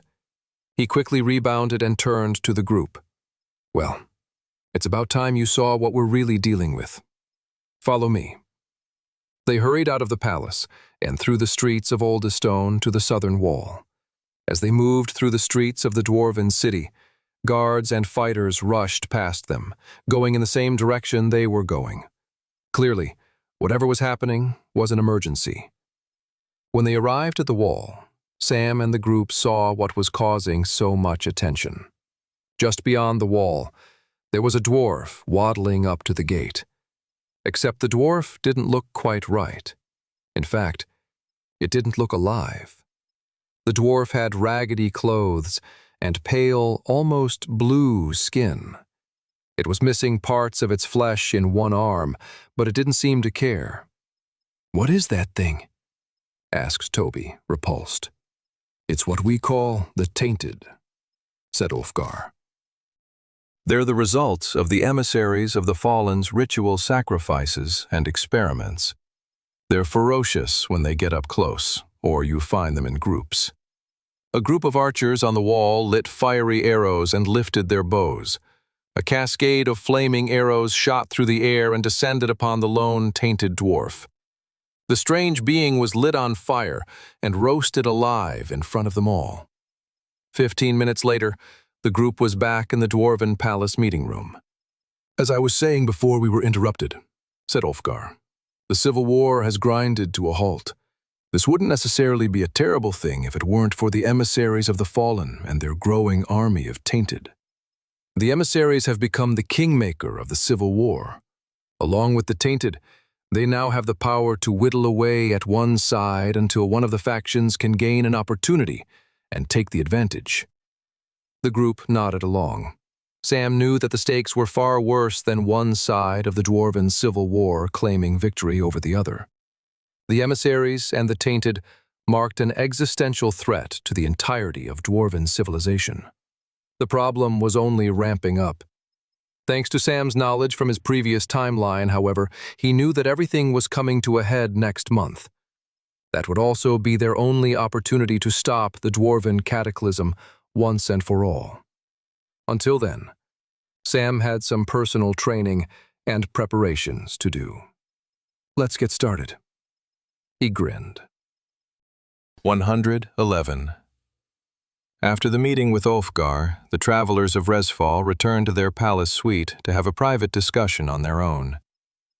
"So, what's exactly our play here?" said Clara as they sat down in their common room. "The Queen sent us here to help out the Dwarven Union. Does that mean we're going to help them win the civil war against the Rostock League?" Brock shook his head. "It's not even that simple," said Brock. "The bad blood between these factions goes too deep. The war will never end by one side beating the other.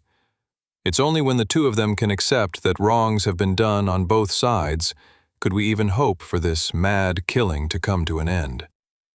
"Well, it's a good thing then that the dwarves are known for their ability to be flexible and compromising," Curtis chimed in with a grin. "This is no laughing matter, Curtis," chastised Olivia. "Clara's right. We need to form a plan. Perhaps the greater problem isn't the civil war itself, but the emissaries of the Fallen's role in it currently." Sam nodded his head as he listened to the others talk. He could feel his heartbeat in his chest. He'd been in this exact scenario before. Back when he faced the White Gate with Toby and Clara, and again when he had to get Guildmaster Redfield's help in preparation of Clarence Erdstrom's assassination attempt on Alice Grace. He needed to convince those around him to have faith in him without sharing his secret that he had knowledge of the future. It was too dangerous to share with them, and that was if they even believed him. "Okay," Sam said, getting everyone's attention in the room. "Please don't ask me how I know this, but we have a few weeks to prepare for the emissaries of the Fallen's big attack on all of Dwarven society. Trust me." Olivia looked aghast at the boy. "How could you possibly know any of that?" Sam stared Olivia right in the eye. "I can't say." "Then how are we supposed to be able to trust you?" said Olivia. "Because I vouch for him," shouted Toby. Me too, said Clara. Olivia, Curtis, and Brock all looked stunned at Toby and Clara's outburst. Toby was red in the face, and he spoke with a passion and zeal he rarely showed. "I don't know where Sam's hunches or predictions come from. I can't explain it. But I know by now to take him at his word. Clara and I wouldn't be here if it weren't for Sam." Clara nodded. "Couldn't have put it better myself," she said. "I mean, maybe they're onto something," said Brock. "We watched him during the challenge gate. The lad does seem to know what he's doing." "If we break down the data from the anecdotal evidence we have about Sam," said Curtis, scratching his chin and calculating in his head, "he has a strong propensity to having correct hunches." "You two now," Olivia groaned. She ran her head through her hair, holding her words back as she calmed her frustration. "Okay, if what you say is true, a major attack is happening in a month. Why are we waiting a month to deal with it? Can't we strike the emissaries of the fallen right now?" Sam shook his head. "If we could do that, I agree that that would be the best course of action," said Sam, trying to placate the captain. "Unfortunately, the emissaries of the fallen are constantly on the move and don't stay in the same place. Furthermore, from what I understand, they're currently residing somewhere in the territory of the Rostock League, so we couldn't go after the emissaries and their leader without upsetting the balance of power in the Civil War. However, in a month's time, the emissaries will have to risk exposing themselves to enact their plan. It's during that moment that we'll strike." "And what are we supposed to do until then?" said Olivia. "Train," said Sam. "Simple as that. I'll give everyone specific instructions closer to the date on what we need to do. But until then, the best thing we can all do is train our traveler skills. Push your stats as far as they can go. Level up specific abilities. Do what you need to do to get stronger. I know that's exactly what I'm going to do." Everyone around the room nodded with determination. "Good. Glad we're all on the same page." He then walked towards the door of the palace. "Where are you going now?" asked Clara. "I have a personal training mission of my own," he grinned. "I'll see you all in a few weeks' time. Get ready. At the end of this month, we'll be locked into the most dangerous fight of our lives." Sam didn't turn back once after leaving his companions behind. He stayed focused on his mission and goals as he stepped out of the Dwarven Palace and out into the streets of Oldestone on his own. "Does the little human want some dwarven ale?" shouted a merchant at the market. "Or glowfish skewers? Or jewels to delight?" Sam ignored the hawkish merchants, glad they weren't giving him any more of a hard time than anyone else passing by. He eventually made it to the end of the market, through a residential area, and arrived at the southern gate to Oldestone. Just as he was about to exit, the guards at the gates lowered their spears to block his path. "You're one of the human travelers who Ulfgar brought back with him, aren't you?" said a guard. "I mean, I don't see any other humans in this city," said Sam. "So by law of subtraction, yeah, I guess I am." "And you're heading out into the underground depths of the Snow-Peak Mountains on your own? You realize that's practically a death wish. There's all kinds of monstrous creatures who exist within these parts. My warning to you is to turn around while you still can." Sam nodded. "Thank you for your warning," said Sam. "I'd still like to exit, please." The guards looked to each other, shrugged, and then let him pass. As Sam walked by, he could hear one of the guards mutter, "Your funeral, mate." 112. Sam traveled the underground and labyrinthine world of the Snow Peak Mountains interior for days. He fought powerful vampiric bats, rust creatures, and deadly sentient oozes of all shapes and colors. He made sure to pay extra careful attention to the twists and turns of the underground cavernous pathways. He was cross-referencing what he was seeing with ancient history books written about the dwarves and their underground society that he had read in his previous timeline. He was searching for a sacred dwarven training area known as the Pond of Eternity. It had been long lost in the rubble of the Snow Peak Mountains. It had been an ancient training zone for the dwarven warriors of legend, but had been lost to the sands of time, buried and hidden within the rubble and rocks of the Snow Peak Mountains. Fortunately for Sam, it had been rediscovered many years later in Sam's original timeline. He knew its exact coordinates and how to get there. After a few more days of travel, that included lots of pushing of large rocks and boulders to open up secret and long-forgotten passageways, Sam eventually turned a corner and came across a large, open chasm. Light from far above leaked in like a large hanging shard of glass in the center of the room. The light fell all the way onto a tiny pool of water. "That's it," Sam grinned. "That's the Pond of Eternity." His last bit of training before the dwarven cataclysm could finally begin. Sam took off his cloak and bags and put them on the side.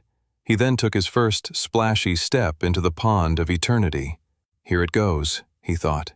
He knew he would have to set up a camp and everything else, as he'd been training in this spot for the next week or more, but he was just so eager to begin his training that he got straight to it. He walked across the pond, waiting for something to happen. At first, nothing did, and Sam began to worry that perhaps the information he'd read in those ancient history books had been mere fabrications, lies, and untruths. But when he got to the center, everything he was hoping for happened. The water in front of him began to bubble up. The bubbles eventually turned into small splashes that eventually got bigger and bigger, until the water wasn't splashing anymore, but instead, the water had materialized a figure of a human fighter.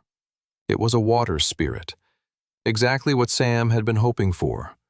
The Pond of Eternity generated monsters for fighters to train against. Supposedly, this was where the dwarven heroes of myth and legend came to train. And now Sam would too. He immediately triggered his pain ring ability before anything else. A bright crimson circle shot out from his chest and took over the battlefield. He materialized his demonic rune blade and slashed at the spirit. The spirit leaped away from the attack, dodging Sam's swing with grace. It then retaliated with great speed, rushing toward Sam. The spirit cocked its fist and threw it at him.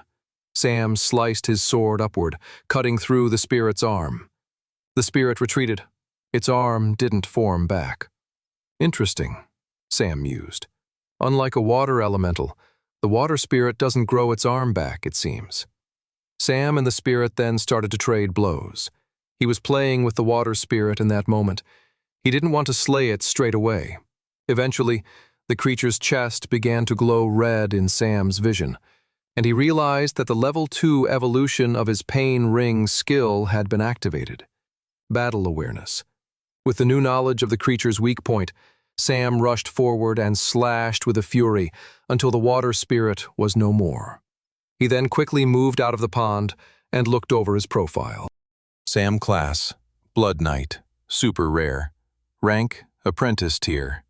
Abilities, Pain Ring, Novice tier, level 2. Mark part of the battlefield is yours. Within that circle, the more you are hurt, the more powerful your attacks. Battle awareness also now increases as you take more damage. Hurting Hook, Apprentice tier, level 2. Shoot a hook rope that if it hits an enemy, it pulls them back closer towards you. Hook can be bended at will to whip and hurl enemies with. Class, Deathlord, Legendary. Rank, Apprentice tier. Abilities, Blood Flame, Novice tier, level 3. Morph all spilled blood in a nearby radius into a powerful magical fire. Can also create blood flame projectiles in hand from spilled blood. Can now conjure blood flame sword from spilled blood. Blood Teleport, Apprentice tier, level 1. Teleport to and from spilled blood on the battlefield. Strength, 34.1. Agility, 33.3. Endurance, 33.5. Magic Affinity, 33.9. Skill Quests. Pain Ring, level 3. Destroy 3,000 monsters with the aid of battle awareness. 1957/3000. Blood Flame, level 4. Gain mastery with your Blood Flame sword. Hurting Hook, level 3. Gain mastery over your new Hurting Hook. Blood Teleport, level 2. Gain mastery over Blood Teleport. Sam grinned. The most important thing on his profile at that moment was the Pain Ring questline. From his previous timeline, he knew what Pain Ring's Level 3 evolution was, and it was incredibly powerful. The key to defeating Theron Silverblood and the emissaries of the Fallen lay in Sam unlocking that third evolution. To do so, it would mean having to defeat a lot of monsters in a short period of time, which was precisely why he had come in search of the Pond of Eternity. Even though Sam's knowledge from his previous timeline was vast and incredibly useful, he still hadn't known beforehand whether or not a spirit generated from the pond would officially count towards progressing his Pain Ring skill. But after fighting that first water spirit and then checking his profile, he was happy to see that he truly had picked the perfect training spot for his goals. Days passed. Sam spent as many hours as he could awake, fighting water spirit after water spirit in the Pond of Eternity. He discovered that he only had to wait a few moments after defeating a water spirit for the pond to generate a new spirit for him to fight. Furthermore, he discovered that the longer he stayed in the pond and fought, the more advanced the water spirits became. Sometimes the pond generated extra arms and limbs for the spirit to fight with, or a conjured weapon of some kind. The longer Sam stayed and fought, the pond began to generate multiple water spirits for him to fight at once. The great thing about all of this was that once Sam was in the heat of the battle and Pain Ring had been open for long enough, it meant that he had battle awareness running from as soon as the pond generated a new water spirit for him to fight. He knew his enemy's weakness as soon as his enemy appeared. The Pond of Eternity's spirit-generating power allowed Sam to slay hundreds of monsters within a couple of days. He was slaying monsters at a speed far faster than he would have been able to achieve by simply going into dungeon gates. After more days of training, Sam found himself standing before a gigantic water spirit that the Pond of Eternity had generated. Sam smirked at the sight of it. What a fitting finale. A red light glowed in a random spot at the back of the creature's legs. It was his battle awareness telling him how to defeat this ginormous water spirit. It didn't matter how fearsome the foe, if you knew and could see how to defeat a creature, it completely stripped them of any level of threat or intimidation. Sam rushed forward and rolled between the giant water spirit's legs. As he came up, he materialized both his demonic rune blade and berserker's sword slashing at the creature's legs. As the creature disintegrated into nothing, Sam received a prompt in his vision. Congratulations, Pain Ring has leveled up. After over a week of training, Sam had reached his goal. Pain Ring had leveled up and reached a new evolution to its power. His training was complete. 2 dwarven guards stood by Oldestone's southern gate, looking out into the large cavernous realm that existed below. The life of a guard was an interesting one. There were moments of heightened stress and tension, like when the lone Tainted appeared a few weeks ago. But for the most part, there was just a lot of monotonous waiting around for one's shift to end. "Is it time yet?" said the guard's partner. "No, of course not," said the guard. "You only asked me that 3 minutes ago. We got another 4 hours on our shift." "You gotta be kidding me," sighed the guard. Silence took over their shift once more. The guard stared out into the mountain interior and thought about that human kid who had left a few weeks before. The kid with shaggy black hair and red eyes. From what he had heard, he hadn't come back. He was sure the kid must be dead. Yet, curiously, none of his companions seemed that freaked out about the fact that he'd left into the mountain interior on his own and had not been seen ever since. All of it was just proof that the stereotypes were true. Humans are real stupid, thought the dwarf guard. "Would you look at that?" said his fellow guard. "Look at what?" "Over there," said the guard, pointing in the distance. The guard's eyes widened. He couldn't believe it.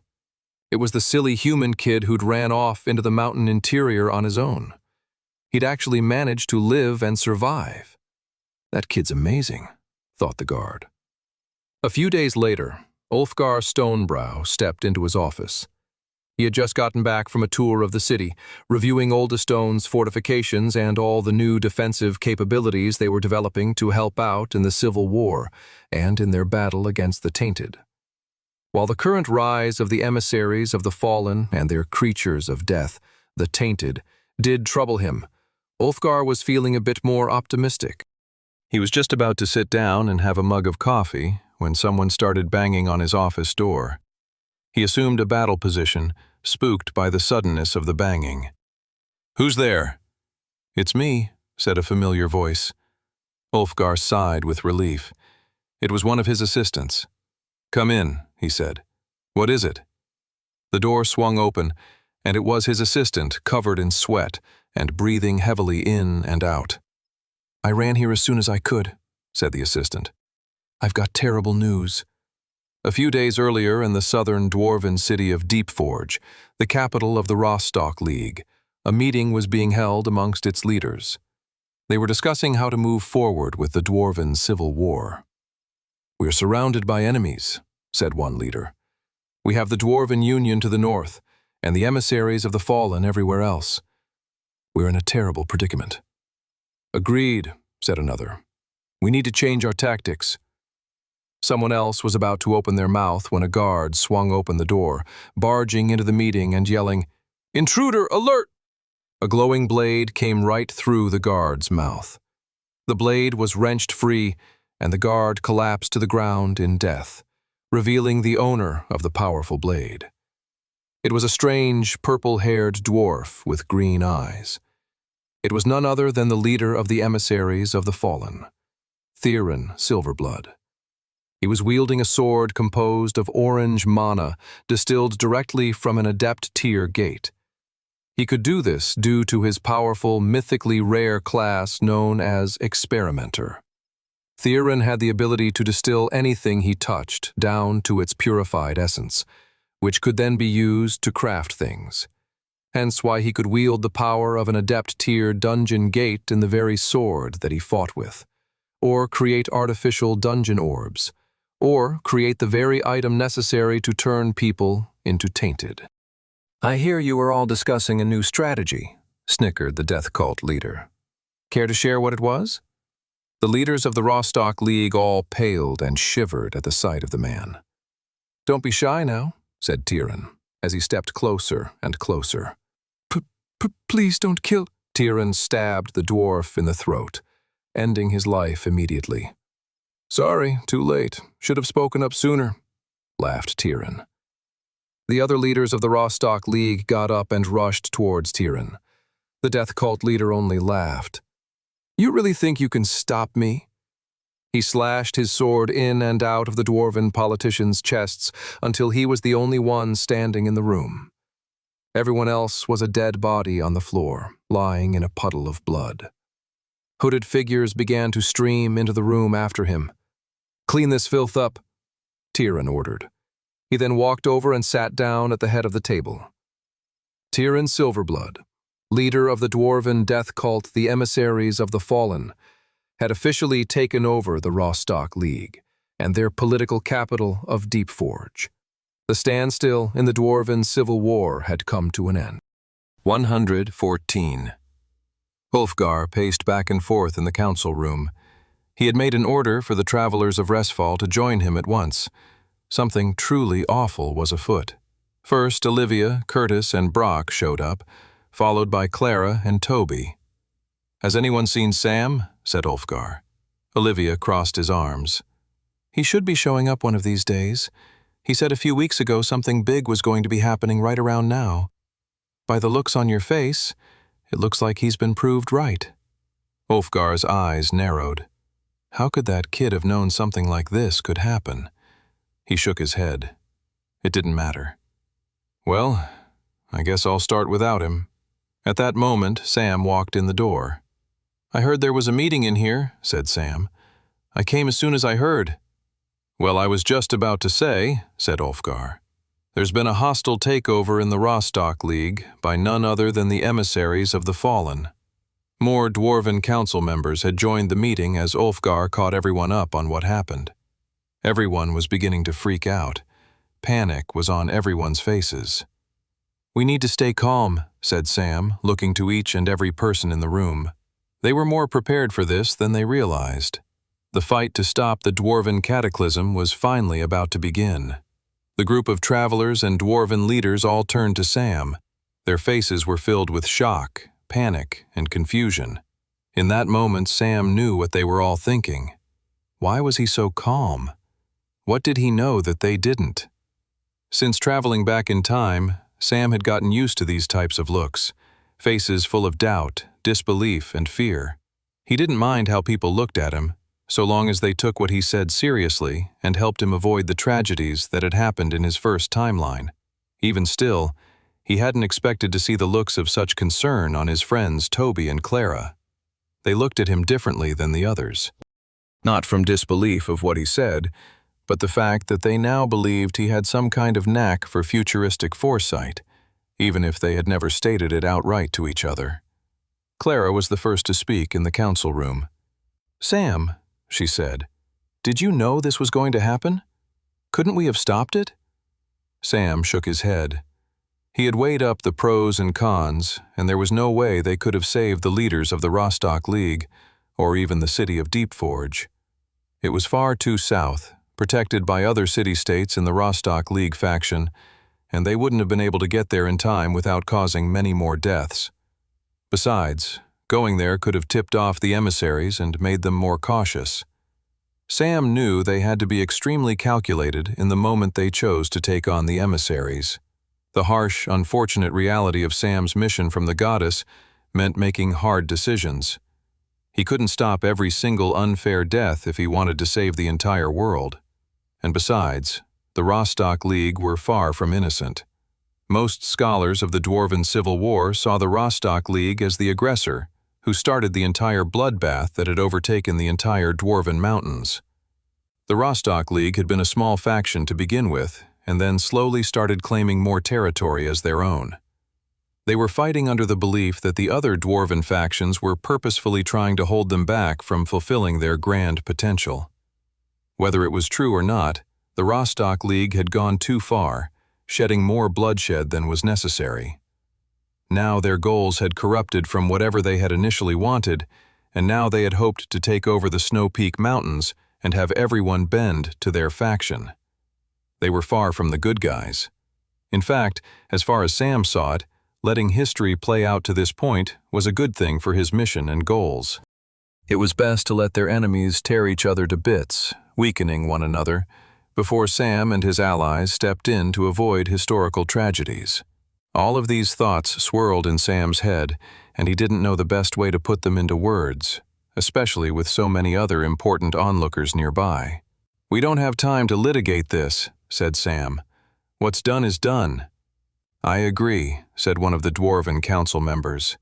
"The Rostock League was far from an ally, and, even if I hate the emissaries of the Fallen more, I'm still not going to shed a tear over that murderous, power-hungry faction that forcefully plunged all of our lives into this awful civil war." Sam nodded to the nearby dwarf. "I'm glad you agree," said Sam. "There was nothing we could do to help the Rostock League, but there's still a lot we can still do to save the rest of the Snow Peak Mountains.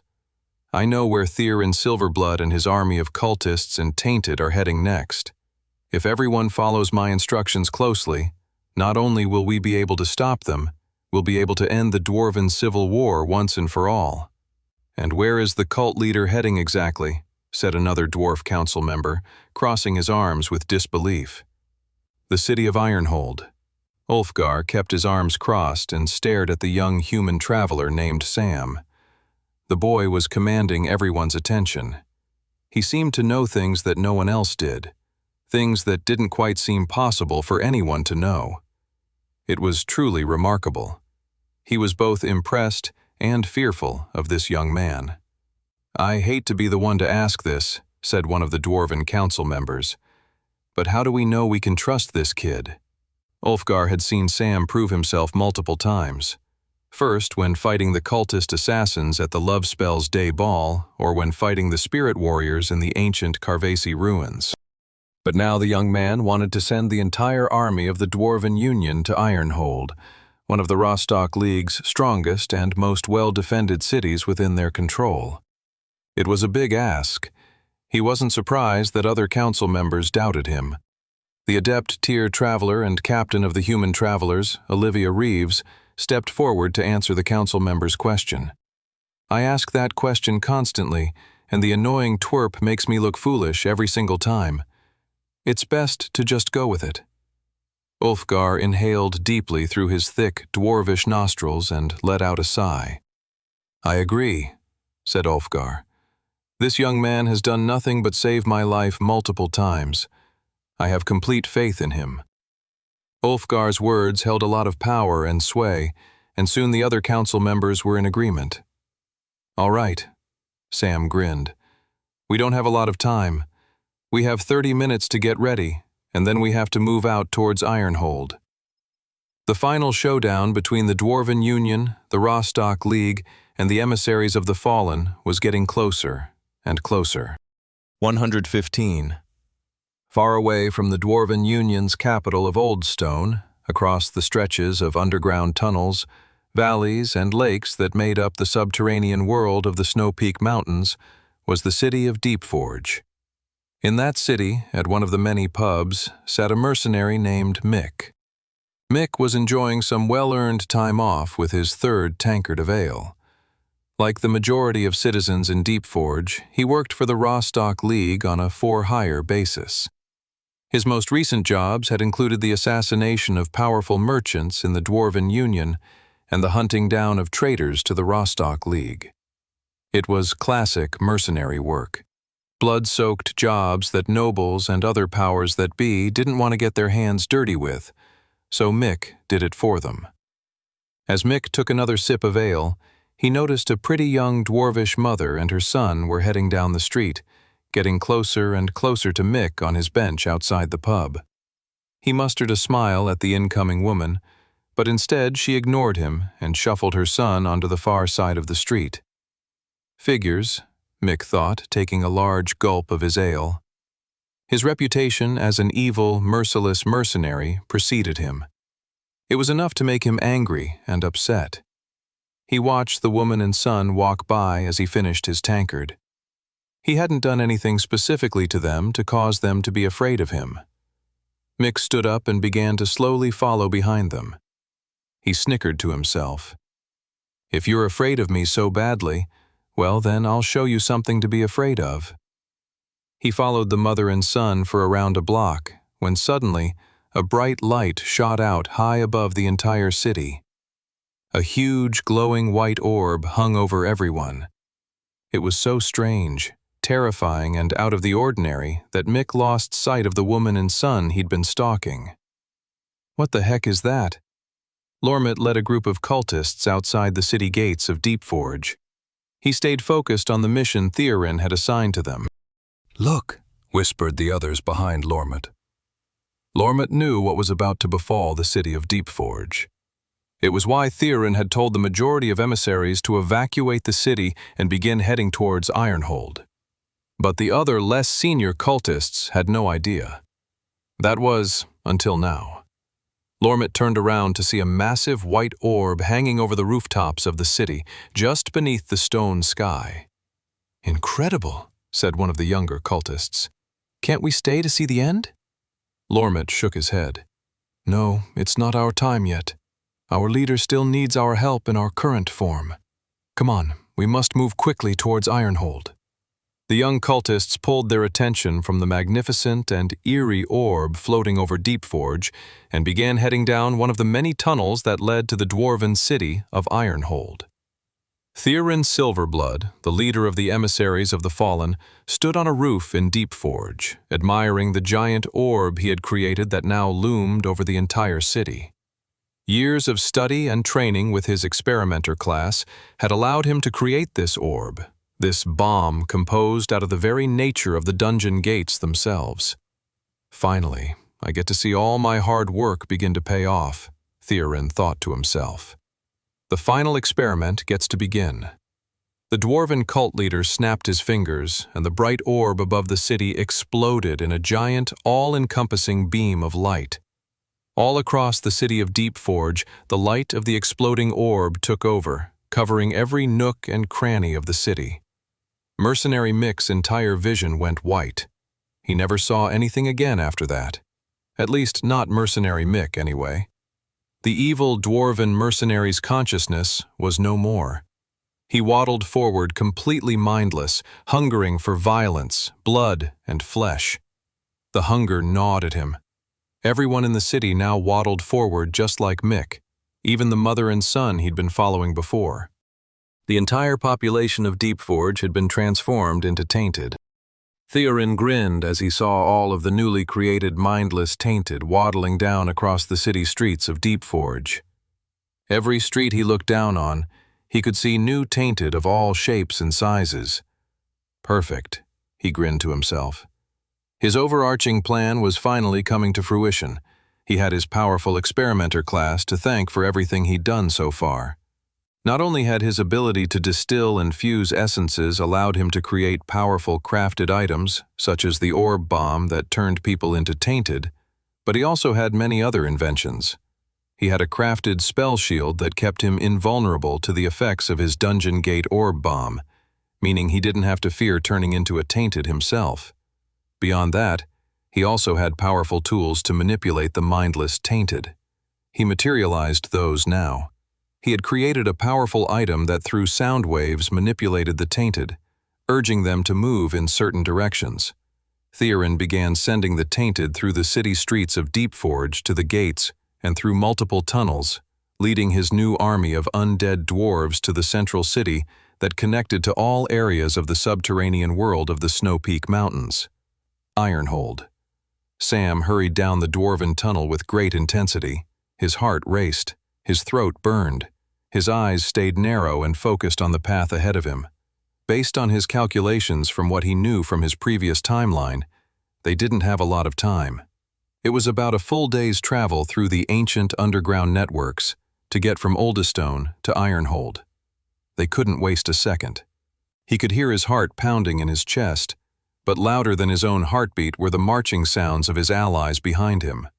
The entire dwarven envoy and his traveler colleagues were with him, rushing towards the central dwarven city of the Snow Peak Mountains. Sam knew that Theorin Silverblood and his army of cultists and Tainted would be coming from the opposite direction to take over the city. Sam would have to get there before him if he hoped to stop the dwarven cataclysm from becoming a reality in this new second timeline. Even now, Sam only had a handle partially on the details. The dwarven cataclysm, as it came to be known in his first timeline, had always been shrouded in mystery. The dwarves had just disappeared one day. The gates to the Snow Peak Mountains all shut, and no one ever saw them again for years and years. At first, no one really noticed. The dwarves were a private race, after all. The other races of Westria, the humans, the elves, the orcs, they didn't pay the situation much heed. Why would they? The dwarves liked their privacy, so the world left them alone. But then a group of scholars began to question the dwarves' eerie silence. It seemed more unfriendly than their normal demeanor. The dwarves still liked to keep contact for trading purposes and other diplomatic reasons. They knew just as well as everyone that it was good to keep close ties with one's neighbors, even if they didn't particularly like their neighbors that much. Eventually, a group of human scholars and travelers began to come up with theories to explain the dwarves' silence. First, it was believed that there must have been some kind of encounter near one of the gates between a group of elves or humans with a dwarven faction. Some kind of altercation that left a sour taste in the dwarves' mouth. A kind of altercation that was so despicable, the news of which spread quickly throughout the Snow Peak Mountains and created a general ill feeling for the outside world among the different dwarven factions. After years of fighting in a civil war, their ultimate disavowal of the world outside became the one thing that united them, and they closed their gates forever. That was one of the original theories. Eventually, however, a lost and fragile version of the truth was uncovered. A team of powerful human travelers, archaeologists, and scholars adventured to the Snow Peak Mountains and figured out a way to enter the mountainscape that forever had been seen as impenetrable outside of the great dwarven doorways. That expedition became famous in Sam's original timeline for uncovering and piecing together evidence of what they believed had happened. The adventurers had published their experience and discoveries in multiple volumes that Sam remembered reading. He remembered the fear and trepidation of those scholars as they broke through the tops of the mountain and with ropes and ladders descended down into the Snow Peak Mountains subterranean world that had forever been the home of the dwarves. It was cold, dark, and damp as they had entered this isolated world. More than that, it was silent. That was what all the travelers, scholars, and adventurers wrote in their different articles and books. They all couldn't get over the silence, the empty ruins of great, grandiose dwarven cities.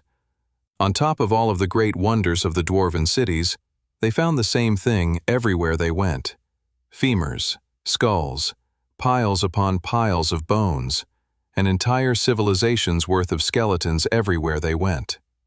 The adventurers wrote of their repulsion and the psychological torture of traversing the labyrinthine underground tunnels while crackling the bones of so many dead dwarves with every step that they took.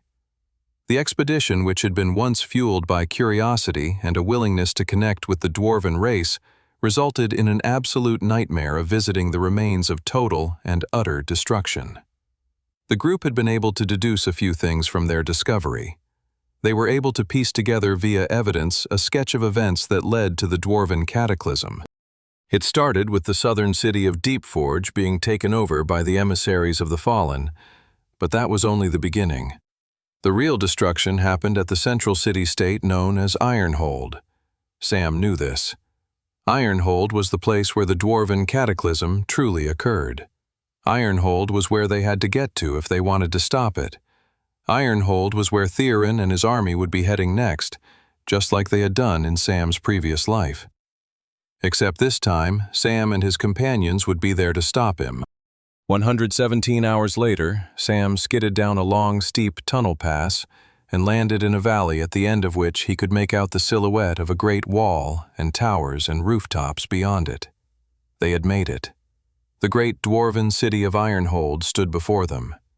Ironhold, the center of dwarven civilization, the great nexus point that all roads and tunnels in the Snow Peak Mountains led to. Ironhold, the most important city in the entire Snow Peak Mountains. The location that truly initiated the entire end of dwarven existence that came to be known in Sam's previous timeline as the Dwarven Cataclysm.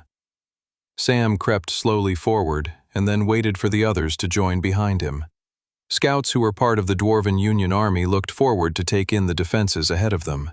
Even though they were there to save Ironhold, it was still currently occupied by the Rostock League, and they would attack any enemy who approached, be it the Dwarven Union or a group of humans, and most especially the one random elf who was there.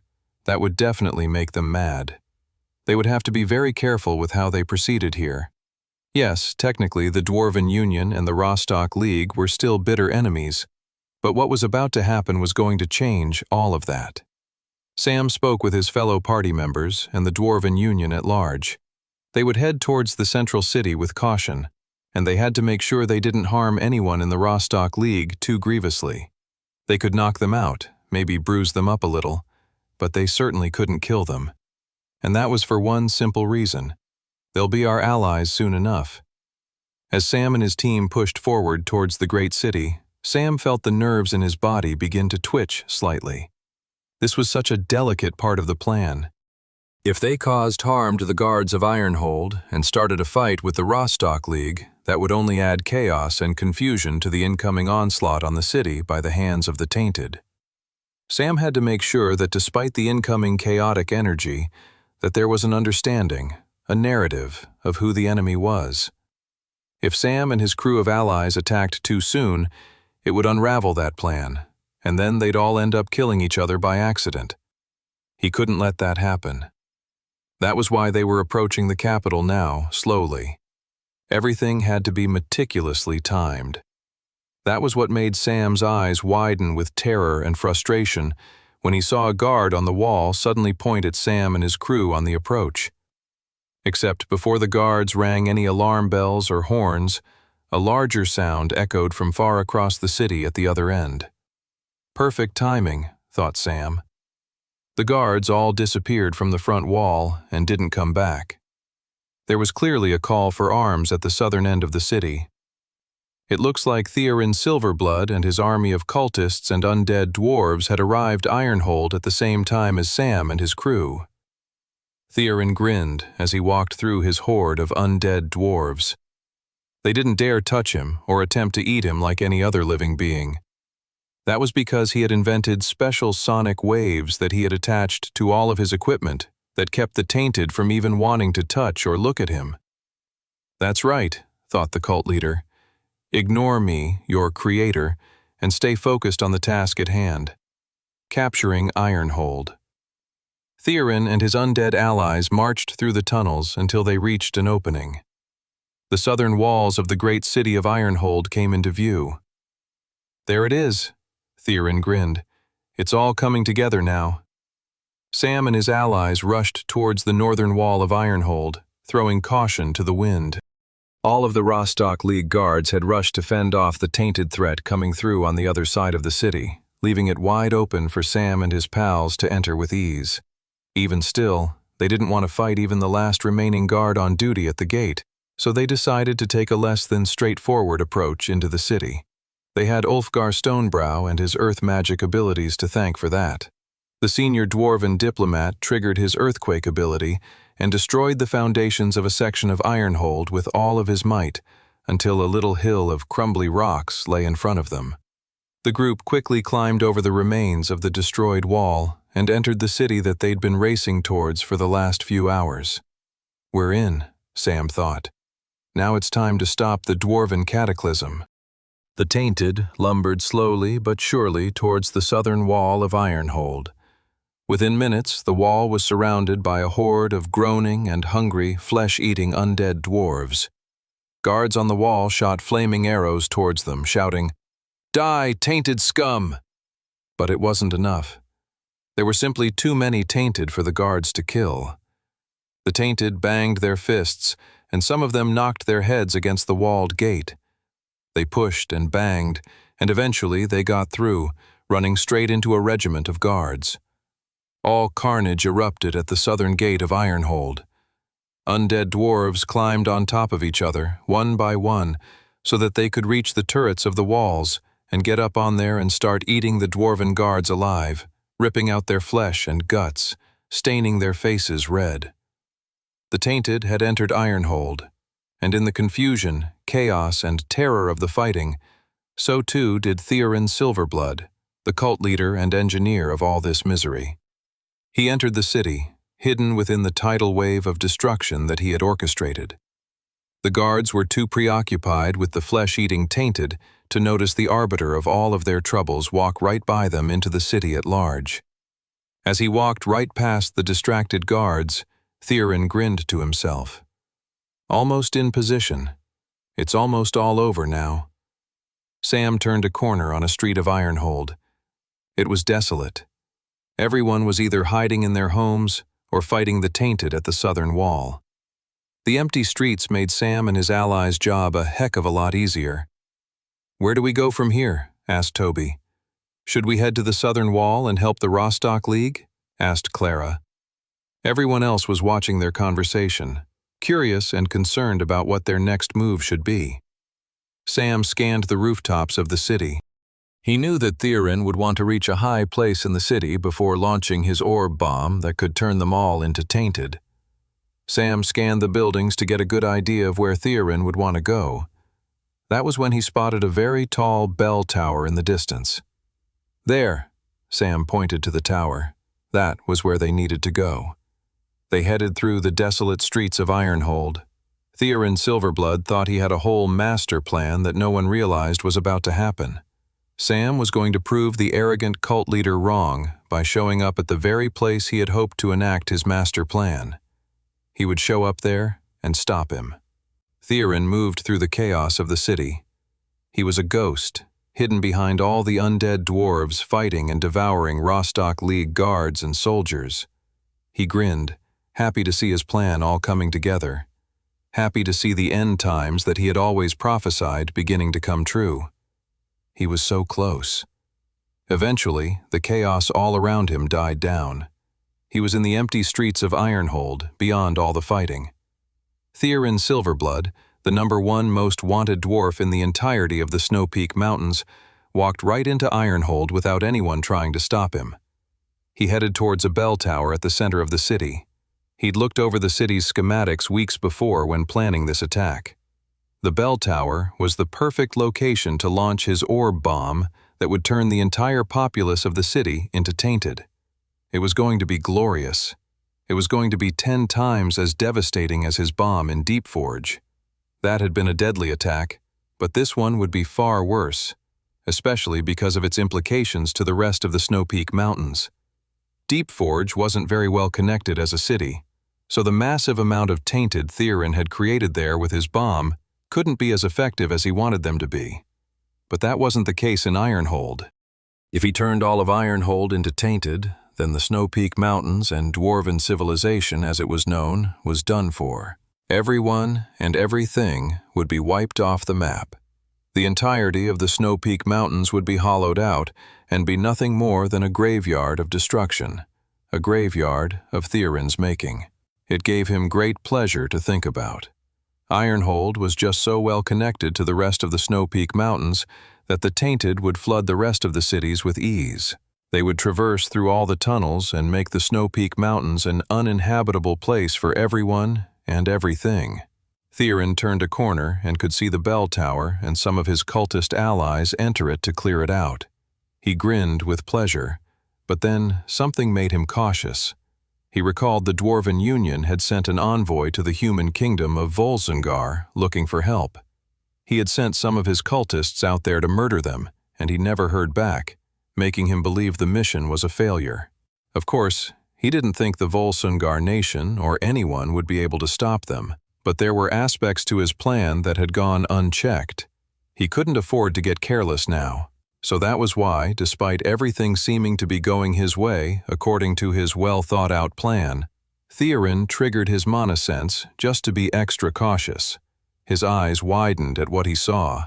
So, they're coming after me, huh? He saw a huge amount of monocores coming towards the bell tower. I don't know how they knew I would be heading to the bell tower, but I guess this other building will have to do. Theron stepped into a nearby building and saw a terrified family of dwarves cower in the corner. "Please don't hurt us," they cried. "Never." Theron grinned. "I have more important things to do than slaughter the likes of you. Your time is almost over anyway. Enjoy it while it lasts." He completely ignored them and headed towards the building's roof. He stepped out onto it and looked up to the stone sky overhead. He then laughed as he saw a group of travelers surround the nearby bell tower. "Fools," he muttered. "I can enact my plan from right here. I don't care." He then materialized his orb bomb and whipped it out with all of his strength into the air and city in front of him. The giant orb flew across the rooftops of the city and then grew into a massive orb of light hovering across the entire city. Sam caught his breath and looked up with deep concern. Above the rooftops of the city of Ironhold was a giant white orb. Crud, Sam thought to himself. Sam had studied the patchwork history of the Dwarven Cataclysm enough to know that that giant orb of light was what ultimately caused people to turn into tainted. Sam had been hoping to stop Theron before he had unleashed that orb, but it was too late for that now. He'd have to break the orb before it unleashed its powerful, all-encompassing attack on the city. If he didn't, they would all turn into tainted. Clara, Toby, Olivia, Brock, Curtis, Ulfgar, and the rest of the dwarves, and even himself. The world's only hope to stop the Demon King would then die years before the evil being and its army showed up in Westria and laid waste to them all. "Come on, everyone," said Sam, looking up at the white orb of light. "We got a lot of work to do." From what Sam knew about Theron Silverblood's power set and creations, they had 10 minutes to stop that orb from turning them all into flesh-hungry, undead beings. The giant white orb floated high above the dwarven metropolis. Just looking at the white orb was enough to strike terror in anyone's hearts. Though the orb's power was mysterious to the majority of those who could see it, its true destructive nature was less of a mystery. It had the air of a watchful and punitive eye, staring down and watching all of them. Many across the city who looked up to it when it first appeared now averted their gaze and didn't look up a second time in fear of a wrathful reprisal from the mysterious and terrifying orb that loomed over them with horror. Everyone avoided its gaze except for one person, Sam. He narrowed his eyes and took in the orb. He wasn't afraid of it, not in the slightest. He was simply calculating what needed to be done in order to stop it. While he had hoped to stop Theron before he launched this orb, he was very much prepared in the event of Theron succeeding at launching the orb over all of Ironhold. From his historical research into Theron Silverblood's mythic rarity experimenter class, Sam knew much about how the orb worked. The main fact was that they didn't have very long to cancel the orb's power. Sam was prepared for this, however, and it would take more than a normal spell cancel attack to deal with the problem. First thing Sam needed to do was get to a high enough place to initiate his plan to stop the orb. Fortunately for him, he was standing right in front of the tallest building in Ironhold, the bell tower. Unfortunately for him, a massive squad of death cultists streamed out of the tower from the front doorway. So I was right about the fact that Theron was going to come to this tower, Sam mused. He must have used his mana sense and altered his plan when he saw we were approaching the tower. "All right, we got to get to the top of that tower," said Sam. "On it!" shouted Clara, who rushed forward, materializing her spear. The other melee fighters rushed right behind her. First Brock, then Olivia, and then Sam as well. Clara landed the first hit. As soon as she was in range, she triggered her warrior class's novice tier ability, Attack Burst. A bright white light of energy shot out from her spear, thrust with enough power and force to knock back the enemy cultist, sending his body right into the walls of the tower, breaking many of the man's bones in the process. Brock was right beside her, creating large gashes in the cultists' heads with his mighty battle axe attacks. Just to the side was Olivia, slicing up a few more cultists with her silver blade. In the end, it took them less than a minute to defeat the squad of cultists. They just had so much power and talent on their side. Sam pushed ahead and started running up the stairwell to get to the top. Only 7 more minutes to stop the widespread destruction of the orb attack. Sam rushed up the stairwell, going up 3 staircases at a time. He was making good headway when 2 more cultists scurried down the steps before him. "You gotta be kidding me," Sam thought. He materialized his demonic rune blade and thrust it upwards at the incoming warrior-class cultist. The man was swinging down at him with a battle axe. But the swing never made it very far as Sam's demonic rune blade thrust through the man's stomach and ended his life within milliseconds. As the first cultist toppled to the floor, the other one quickly retreated up the stairs, only to fling arrows at Sam with her bow. Sam rushed forwards, not hesitating in his fight against the ranger cultist. The ranger might have had a height advantage on him, but Sam's battle skills were just far superior. As he ran, he played with the ranger's expectations. He made it seem like he was moving one way, and by the time the ranger let go of her arrow and sent it flying in his direction, he had already altered his path and was far from getting hit by the ranger's arrow. Within a few more seconds, Sam had closed the gap with the second cultist and sliced the evildoer in half. Sam stepped over the blood-soaked remains and kept rushing up to the top of the tower. He eventually reached the final room right before the very top, where he found a squad of 4 cultists waiting for him. Sam wasted no time. He triggered his Blood Knight class's signature and novice tier ability, Pain Ring. A bright crimson light shot out from Sam's chest and created a circular radius across the room in the tower. The painful, gnawing teeth of his silver dragon armor set quickly began feeding his Pain Ring ability and giving him more energy, power, and strength to fight with. Sam quickly moved across the room, slicing each cultist in the stomach with his demonic rune blade. As blood splattered on the floor from each of his enemies, Sam then triggered his Blood Flame ability. The cultists all went up in flames, roasting alive. They were dead in less than a second, leaving them no time to even scream. Their bodies collapsed onto the ground. Brock arrived at the tower room a second later. "Holy mackerel," said Brock. "Leave some cultists for the rest of us." Sam rushed up the final flight of stairs and arrived at the top of the bell tower. Theron's deadly white orb looked even larger and more fearsome at this new vantage point. They only had 1 more minute to stop the attack. 120. There was 59 seconds now on the clock. Sam had less than a minute to destroy the white orb that threatened to transform the entire populace of Ironhold, including himself and all of his friends, into flesh-eating, mindless monsters.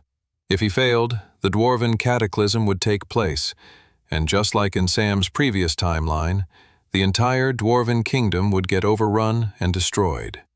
The entire dwarven race, from its people to its history to its great buildings, would all be undone in less than a minute, unless Sam stopped it. As soon as he stepped out onto the bell tower, Sam got to work. He ran and jumped onto the ledge and then prepared himself to jump once more. He materialized a vial of blood in each of his hands and smashed one. With blood and glass leaking all over his palms, he triggered the level 2 evolution of his blood flame spell. A crimson flame ball formed in his hand. Next, he whipped the remaining vial high in the air, right in the direction of the orb. Right behind his first throw, he sent his flame ball hurling right after it. The flame ball eventually caught up with the glass vial and smashed it right in the middle of the sky above the rooftops of Ironhold. Sam then triggered his blood teleport ability and reappeared right in the air. He needed to jump 3 more times to get properly close to the giant, deadly white orb. He materialized another vial and quickly got to work. Sam only had 30 seconds left to stop them all from turning into tainted. Toby rushed up the tower stairwell and eventually reached the top. His mentor and ally, Curtis, was right behind him. "As we planned," shouted the elf, flinging out a lightning projectile in the direction of Sam's thrown vial of blood. If Sam didn't have to worry about smashing the vial himself, it made his aerial teleporting significantly easier. Curtis's lightning attack smashed right into Sam's thrown vial, creating another burst of blood in the middle of the air. The burst of blood was quickly followed by Sam disappearing and reappearing in the air where the explosion of blood had been created. Toby was following up Curtis's projectile with a water blast of his own. He held on to the powerful blast of water, just waiting for Sam to throw out another vial of blood. The black-haired traveler, falling in the middle of the air, did exactly that, and Toby whipped his magic projectile right in its direction. The water blast landed and smashed right into Sam's vial, creating another explosion of blood in the air. Sam triggered his blood teleport ability once more, disappearing and then reappearing, now incredibly up close and personal with the giant white orb Theron Silverblood had created. "All right," thought Toby. "It's now up to Sam to destroy that thing." He only had 10 seconds left.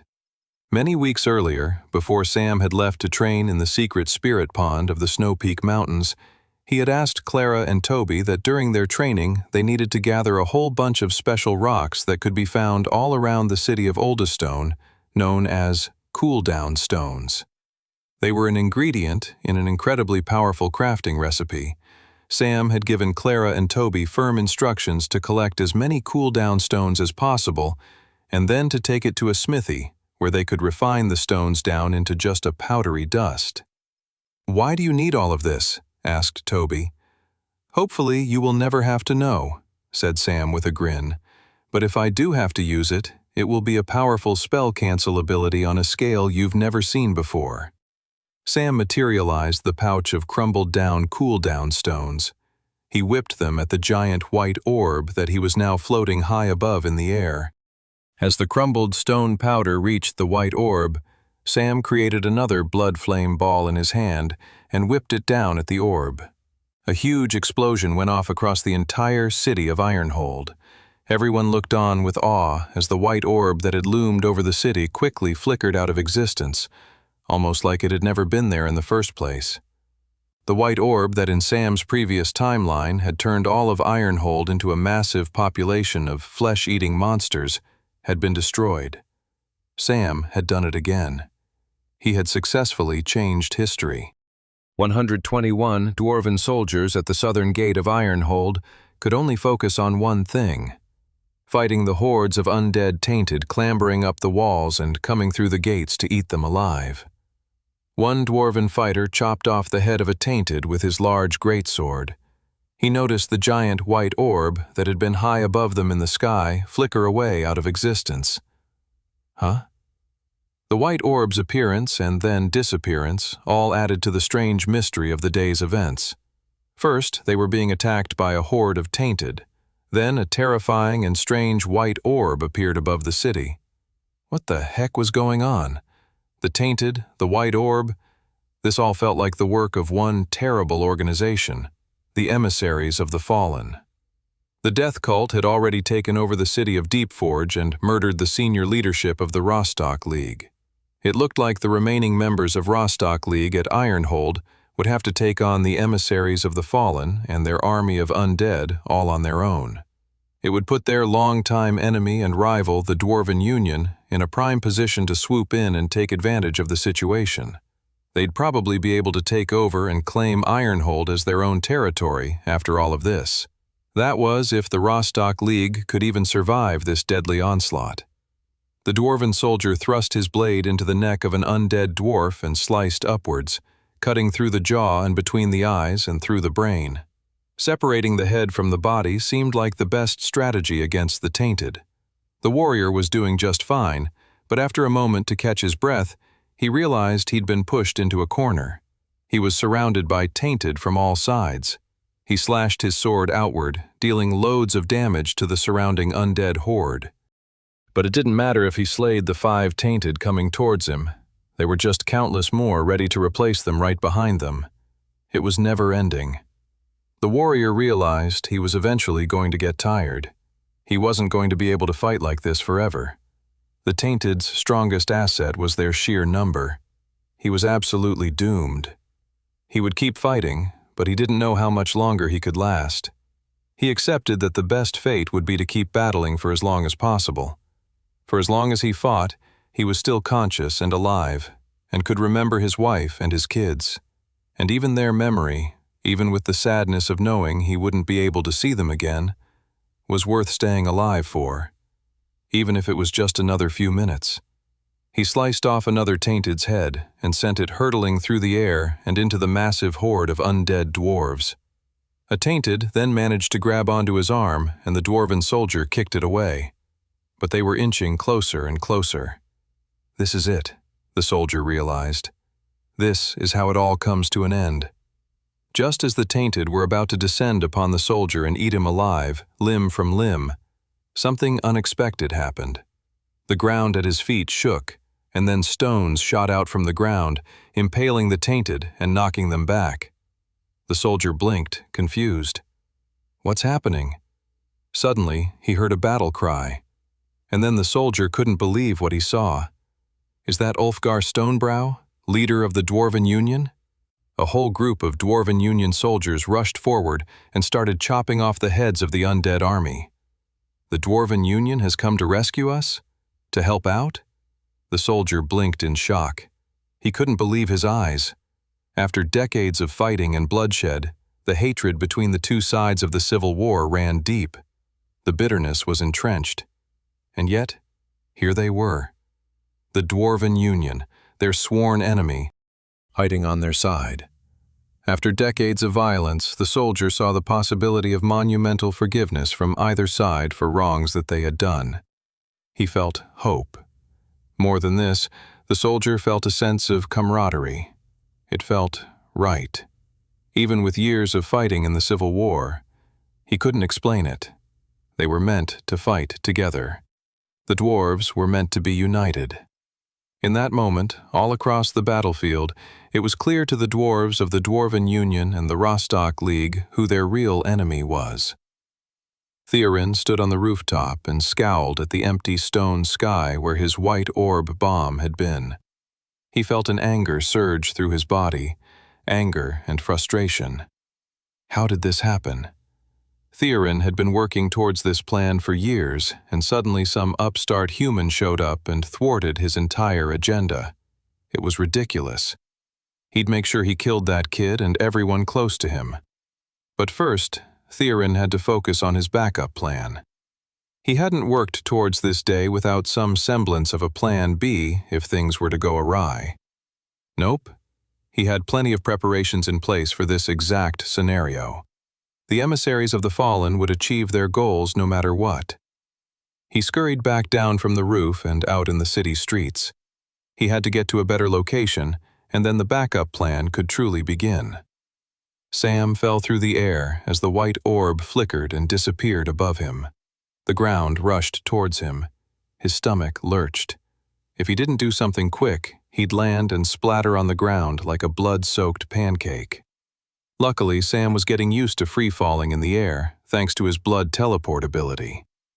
Sam focused his thoughts and channeled his mana towards his feet, with enough intensity that when he hit the ground, the mana was able to absorb the sheer intensity of the fall without injuring himself.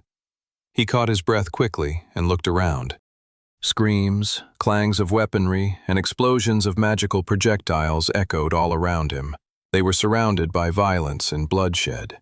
Sam gripped his demonic rune blade, ready to keep fighting as well. With the white orb in the sky destroyed, Sam had rewritten history. The major event that had caused the Dwarven Cataclysm in his previous timeline had been averted. Now, a new moment in history was being written, its fate and outcome still unknown. Now the battle for Ironhold was about to begin. The Tainted had completely swarmed and surrounded the southern wall and gates to the city. They were slowly streaming in through any way the deadly, yet mindless flesh-eaters could stumble themselves into. The Tainted could smell the flesh and blood that they so desperately hungered for on the other side of the wall. They were carnivorous addicts whose sole purpose in life was to eat other living creatures. One Tainted found himself climbing over others and arriving on the turrets of the southern wall. There were dead bodies all around, dead Tainted and dead dwarves. The Tainted went and grabbed a fallen over dwarf body and dug into its flesh. Scrumptious. Blood filled its mouth. It was as satisfying as it had expected. It wanted more. More Tainted clambered onto the wall. More pushed through the gates. They were a never-ending wave of destruction, flooding into all of Ironhold. They would not rest until they ate every last bit of living flesh there. Guards fighting for the Rostock League had already lost the southern wall and gate. They were slowly retreating backwards. They were trying to hold the line, but they were failing miserably. What they wanted was to push forward, take back the wall, take back the gate, seal the evil Tainted flesh-eaters outside the city once and for all. "Come on, men," said one guard. He thrust his spear forward, stabbing a Tainted right in the forehead. The undead dwarf fell backwards, only to be replaced by another hungry flesh-eater. "We just need to keep fighting," said the guard. "Hold the line." The guard and his squad pushed forward, attacking together in a rhythm. "If we swing at the same time and kill, we can all move forward together," shouted the guard. "The key is to not panic. Attack, kill, move forward. Slowly we can take it back. That's the one thing we have over these bloody Tainted. We can think for ourselves. We can strategize. All they can do is overwhelm us." I refuse to be overwhelmed. "Aye, aye, Captain," shouted the guards. A sense of renewed morale and strength filled the squad, and they all began fighting in tandem. 7 Tainted were all at once stabbed in the brain and destroyed. The captain and his guards all then stepped forward, before readying themselves for another synchronized attack. Lormut and his crew of cultists had rushed through the tunnel complex towards Ironhold. They'd gone a different route from the horde of Tainted that Theron had sent in the direction of the southern gate. This was all according to their great leader's instructions. They had been hiding out near the western wall of the city, staking it out, waiting for the signal from their fearless leader. The signal never came. "The white orb was supposed to blow up, wasn't it?" said one of Lormut's cultist underlings. Lormut felt a fury on behalf of his leader. Someone was tampering with their plans. But that was precisely why Lormut and his companions had been hiding out. They were in position in case things went wrong. This was the perfect opportunity for them to prove themselves to their leader and fight for the final plight of the emissaries of the fallen. "Let's go," said Lormut. They rushed towards the eastern gate. It was completely undefended. Their wizard-class member wielding fire quickly burnt the gate down to the ground, and the cultists entered the city. Then, rushing behind Lormet and his crew, were hundreds more cultists that had been hiding in the tunnels just behind them. They were all here now. The Tainted. The army of cultists. They all were descending upon Ironhold. No one would escape the carnage. Leandra Rockhaven had been hiding in her home ever since the alarm bells had run out across the city. She had hidden in her closet and stayed there, breathing as quietly as she could. But then she heard a smashing of glass and the crack of wood. Then footsteps echoed all around in her home, just below her bedroom. Her heart raced as she heard the footsteps get louder and louder. She put a hand over her mouth to steady and quiet her breathing. She wasn't sure who was attacking the city right now. Was it those darn hypocrites over in the Dwarven Union? Or those crazies in the emissaries of the Fallen? Or was it the worst option of all, the mysterious and mindless flesh-eaters known as the Tainted? The footsteps got louder and louder until her bedroom door swung open violently, smashing into the wall with a bang. From the crack in her closet, Leandra made out the sight of a large, pale-skinned dwarf with a bluish hue to its skin. It tumbled around, smashing stuff. Its nostrils flared, sniffing. It was looking for something. It must be able to smell Leandra. It must sense where she was hidden. The Tainted stumbled towards her and swung open the closet door. "Ah!" screamed Leandra, kicking the Tainted right in the stomach, sending it hurtling backwards onto her bed. She jumped out of her closet and rushed out towards the stairwell. 3 more Tainted lumbered towards her. Crap, crap, crap, the words raced through her mind. She then turned back to her bedroom. The Tainted was getting up off the floor. Leandra picked up a piece of broken wood that the Tainted had created when it had first come in and smashed up the room. She then proceeded to stab the Tainted right in the head with the pointy scrap of wood. She then hurried over to her windowsill. The streets were flooded with these terrifying flesh-eaters. She could see her fellow citizens running every which way. There seemed to be no escape. She then noticed the roofs were empty. Leandra then opened up her windowsill and pushed it open. She then climbed out and placed her feet on the windowsill and pulled herself up onto the roof. She climbed up onto the slates and caught her breath. She had survived for the time being. But for how much longer could she and the rest of her city last in this deadly onslaught? 123. Sam headed back to the bell tower where he knew his allies were. They didn't have a lot of time to waste, but it would still be good for them to check in, strategize, and set their priorities going forward. He found his party of travelers all together, fighting a squad of cultists. The cultists were all destroyed by the time Sam caught up with them. "Sam!" they all shouted. "Well done taking out that orb," said Toby. "Hey, I couldn't have done it without all of your help," Sam grinned. "This is no time for modesty," said Olivia. "We're officially in a war zone. What exactly is the plan?" They all turned to Sam, waiting to hear what he had to say. Sam believed he had a pretty good understanding of what was going on. Now that they had stopped Theron's initial attempt to turn all of Ironhold into Tainted, Theron would be turning to a new, alternative plan. First, he would let the army of Tainted and cultists overrun and destroy the city as much as they could. In the meantime, he would hide out and defend himself until he could use another one of his white orb bombs. Even powerful items that someone with the experimenter class could craft still came with special limitations that kept from being too easily exploitable. In this case, Theron's white orb would take 30 minutes for him to use again, which gave Sam and his crew 30 minutes to stop him. "Here's what I propose," said Sam. "The city needs our help. We need to help push back both the cultist and Tainted threat. Then there's Theron. That means we need to split up. I'll go take on Theron while the rest of you guys break into 2 squads and take on the other threats." "Are you sure you can handle taking Theron Silverblood on your own?" asked Olivia. Sam had been training and working towards this single fight for almost the last year. He was more prepared than ever to take the evil man on. "Yep," said Sam. "Don't worry about me." Everyone then split into groups. Sam would head off on his own. Olivia, Clara, and Toby would fight together. Brock, Curtis, and Shredder would then fight as a squad. They then all nodded their heads. "We don't have time for goodbyes," said Sam. "See you on the other side of this." He then hurried off in the direction of where he believed Theron was, and didn't look back once. Olivia rushed forward with Toby and Clara running behind her at her side. They had a long and grueling battle ahead of them. She hoped Sam knew what he was doing. "We either all see each other at the end of this," thought Olivia, "or we all end up dead." Sam rushed forward in the direction of the eastern end of the dwarven central city. He kept his eyes focused on a large building at the far end. That looked like the perfect place for Theron to hide out while his ability recharged.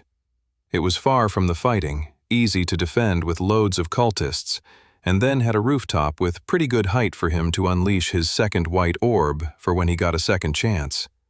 "But I'm not going to let him take that second chance," Sam thought, gritting his teeth. Sam turned a corner and found a squad of 5 cultists blocking the path ahead of him. He rushed towards them and triggered his pain ring ability. A crimson light shot out from his chest and created a large radius around both him and his enemies. The cultists whipped out lightning and fireballs at him that he dodged with speed and dexterity. He stabbed the closest cultist in the gut and wrenched his demonic rune blade free. Flesh and blood fell to the cobblestone streets. Sam immediately triggered level 2 of Blood Flame and created a ball of crimson fire that he whipped right at the head of the central cultists. The man's head and hooded cloak caught on fire. The cultist flailed his arm in a panic and created chaos in the squad of emissaries. Sam took total advantage of the chaos. As the cultists tripped over each other, he sliced one of them in half with his demonic rune blade. He felt his strength and power increasing rapidly both from his pain ring and silver dragon armor set combo, but also from the demonic rune blade's kill stacker ability. He sliced through the 3 remaining cultists as if they were nothing but butter. He hurried forward, leaving the remains of the dead cultists in a bloody pile. To stop Theron's second attempt at turning them all into tainted, Sam had only 25 more minutes remaining. 124. Toby rushed behind Olivia and Clara. His heart raced, his throat burned.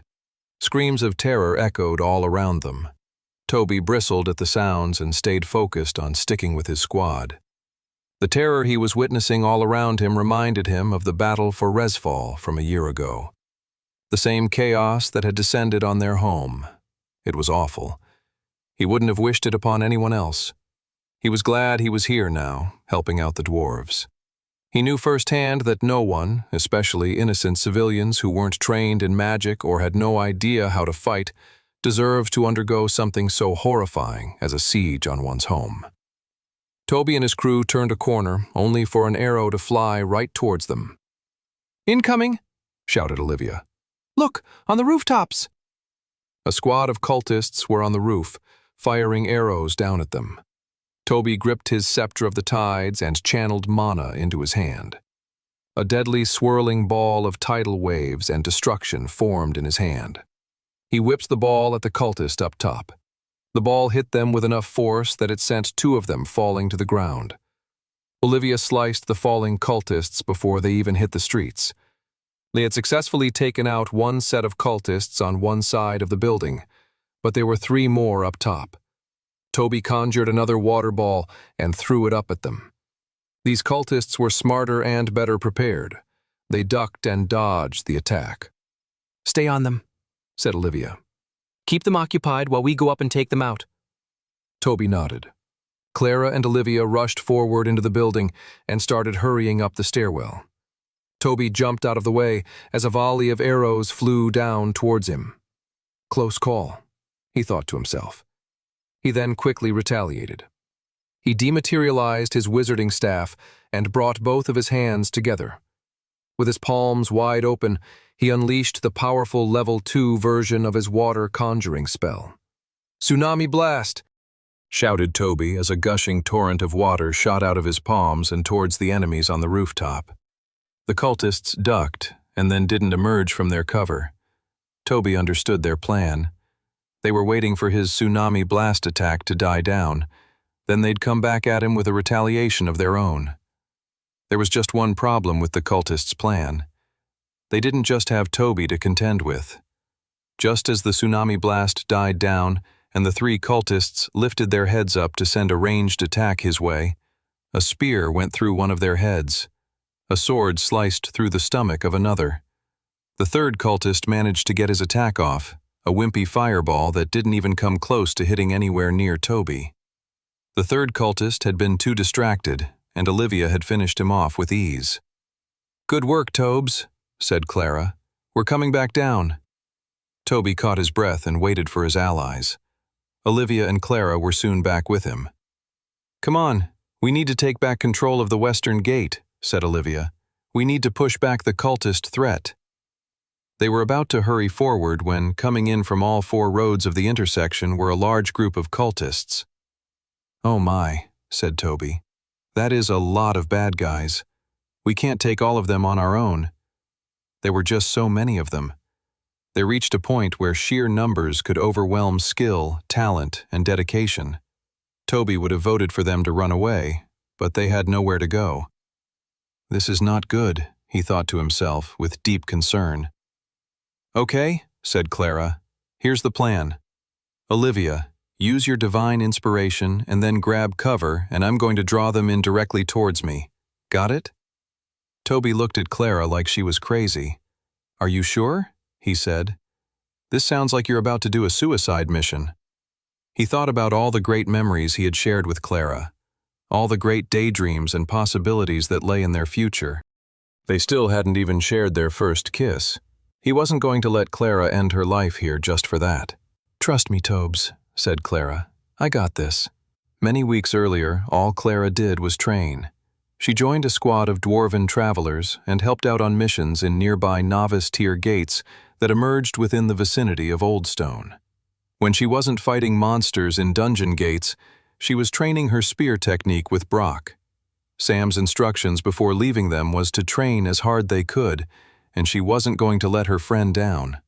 Her entire focus was on raising her strength stat.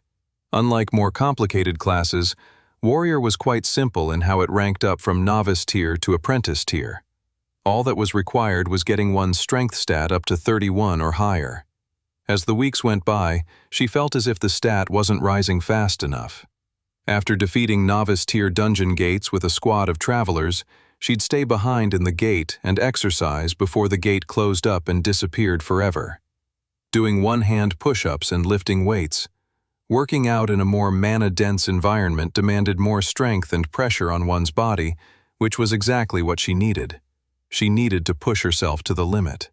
Finally, with only a few more days until Sam was supposed to return, Clara pushed herself extra hard, lifting up massive rocks she could find inside the dungeon world. After lifting up one gigantic rock above her head and then dropping it down, she collapsed in agony. She was out of breath. Her heart hurt. Her whole body ached.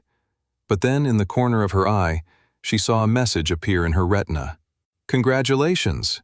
You've reached apprentice tier." She couldn't believe it. She'd actually done it in time. She'd ranked up. And with that came a brand new ability. She was stunned when she saw the new power listed in her profile. The cultists began to get closer and closer until Clara leaped in the air. With the velocity of the big jump, Clara pointed Serial's Spear of the Sea towards the mass of cultists flooding into the square. Her whole spear began to spiral with different colored flames all around it. There were blue and purple tendrils of flame all around her weapon. Toby's eyes widened, as did Olivia's. "Is that?" said Toby. "It must be," said Olivia. They both looked on with amazement. This must have been the thing she had succeeded at doing during their month of training in Oldstone. She had hit apprentice tier with her warrior class, and this was her new class ability. As Clara fell towards the group of cultists, she yelled out with a violent fury, "Starfire Spear!" 125, Clara crashed down into the swarm of cultists with an explosive fury. The starfire from her spear shredded through the group of cultists like a contagion. Their hoods and cloaks were all aflame. Those right in the center were obliterated by the power of her spear. Many of the cultists went hurling backwards. The attack laid enough waste that Toby and Olivia were able to quickly come and back her up. They soon created a hole in the surrounding squad of cultists and could push forward to a less disadvantageous position. "That was amazing," said Toby. "Well done on hitting apprentice tier, Clara," said Olivia. "I didn't realize you had done so." Clara grinned. It had been her absolute focus to hit apprentice tier while training at Oldstone. She was already self-conscious about how far ahead Sam was of both her and Toby, and she definitely wanted to catch up. She didn't want to be one of those travelers who got left behind. She was super pleased with what apprentice tier brought to her warrior class. Apprentice tier abilities were all based on a warrior's weapon specialization. So at apprentice tier 1 unlocked a powerful, unique special ability that only a warrior and their specialized weapon could do. Clara's specialized weapon was a spear, and her new unique weapon ability was Starfire Spear. She was incredibly pleased with the increase in power. Everyone else had more magical style abilities, wielding all sorts of cool attacks, and while her attack burst ability was incredibly handy, it felt a bit basic compared to everyone else's. Now, with Starfire Spear, she had her own flashy move. And it wasn't just the flash, it was the raw power it brought as well. The surviving cultists chased after them from behind as they hurried forward towards the western gate. They needed to not just slay more cultists trying to take over the city, they needed to stop them from spreading further and letting any more of them enter Ironhold. Clara looked out towards the other end of the city, where she imagined Sam was heading towards to face Theorin. They had only 20 minutes left according to Sam's calculations. "Come on, Sam," Clara thought. "I believe in you. We'll do our job. Now you do yours." The trio then turned a corner and came across another wave of cultists. Except this time, the western gate was now in view. "We're almost there," Clara realized. The only thing that separated them and the western gate was a huge regiment of cultists. Way more cultists than Clara and her Starfire Spear could deal with. "Follow me," said Olivia. "We got nothing to fear." Clara and Toby both nodded her heads. Olivia was an incredibly talented traveler with a boatload of powers and abilities. If she was confident in the face of so many enemies, then they should be too. Olivia had triggered her divine inspiration ability, which meant they had increased power, defense, and luck on their side. Olivia rushed forward to the giant squad of cultists and raised her silver sword high in the air. "Pillar of light!" she yelled. Her silver sword glowed a bright white light before all above them, glowing silver swords fell down like a storm of swords on the street. The silver swords crashed down into the skulls and chests of the large squad of cultists, crushing them, slicing them, and utterly destroying them. Within seconds, Olivia had cleared a path to the western gate of the city. "Come on," she said. "We're almost there." 126. Curtis ran through the city of Ironhold with Brock and his brother. They were a roving, destructive force of mayhem. Shredder's Bard abilities increased both Brock and Curtis's damage output, making their attacks hit that much harder. They were turning a corner, heading in the direction of the southern gate, when a loud scream echoed nearby. Curtis's ears bristled at the sound. He was then surprised to see that both Brock and Shredder paid the scream no heed. "Shouldn't we go see what's the matter?" said Curtis. "What are you talking about?" said Brock. "There's screams echoing in every direction. Why is this scream called out to you more than the others?"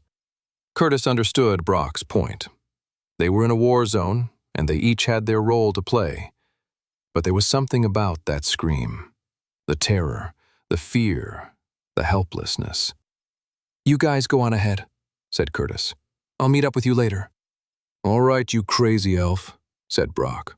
"Don't die out there."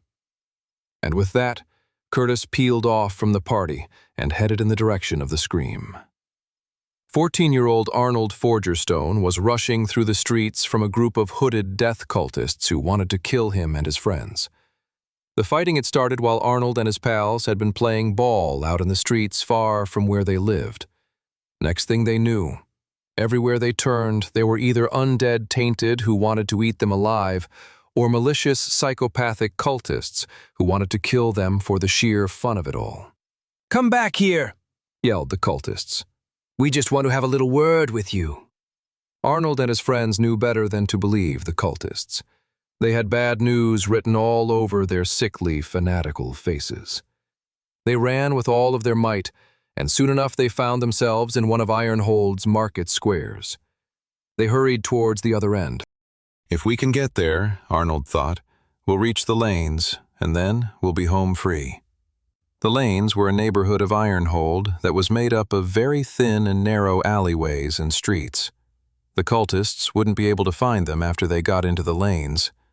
They were so close to getting to the other end of the market square when the worst thing that could happen happened. A squad of cultists showed up right in front of them. Oh no, thought Arnold. This wasn't good. This was very bad. He looked over his shoulders, and he could see the cultists who had been chasing him and his friends had slowed down to just a walk. They knew they were trapped. They were snickering to themselves maliciously. "Why don't you just leave us alone?" shouted Arnold. "What's your problem?" "We got no problem," snickered one of the cultists. "We're just agents of chaos, that's all. We're the emissaries of the fallen. The end times are upon us.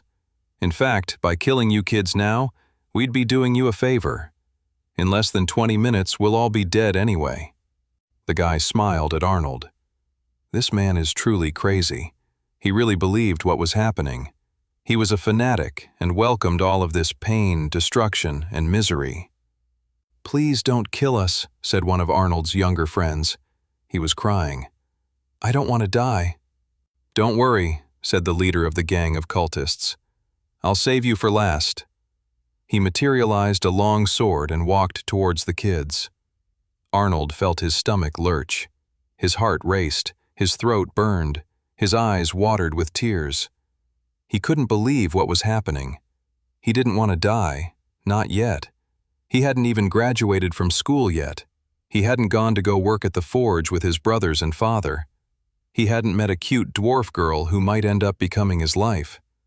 They say when you're about to die, your life flashes before your eyes. But that's not what happened to Arnold. Instead, it was his future. The millions of possibilities. So many days, experiences, truths, feelings, all disappearing in a snap. It wasn't fair. He looked around for something to fight back with. "Don't even try, kid," said the gang leader, raising his blade above him. "It's over." Arnold began to cry and shake his head. "Please, no, this isn't fit."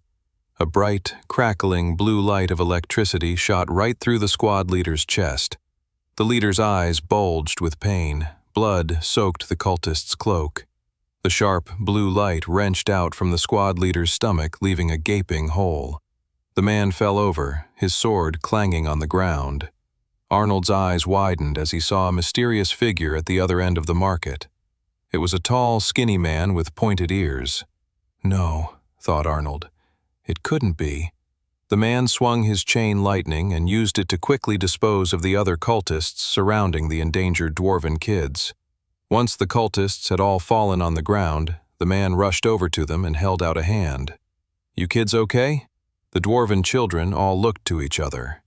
Whoa, Arnold thought to himself. Maybe elves aren't as terrible as we think they are? 127.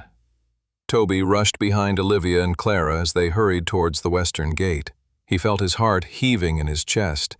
There was just so much chaos all around him. It was overwhelming. He looked over his shoulder to the eastern part of the city, where Sam had been heading. Only 10 minutes left, according to Sam's calculation. Come on, Sam, Toby thought. You can do this. He then focused back on the present as they ran towards the western gate of Ironhold. They all had their part to play, not just Sam. There was work to be done. As more of the city's western wall came into view, another group of 10 cultists ran to meet them in the streets head-on. Since the cultists were still far away from them, Toby knew it was his moment to step up, as out of the trio, he was the only one with long-range spells. "Take a step to the side, ladies," said Toby as he triggered level 2 of his wizard class's water blast ability. It was time to unleash Tsunami Blast. A huge amount of mana formed in the palm of his hands, and he shot out the beam of swirling, powerful water, heading right in the direction of the incoming cultists. A cultist triggered an ability of his own, creating a white shield of mana in front of the whole group. Toby's eyes widened. A shield spell. He hadn't been expecting that. "Don't worry, Tobes," said Clara. "You got them on their toes now. Let the close-range fighters finish them off. They won't have time for their shield spell when they're distracted by us." Clara and Olivia rushed forward. Olivia triggered her divine inspiration ability.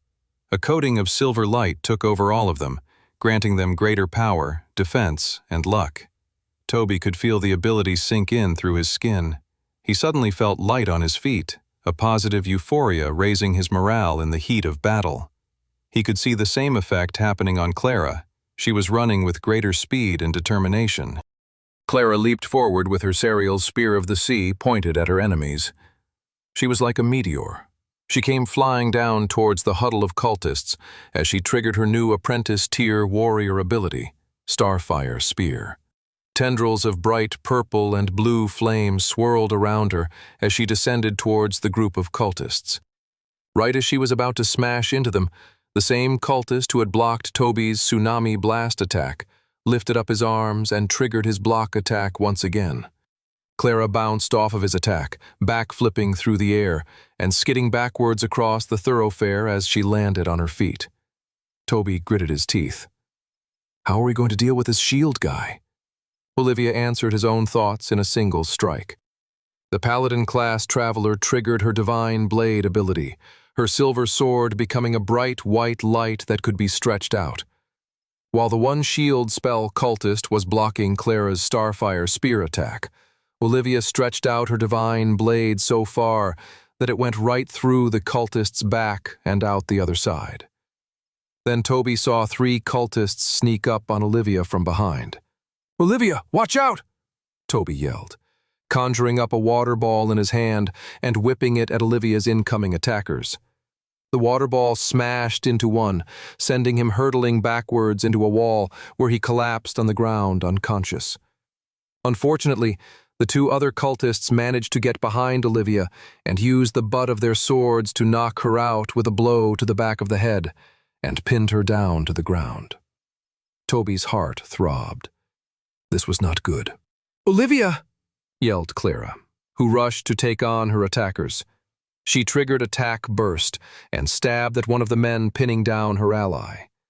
She got him right in the throat, and he stumbled backwards trying to block the fountain of blood spurting out his neck. He was soon down on the ground, dead and destroyed. Clara then started swinging her spear with a violent rage at the other cultist pinning down Olivia. "Get your hands off my friend," she yelled. Before she could land the attack, a warrior cultist knocked her back onto the ground with a deadly slash, leaving a large bloody wound on Clara's stomach. Suddenly, the situation had gone from bad to worse. Olivia was knocked out, and Clara was severely injured and surrounded. The cultists all snickered as they gathered around the 2 defenseless women. "Time to finish you off, then," hissed one of the cultists. "Who wants to do the honor of slaying these pretty young women?" Clara looked around fearfully. "Please," she cried. "I don't want to die. Toby, help!" Toby knew he needed to act. A few weeks earlier, Toby was training his hardest along with everybody else. Everyone seemed to be improving their stats, pushing forward, running around doing missions and clearing dungeon gates, except for him. He knew what he needed to do. He needed to raise his magic affinity stat to 31 so he could hit apprentice tier with his wizard class. So every day he stayed put and meditated and channeled his mana core. It was all going fairly easy until he hit stat 30. He knew then that he had to face the first threshold if he wanted to progress. Sam had told him it was the worst, most agonizing pain one could ever experience. His friend had given him a pill to mitigate that pain, but even then, Sam had explained, it would still hurt.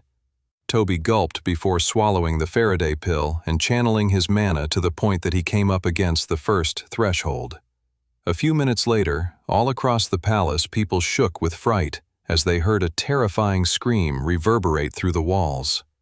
a group of guards broke down the palace suite to check in on the person screaming. When they arrived, their eyes widened at the sight of the young man with brown hair. Green flames shot out all around him. It was the power of apprentice-tier mana. Olivia squirmed beneath the grip of the powerful cultist pinning her down. She couldn't understand why she couldn't remove herself from her grip. He didn't look like a spell wielder, so how the heck did he have a paralysis ability? Olivia figured it must come down to his gloves. They must be granting him some kind of paralyze ability to anything he pinned down or touched. Olivia did not like this situation in the slightest.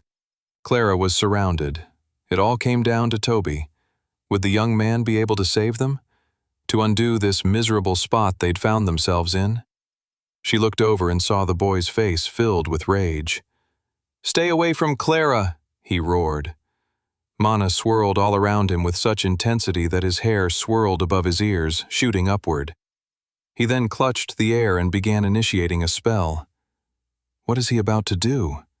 Olivia watched on with bated breath.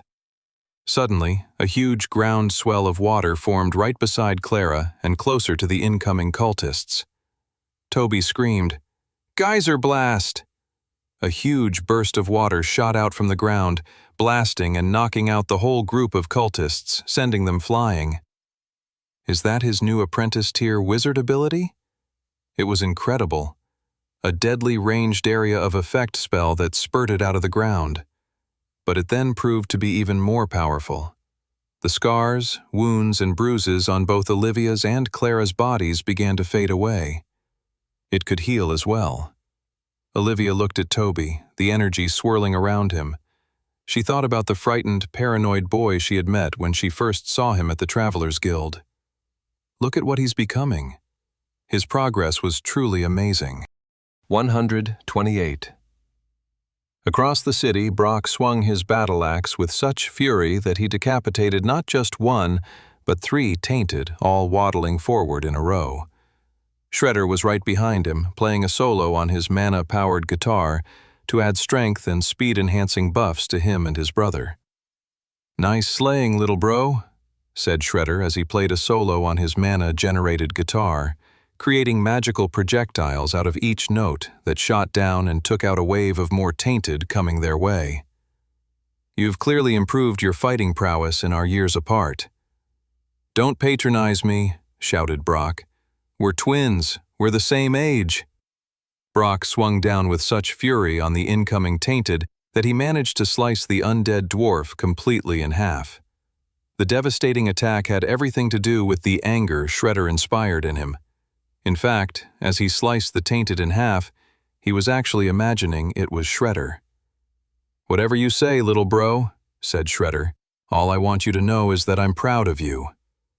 "You are so annoying," shouted Brock, red in the face, slashing more and more tainted, blasting through a group of them with his special axe abilities.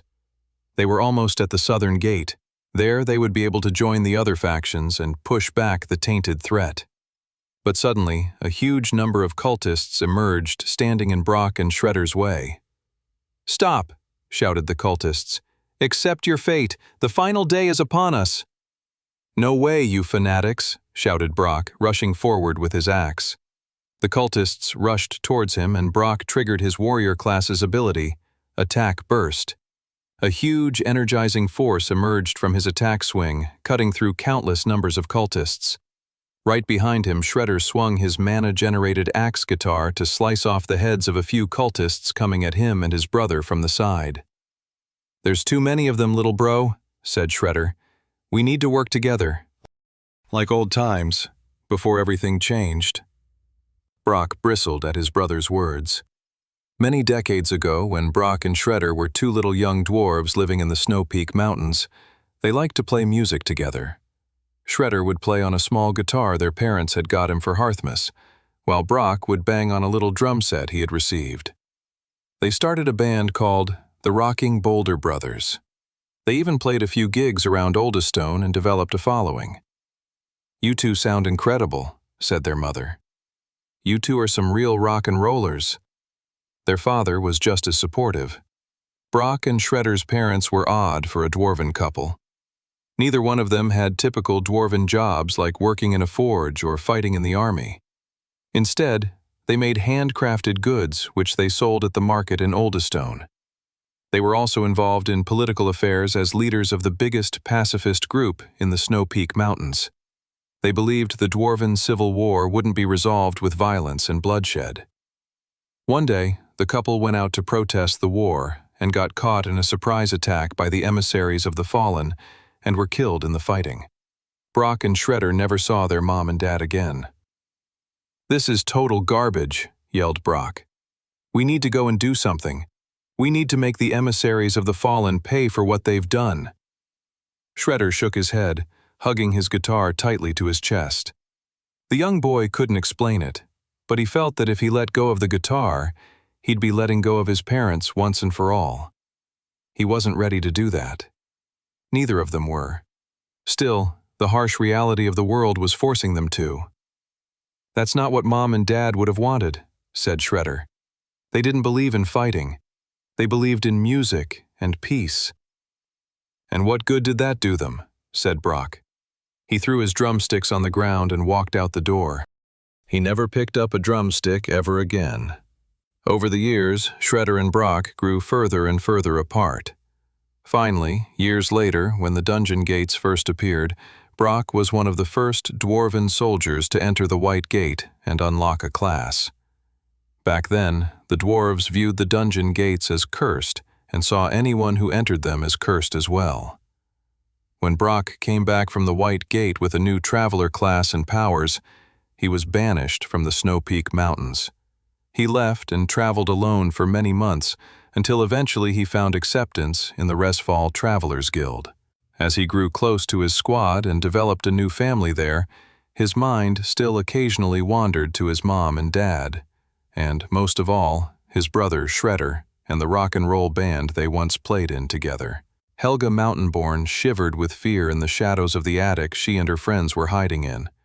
They stayed huddled in a group between the dust and cobwebs of the secret top room of the house.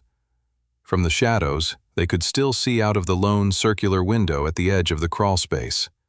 They could see hooded cultists rushing through, causing chaos and mayhem, followed by the hordes of Tainted, destroying everything in their path. "Why is this happening?" cried one of the innocent dwarves. None of them could say why. The civil war between the dwarven factions had raged for years, and while there had been bloodshed, there had been nothing on this apocalyptic scale in the entire decades of fighting that had gone on before. Then, in that exact moment of utter bleak hopelessness, a sound broke through the screams of terror that filled the streets of Ironhold. The sound made it all the way through the window and wooden walls of the attic that Helga and her friends were hiding in. It was the sound of a mana-generated guitar, creating an incredible heavy metal riff. And then, out of nowhere, the guitar began to be accompanied by an odd drum beat. The percussion wasn't a normal drum set, but rather the sound of an axe rhythmically smashing against stone and skull. It was a song that had once been popular across the Snow Peak Mountains. It was the classic single of the Rocking Boulder Brothers. As Shredder performed on his mana-generated guitar, creating a powerful sonic attack with his Bard class ability, Brock's addition of his axe percussion section gave the attack extra special effects. The sound waves from the song shot forward, obliterating all the enemy cultists nearby. After years apart, Brock and Shredder Skidmore had finally started their reunion tour. 129. All across the city of Ironhold, the fighting raged on. Ulfgar Stonebrow and the soldiers of the Dwarven Union fought alongside the soldiers of the Rostock League, taking on the horde of undead Tainted swarming into the city.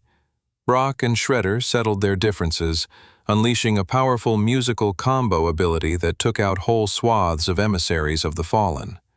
Curtis continued to protect innocent dwarves with his lightning magic at whoever came to face them, be it cultist or Tainted.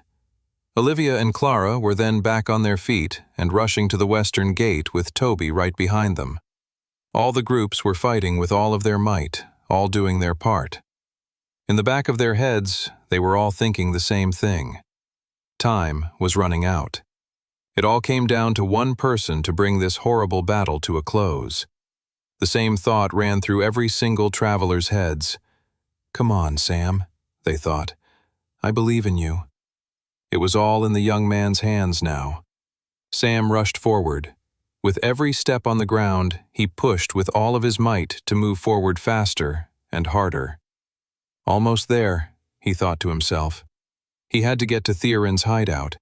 He had less than 5 minutes before the leader of the emissaries of the Fallen would unleash his white orb on the city once again and try and transform them all into tainted. He couldn't let that happen. If Theorin succeeded in his second attempt, it would mean that Sam's initial averting of the dwarven cataclysm would be for naught. The timeline would course-correct and continue on like Sam's actions had never even happened. The dwarven cataclysm would destroy them all. Sam would have failed at his mission from the goddess. They would all be dead. And in a few more years, so would all of Westria at the hands of the Demon King. He turned a corner and saw the building where he believed Theorin was hiding out in. There was just one problem. The entire street was filled with tainted. Sam stepped forward and materialized his demonic rune blade and fiery flame sword and rushed directly into the crowd of tainted. He swirled and danced between the groaning mass of flesh-eaters. Heads went flying, ricocheting off others. He cut through limbs and bones, all while moving forward across the street completely filled with destructive undead monsters. One managed to grab his arm, and Sam quickly kicked it in the gut and sent him hurtling backwards in the mass of creatures. He continued to slash through the horde of undead with utter ease. The process only got easier as Sam's demonic rune blade's kill stacker ability continued to grant him more and more power.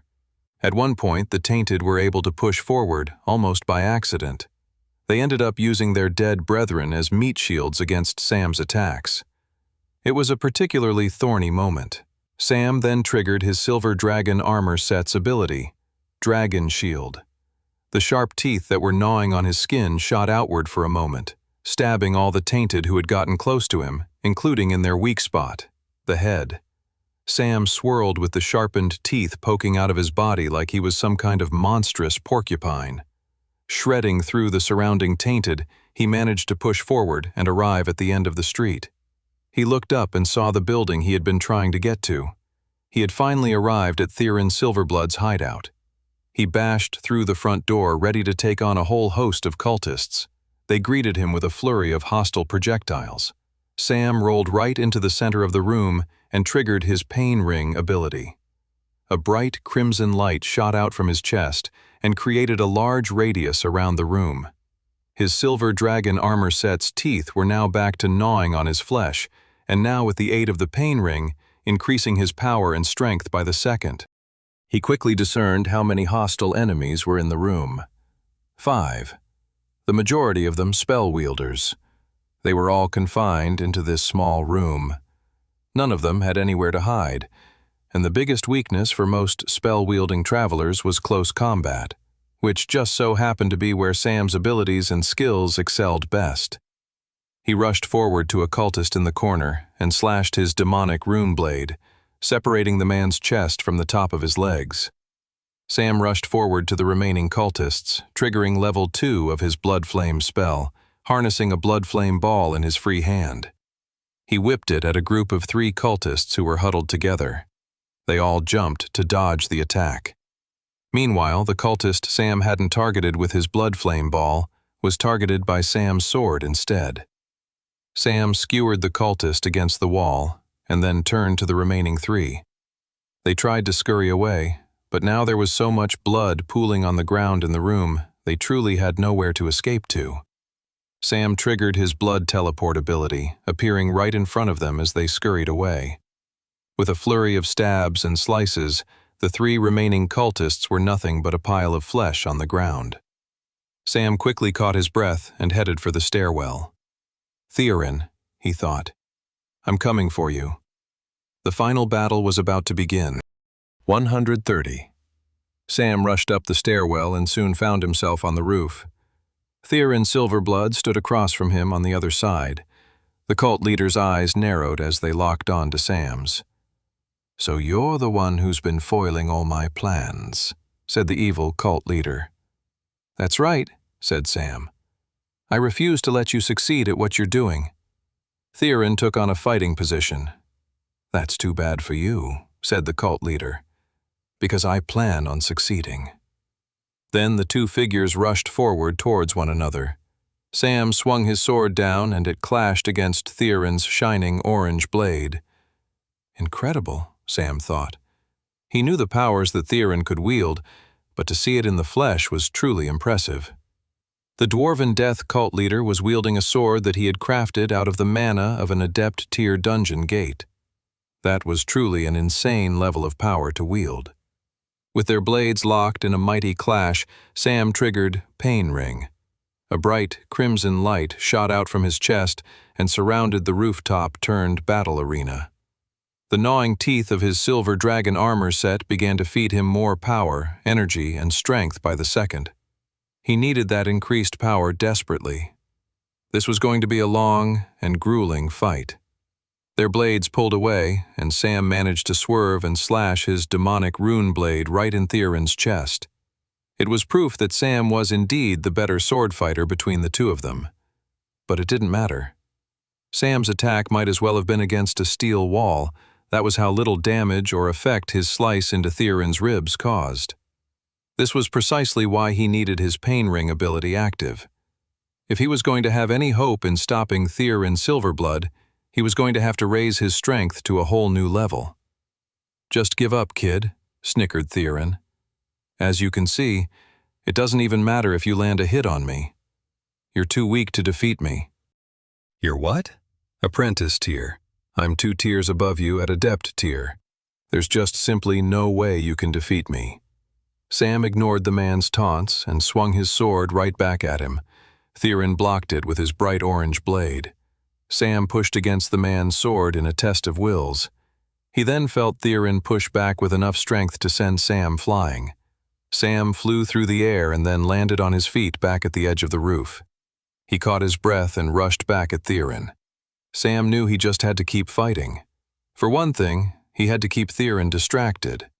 If he gave him too much of a free moment, he would trigger his white orb ability to try and destroy the entire city. Secondly, Sam needed to bide his time so that Pain Ring would increase his power. His entire strategy involved staying alive for long enough for Pain Ring to hit its level 3 evolution. Until then, it was just a game of survival. Their swords clashed once more. As their swords were locked in battle, Sam materialized a vial of blood in his free hand. He smashed it with his hand and quickly triggered level 2 of his Blood Flame ability. His palm, that was full of shards of glass and drenched in blood, suddenly became alight with a ball of crimson fire. Sam whipped the ball at Theron's undefended face.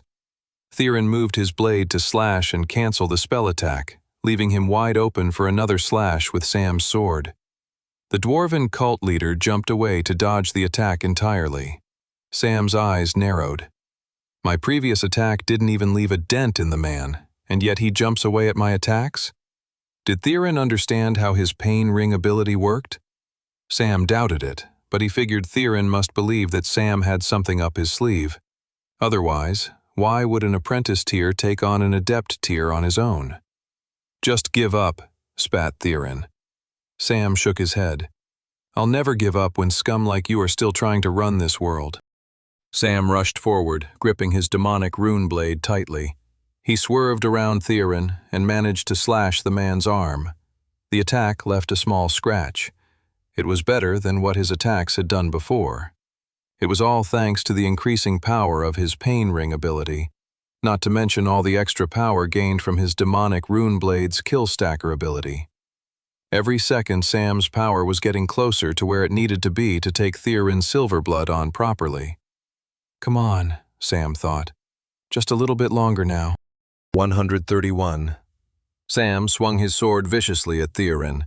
The dwarf cult leader raised his glowing orange blade to meet Sam's attacks and managed to continuously block them. "It doesn't matter if he's adept tier and I'm apprentice tier," Sam mused.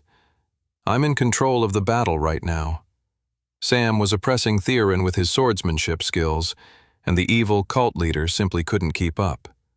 So long as he kept Theron on the back foot, Sam's increased power would get to a point where he'd be able to defeat the cult leader with ease.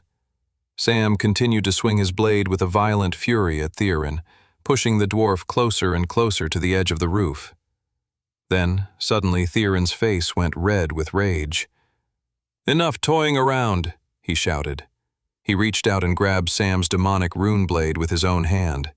He clutched down on it, and with the sheer strength of his adept tier body, and from what looked like powerful specialized gloves, he could grip onto Sam's sword without feeling any pain. "This ends now," said Theron. Theron's eyes narrowed at the shaggy, black-haired kid in front of him.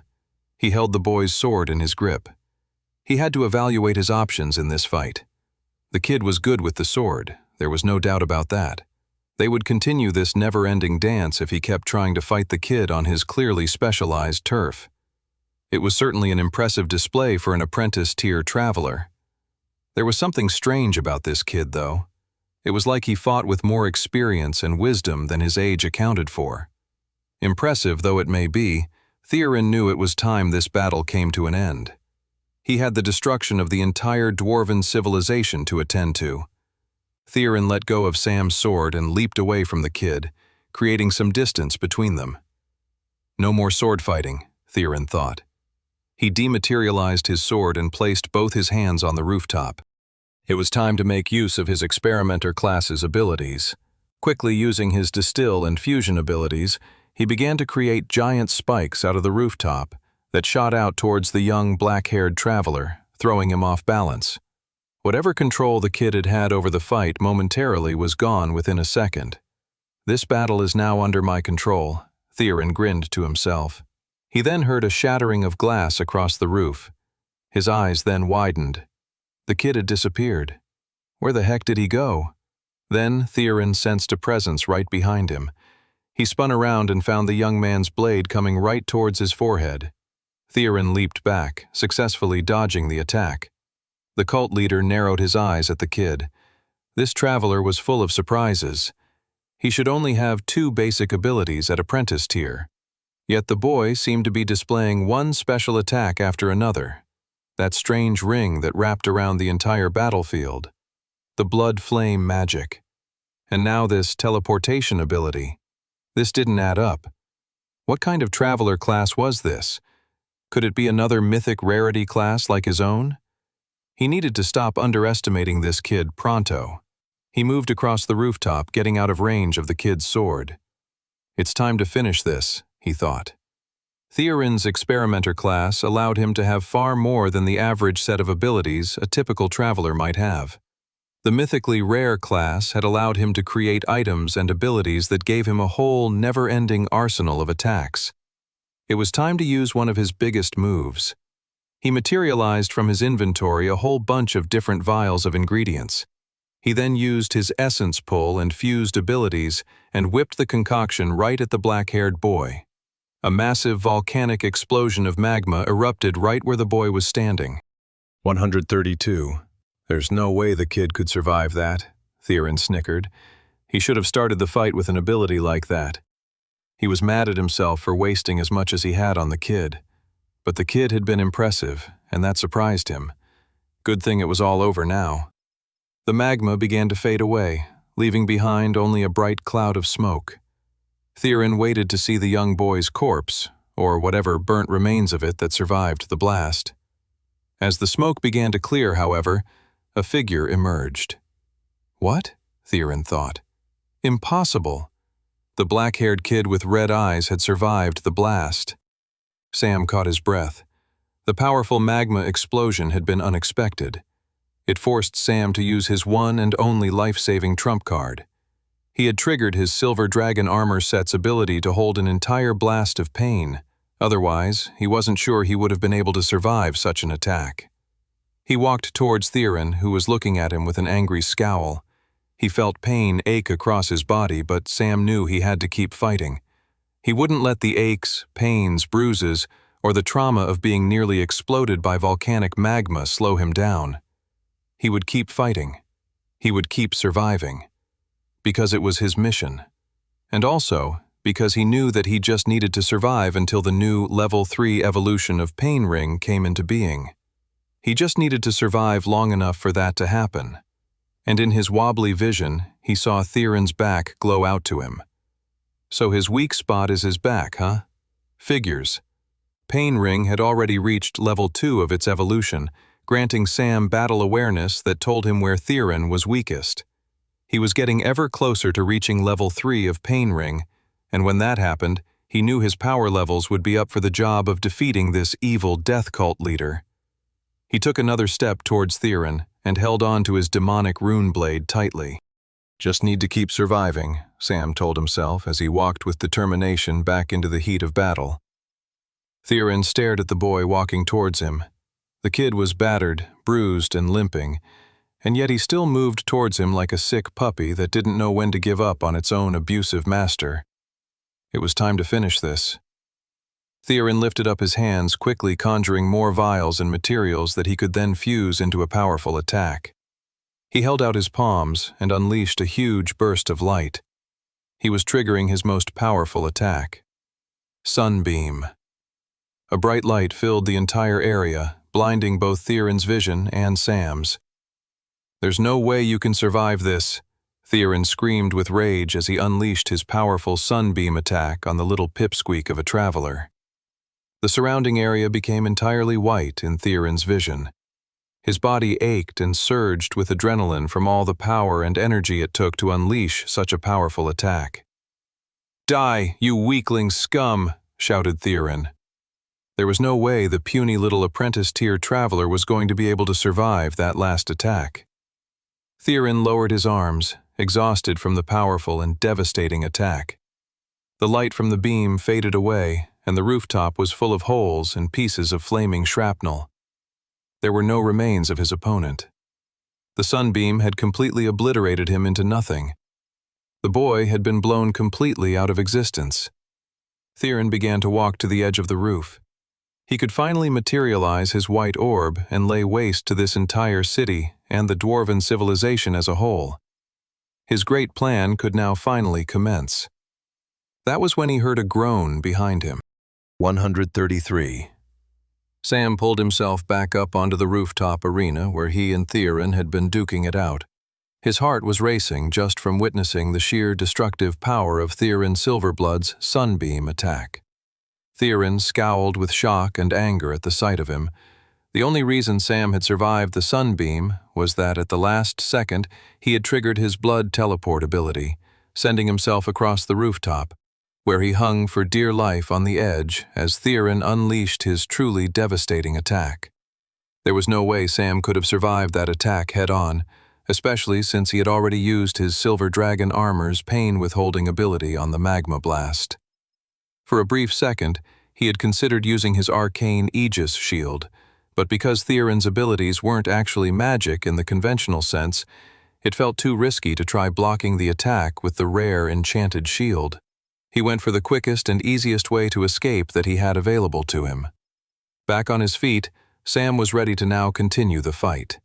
He took solace in the fact that he'd taken so much pain at that point.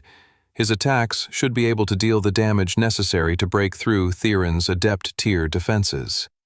Sam moved towards his opponent. His leg limped and spasmed as it moved. There was just one problem. Sam might have the strength and power to inflict incredible damage on Theron now, but he no longer had the speed and dexterity in his body necessary to get in a position to deal those blows. "I'm just going to have to figure out a way," Sam thought, gritting his teeth and trying to push back the pain that was beginning to overwhelm his entire consciousness. He just needed to survive a little while longer for Level 3 of Pain Ring to come to effect. Just a little longer now. Theron shook his head with disgust at Sam. "Enough of this," said the evil cult leader. He rematerialized his sword. "I had decided I wouldn't fight you in the domain you were strongest in," said the cult leader.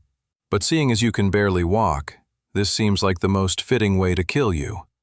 Theron rushed forward with his glowing sword, just as the man was getting closer and closer to dealing the ultimate death blow on Sam. Something happened, and Sam grinned. "Gotcha." Suddenly, as Theron rushed towards Sam, the man split in two in Sam's vision. There was Theron, the man in the present, and then another slightly faded version of Theron in the future. He knew where Theron was going before even Theron knew exactly himself. Level 3 of Pain Ring had finally triggered. The new evolution of Pain Ring was an evolution of the battle awareness that Sam gained while fighting within the Pain Ring for a longer period of time. This new evolution of battle awareness granted Sam something called split-second vision, which allowed him to see a few seconds ahead of his opponent's actions. Just as Theron was descending on Sam in a death blow, Sam sidestepped the evil dwarf cult leader, completely dodging the attack and leaving Theron totally wide open for retaliation. Then, unleashing all the pain he'd received from the magma blast, Sam screamed with rage and agony as so much pain and power swirled in his body. Sam stabbed Theron right in the back and through the evil dwarf's thick stomach. "How?" The dwarf gurgled up blood and collapsed on the ground. Theron Silverblood, the evil cult leader of the emissaries of the Fallen and the architect of the Dwarven Cataclysm, had finally been defeated. 134. As Sam watched Theron Silverblood collapse to the ground in death, he too found himself falling onto his back. His whole body ached with intense pain. His vision blurred as he stared up to the stone sky. He'd given everything he had to defeat Theron Silverblood, and his body was now paying the price. He materialized a healing potion in his hand. Sam only had a few seconds to live in that moment. Using his last remaining strength, he uncorked the potion and brought it to his lips. He felt death overtaking him until the sweet healing nourishment of the health potion began to flow down his throat and enter the rest of his body. He sighed with relief and stared up to the stone sky high above him. Sam would live to see another day. Ulfgar Stonebrow gripped his stone battle axe and was about to swing it right into the forehead of an incoming tainted when something peculiar happened. The tainted blinked and screamed in terror. Its skin lost its bluish pallor. Ulfgar stopped his swing at the last minute from killing the man. Impossible. Ulfgar's eyes widened as he looked around. All across the battle, formerly destructive tainted were cowering on the ground in tears, asking for forgiveness and mercy.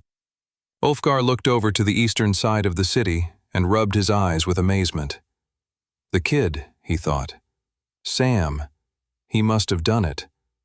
Brock and Shredder were performing their deadly musical combo attacks, obliterating a wave of cultists. The battle was going well when suddenly from another street came a roving mass of tainted. "Oh, that's not good," said Shredder. "We got some tainted incoming, little bro." Brock frowned at the sight of the incoming horde of undead dwarves. There was simply no way they would be able to fight both cultists and tainted coming at them from either side. They were going to have to retreat.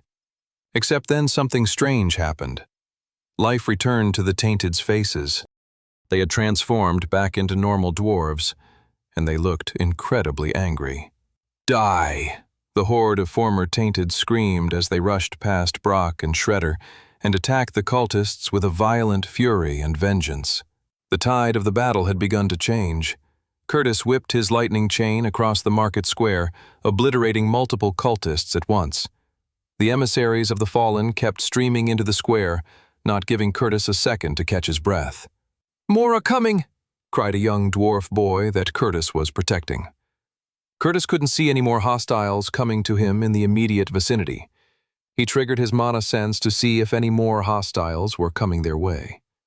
Before his mana sense picked up anything, his ear twitched at the sounds of an army of marching feet coming towards them. It sounded like a stampede. What the heck is going on? Has a fourth army suddenly shown up? Curtis blinked in shock when the culprit behind all the noise revealed itself in the market square. Toby, Clara, and Olivia were fighting their way forward, trying to push back the cultist threat at the western gate, when suddenly they heard a huge commotion behind them.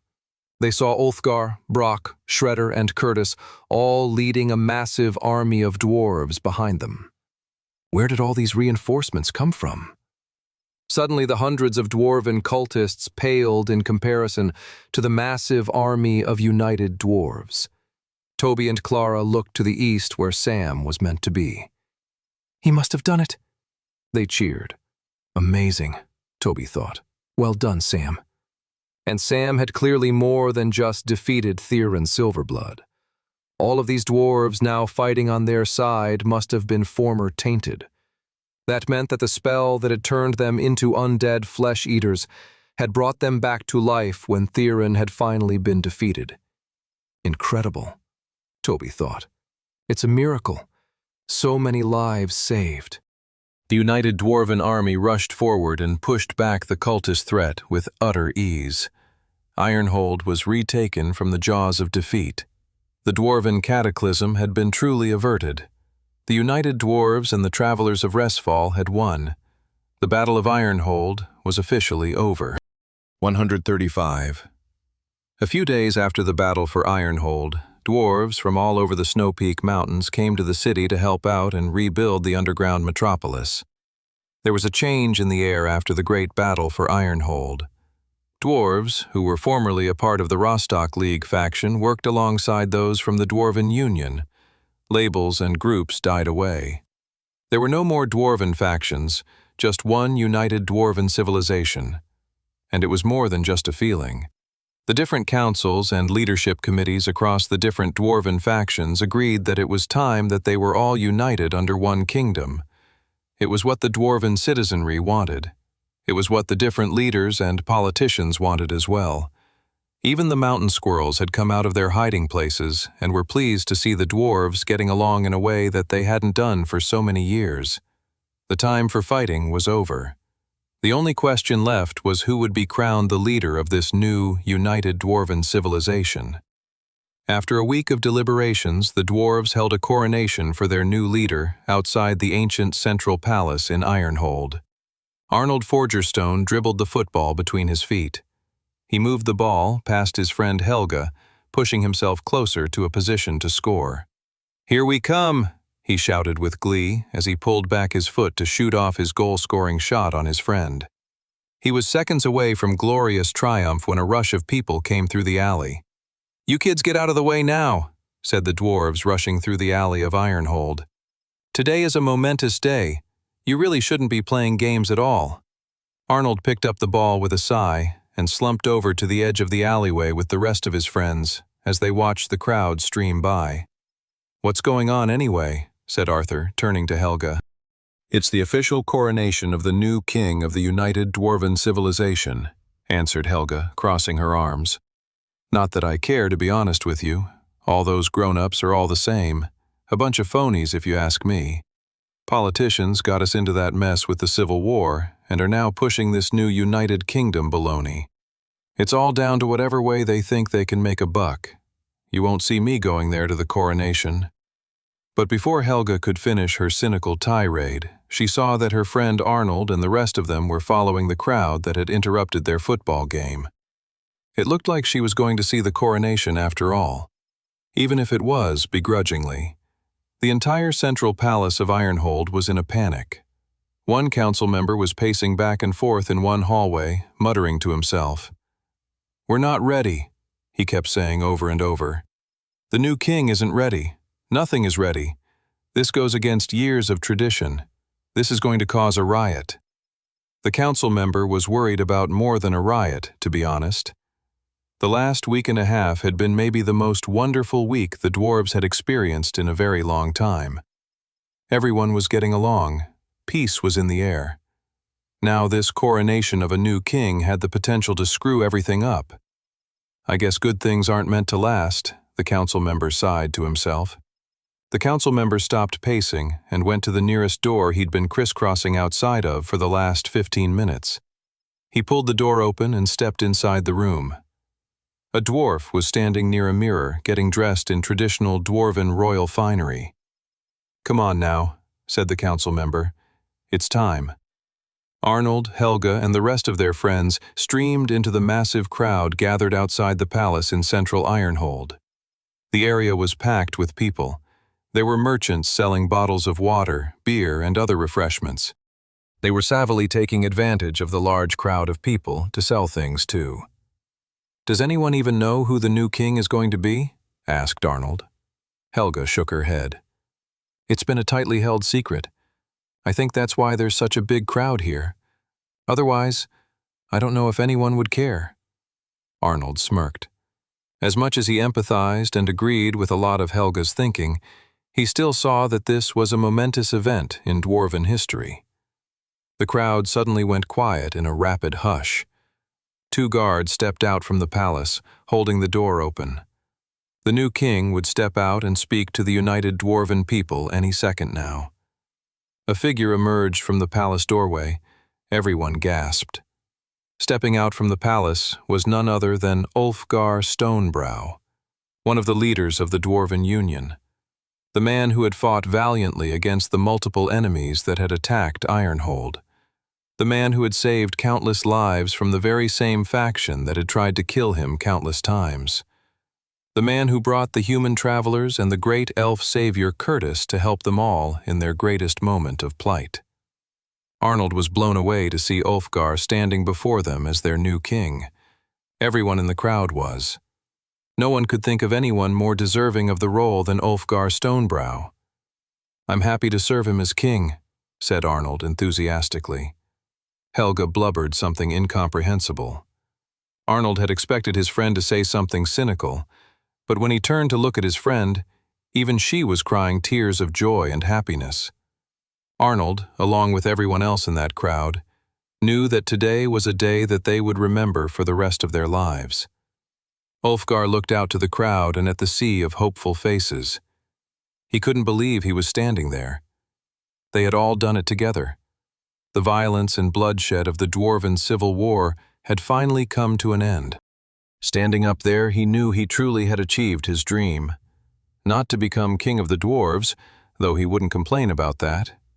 No, he was just so happy to have helped usher in this new era of peace. Meanwhile, far away from the celebratory events happening in the underground world of the Snow Peak Mountains, Edgar Redfield was going over some administrative papers for the Resfall Travelers Guild. It was boring, uninteresting work, and Edgar was not enjoying it. It was made worse by the heat brought on by the beginning of summer, marked by the start of the month of June. "When are those dumb kids going to return and liven up the place?" he grumbled to himself. "It's been boring around here without them." "Still missing your favorite recruits, Guildmaster?" asked a clerk, who had suddenly appeared at the front door to his office. The clerks had been continuously teasing the Guildmaster that he was clearly missing the travelers he'd sent off to the Snow Peak Mountains. "Because you know, you're not supposed to have favorites, Guildmaster," chided the clerk. "Pfft, I don't have favorites," said the Guildmaster, trying to deny it. If those kids really were his favorites, why did he send them all on such a dangerous journey then? Surely whoever were his favorites, he'd keep closer to his side.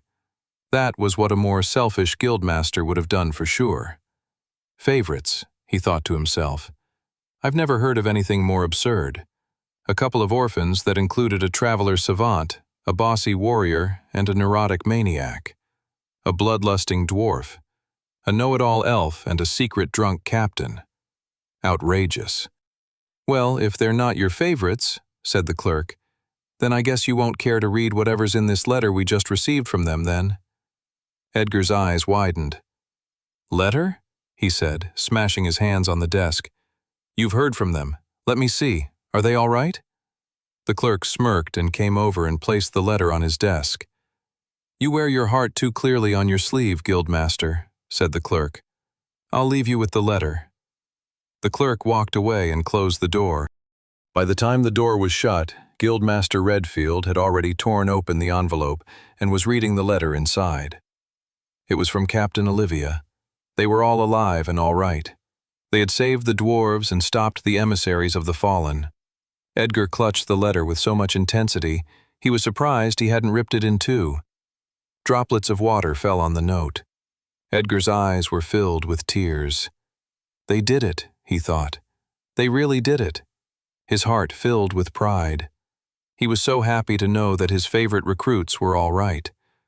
Later that day, Edgar requested a meeting with Queen Alice Grace. It was important to keep her informed about what the travelers were getting up to, and the news he'd received from Captain Olivia Reeves. It turns out the Queen had received a letter as well. "The Dwarven Civil War has come to an end," said the Queen, "and they've sent us a letter, thanking us for our part in bringing about that peace. They see us now as their most important ally in all of Westria, and want to increase trade and greater integration between our two societies." "That's great news," said Edgar. "It is, isn't it?" said Alice. "Now, it's good that you showed up here, Edgar, as we do need something from you.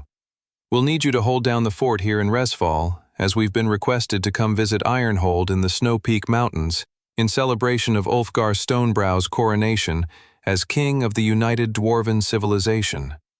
Edgar raised an eyebrow and looked at the Queen's handmaiden, Mildred Cross. "Don't you think that's a little bit risky for the Queen to travel so far away?" "Don't worry," said Mildred. "I know all the secret routes and ways to stay out of trouble on the way there." "Please don't tell me it includes going through the ancient Carvasi ruins," grumbled Edgar. Mildred shook her head. "Of course not. What kind of fool do you take me for?" "Yeah, and Mildred's been helping me train in my own traveler powers," said the Queen, punching one fist in her other hand. "We promised to keep that training mainly between us. Isn't that right, Your Highness?" said Mildred. "Of course, that dance training you've been giving me has been really great. I feel so much more lithe and eloquent now." The Queen smirked. Edgar rubbed his eyes. He couldn't believe what he was hearing. "It sounds like you're going to go, no matter what I say," he said. "Even if I think it's a bad idea." "That's right," the Queen grinned, putting on a pair of sunglasses.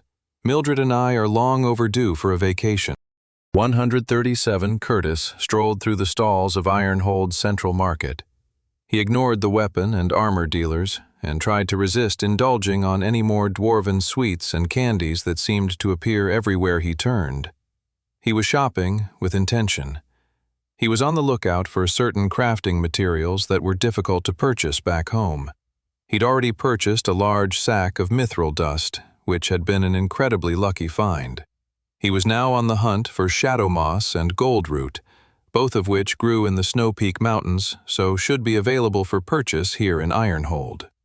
As Curtis traversed the market, scouting for rare materials and good bargains, he made sure to keep his hood up at all times. It didn't matter if the dwarves had found peace with each other, because they still hadn't found any positive feeling towards the elves. He had a target on his back, that was for sure. He felt it with every glance and gesture the dwarves around him made. He was a second-class citizen in Ironhold.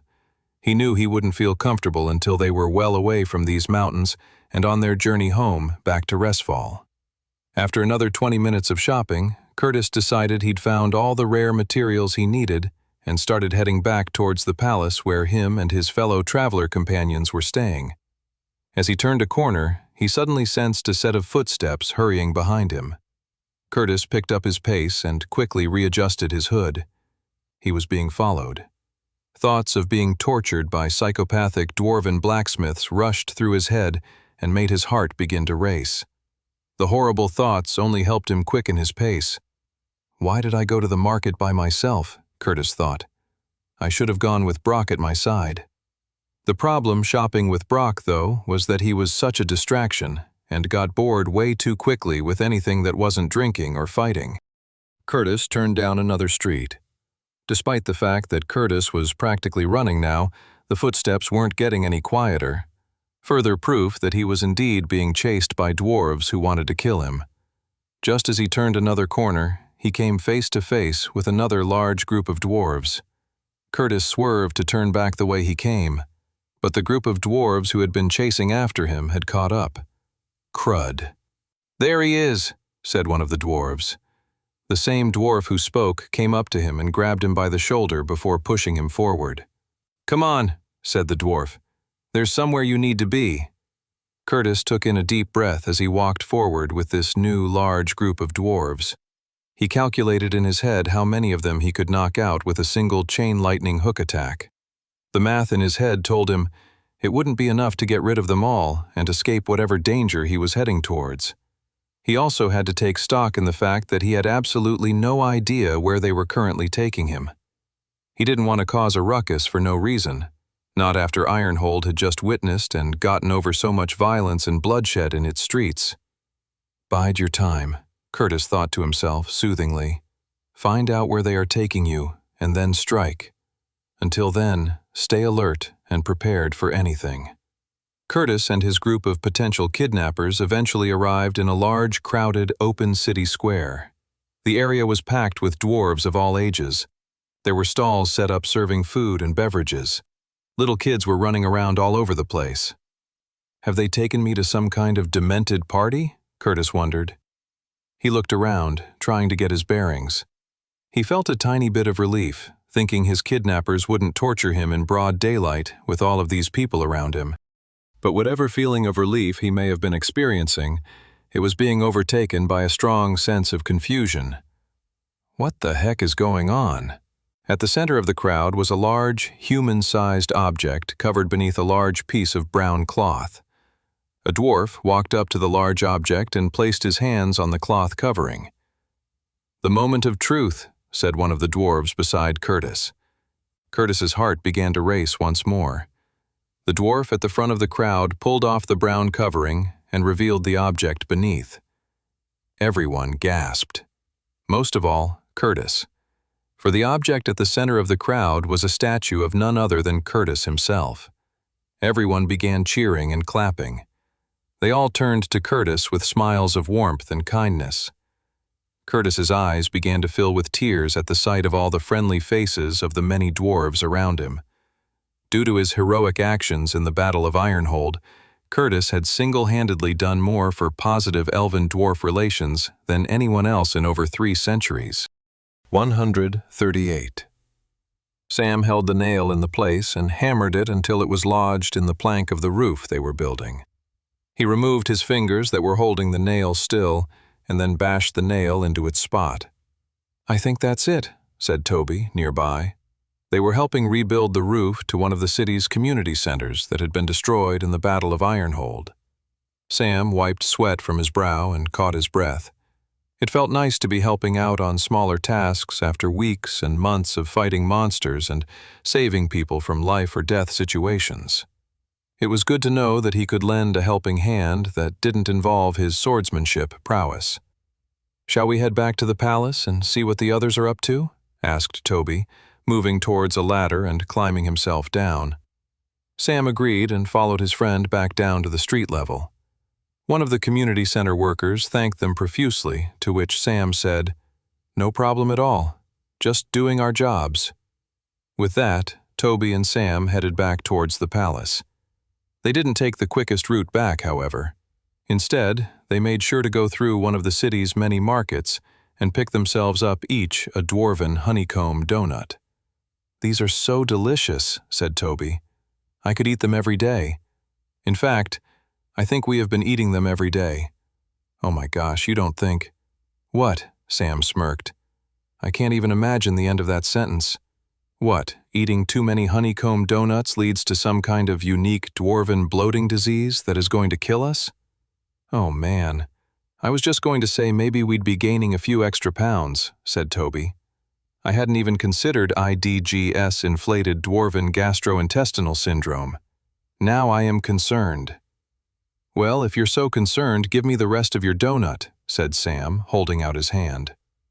Toby twitched, then blushed. "These donuts are too good," he said, taking another bite. "If they kill me, so be it." After a few more minutes of walking, and Toby had fully relaxed and forgotten about his donut death scare, he turned to Sam with another look of concern on his face. "I need your help," said Toby. "What should I do about Clara? It's like, things are good, great even, but, like, I want to take things to the next level, you know? What if maybe everything that's gone wrong has gone wrong for a reason? What if Clara's not interested anymore?" Toby sighed. "I'd just speak to her honestly," said Sam. "The mistletoe debacle was just bad luck, and the blood-soaked ball? I'm pretty sure the emissaries of the Fallen didn't launch an attack then so they could stop you and Clara from kissing. You never know, said Toby. For those who hate life itself, love can be the ultimate enemy. Sam chuckled. I wouldn't worry about it, Tobes. It will all work itself out eventually. Toby sighed and then changed the subject. Say, do you miss the Queen at all? Sam blushed. No, why would you say that? Toby grinned. No reason. Clara and the others were hanging out in the common room of their suite in the Palace of Ironhold. The group hadn't made a rush to depart the city, wanting to help out and make sure the new united dwarven civilization got off to a running start. They helped repair the wall, cook meals, play with the kids. The group of travelers became minor celebrities and welcomed guests all throughout the Snow Peak Mountains. Wow, everyone is so nice to us, said Clara, one evening in their common room. It's so amazing to see, especially after all the snide looks we got when we first arrived. I agree, said Olivia, sipping on a mug of chamomile tea. It's crazy to think only one of us got ordained with a statue, however. Ugh, groaned Brock. Don't speak of it to me. What can I say? Curtis grinned. I'm just a memorable fighter, I suppose. Just as the conversation was about to change to something else, the door swung open and Clara's and Olivia's eyes widened and smiles filled their faces. What are you doing here? They both got up and ran over to see Queen Alice and Mildred stepped into their common room.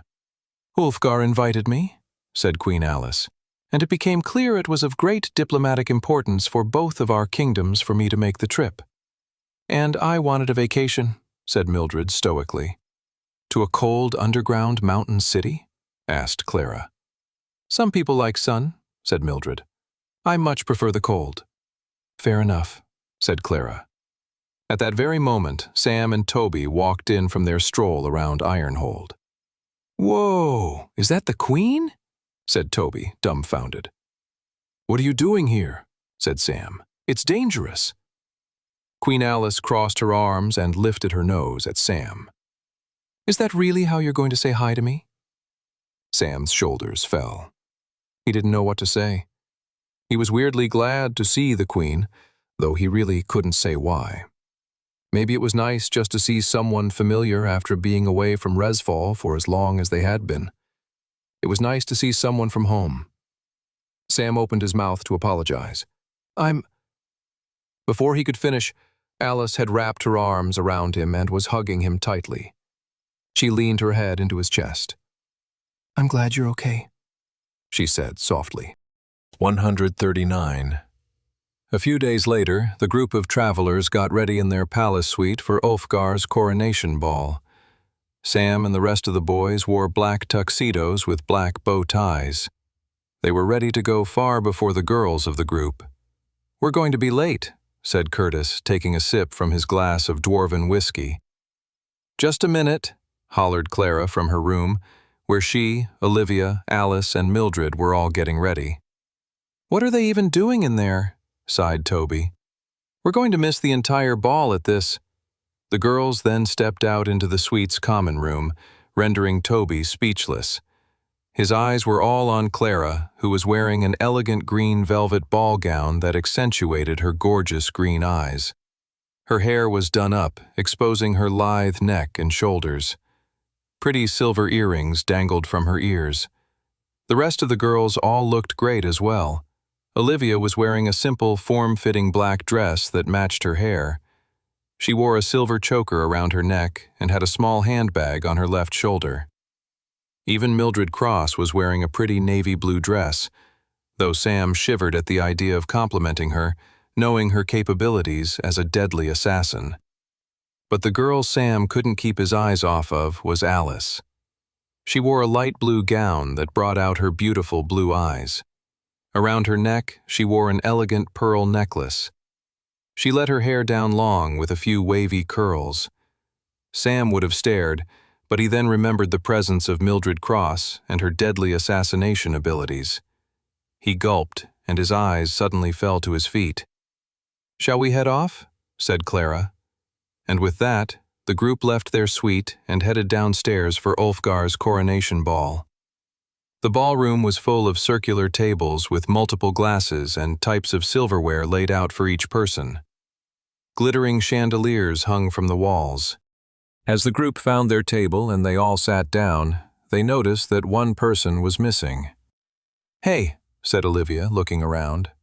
"Has anyone seen Brock?" Ulfgar paced back and forth in his chambers that adjoined the palace ballroom. He couldn't stop moving, twitching, scratching the back of his head.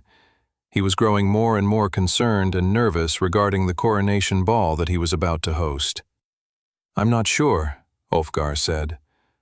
"I don't know how you talked me into this in the first place.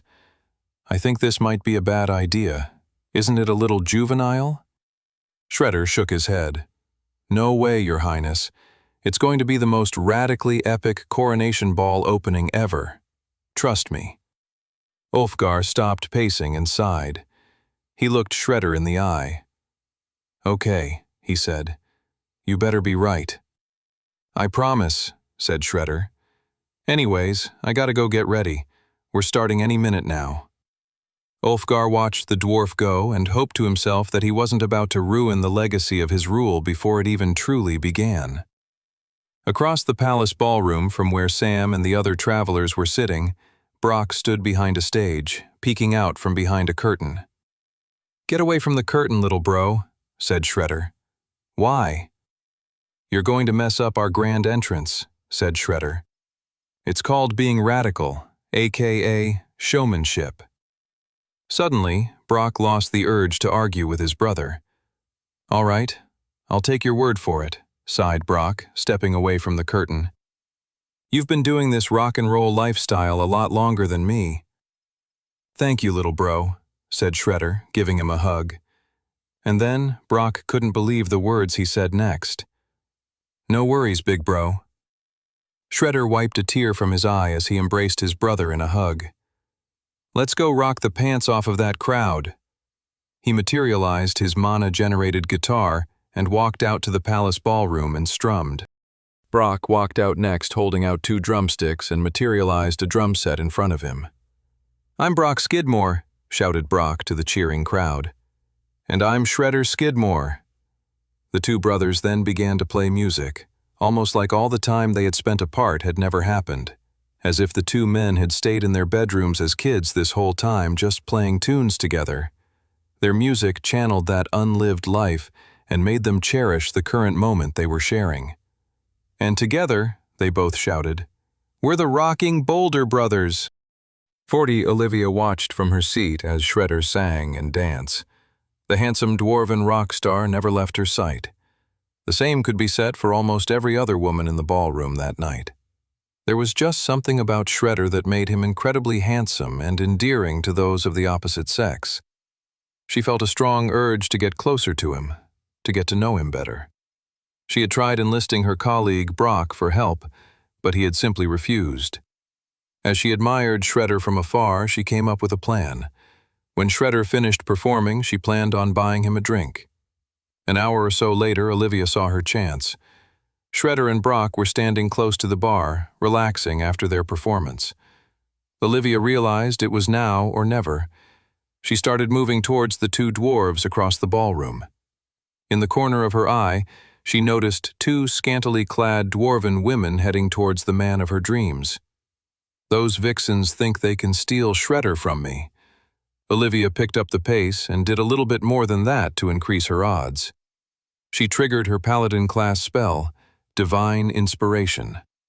Thanks to her special ability, she was now even faster, stronger, and luckier. There was no way she'd let those 2 groupies ruin her opportunity to speak with Shredder. Less than a minute later, she was out of breath and sweating slightly in front of Shredder and Brock. Captain, are you okay?" asked Brock. Olivia caught her breath and wiped the sweat from her brow. "Come on, Olivia," she thought. "Keep it together." She grinned and flicked her hair back. "I was just wondering if maybe I could buy you 2 a drink," said Olivia, flicking her hair behind her back. "A pint of ale, perhaps?" "Sounds great, thank you," said Brock. "Actually, could you make that a gin and tonic?" said Shredder. "I don't like ale that much." Olivia blinked. You don't like ale? It was as if in a millisecond, Olivia's overwhelming infatuation for Shredder was gone. She honestly couldn't even understand what she saw in him a few moments before. You know what? Said Olivia. Let's rain check on that drink. Olivia hurried away, and Brock sighed with relief. What just happened there, little bro? Asked Shredder. Out of nowhere, Curtis emerged. Did that just happen? Where did you come from? Said Shredder. I was watching you from over there, said Curtis matter-of-factly. What's the problem? Brock smirked knowingly at Curtis. Shredder just told Olivia he doesn't like ale. Curtis smiled back. Oh, sweet summer child. What? Said Shredder. Is it such a big deal to not like ale? They nodded their heads. It is if you want the love and affection of our captain. Shredder looked stunned. You gotta be kidding me. Both Brock and Curtis shook their heads. And here we were still trying to come up with a plan to make her fall out of love with you, said Curtis. And you went and did it for us. Thank you, Shredder. Shredder scratched the back of his head. You know, the ladies have always come easy for me. I think it's part of being such a radical rock and roller. This is actually a first for me. I gotta say, I find your captain even more beautiful and wonderful now that she isn't just attracted to my incredible fame and dashing good looks, not to mention exorbitant wealth. It's like maybe she could actually be someone who loves me for just me, you know? Brock put his arm around Shredder. Welcome to the club, brother, he said. Maybe you can help Curtis and I mess over the next fella that catches her fancy. What do you say? 141. Alice stood admiring all the glitz and glamour of Ulfgar's coronation ball. She sipped on a glass of punch as she watched dwarven nobles chat around her while young couples danced on the ballroom floor. While she definitely attracted a certain level of focus for being who she was, she couldn't help but feel a sense of relief of not being the center of attention that evening. It's nice to be a guest, isn't it, Mildred? Said Alice. It is, said Mildred.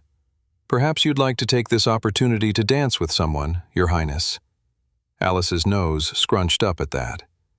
And who would I even dance with here? I barely know anybody. I think you know who, said Mildred, smiling. Just as Alice was about to protest to Mildred, the handmaiden had completely vanished. Mildred? Across the ballroom, Sam stood on his own, sipping on a glass of punch. He was watching the rest of the ball with intense fascination. All of this, he mused, never happened in my previous timeline. All of these smiles, all of this laughter, all of these memories being shared together. None of it existed before. Peace had come to the dwarves of the Snow Peak Mountains. It was a beautiful sight to see. His thoughts were broken by a soft, inaudible whisper in his ear. Huh? He said. He turned around to see Mildred Cross, the Queen's handmaiden, physically pushing him. What are you doing? The woman didn't say anything. She just used all her power to push Sam across the ballroom towards Queen Alice Grace.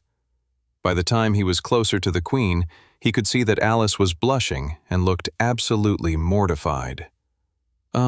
Sorry about her, she said. She's a weird one. I've noticed, said Sam. Sam wasn't really sure what to say next, so he just said, Anything happen in Resfall while I was away? Yeah, there was a mysterious cat kidnapper, said the Queen. But luckily Dangerous Darren and the fire brigade took care of it. Sam chuckled. That's good. You know, said Alice, just because we pretend danced at the previous ball a few months ago, doesn't mean we can't actually dance at this ball? Sam smiled at the beautiful Queen. Are you asking me to dance? Alice blushed. No, I'm just saying. Sam held out his hand and said, Queen Alice, would you do me the honor of dancing with me? Alice's cheeks stayed rosy red, but she smiled and took Sam's hand. They walked out to the dance floor. They held on to each other's arms and swayed to the music. Sam didn't know what one should say or talk about while dancing, so he stayed quiet and tried to enjoy the moment. Alice then whistled. Are you taunting me? Asked Sam. Alice giggled. Maybe a little bit. Sam blushed. Look, she said. If you just pucker your lips and blow outward, you should make a sound. Like this. She did as instructed and then whistled. Give it a try, she said cheerfully. Sam did it and nothing came out. Okay, yeah, but more like this, she said. Sam tried again and this time he managed to make a sound. There you go, Alice smiled. Thanks, said Sam. How did you learn to whistle anyway? My mom taught me, she said. She was my best friend in the whole wide world. And now, Alice smiled as she looked up at Sam and grinned. You're my good friend too. I like the sound of that, said Sam, looking the Queen in the eye. They smiled and continued to dance. 142. Clara stepped away from the ballroom and out onto one of the palace's many balconies. She rejoiced in the serene quiet away from the ball. She walked over to the balcony's edge and leaned against the stone fence. She looked up towards the stone sky high above her. What are you doing out here, Clara? She thought to herself. She knew she should be back in the ballroom having fun with her traveler colleagues. Sam, Brock, Olivia, and of course Toby. But there was a part of her that was confused. She didn't know what she wanted. A deep part of her yearned for Toby, but doubts were beginning to creep into her heart. It seemed as if the universe was designing every which way to keep them apart. She felt a tear brim in her eye, and she wiped it away. What if it's a sign? Toby stepped back into the ballroom after using the washroom. The night was getting more and more raucous as the adults of the part continued to drink more and more. People's inhibitions were disappearing, and so the dance moves were getting more outrageous and embarrassing. He looked around, looking for Clara, but she was nowhere to be found. Oh, great, Toby thought. I lost Clara, all because of my stupid bladder. He moseyed on over to Brock, Curtis, and Shredder, who all looked down in the dumps. What's wrong? Tell me, kid, said Brock. Have you ever experienced unrequited love? Toby thought about it for a second. There was a period where he had feelings for Clara, but wasn't sure if she reciprocated them. Sort of, said Toby. Maybe? You would know, sighed Curtis. So you haven't. I'm going to write 100 songs about the experience, said Shredder, shaking his head. All right, said Toby. You guys are acting weird. Change of topic. Have you guys seen Clara? All three of them shook their heads. Toby hurried away to let them commiserate. He was a man on a mission. He had to find Clara. Clara sighed and continued to stare up to the stone sky of the Snow Peak Mountains. She looked out to the city in front of her, hoping she'd find the answers to her dilemma there. She only got silence. What is it, universe? She asked. Give me a sign of what it all means. Her heart thumped as she waited. All of her love and desire was on the line here. Nothing happened. Clara began to feel disappointed. I guess that's my answer then, she thought despondently. Her heart began to fill with a deep and intense sadness. That was until she heard a voice. I've been looking everywhere for you. Toby stepped out onto the balcony where he had found Clara. There you are, said Toby, smiling. Where have you been? Oh, sorry, Tobes, sighed Clara. I just needed a breather. It just blows my mind that only a little over a year ago we were insignificant orphans that no one cared about, and now we're here in a palace in the Snow Peak Mountains? It's insane. It's like we're characters in a fairy tale. Toby nodded his head. I get what you mean, and I completely agree with you except for one thing. So you don't completely agree with me then? Smirked Clara. Go on then. What do you disagree with me about? It's more like an adventure novel than a fairy tale. Toby shook his head. Nope. It's just that I never thought you were insignificant. Never in a million years would I think that. For me, you've always been significant.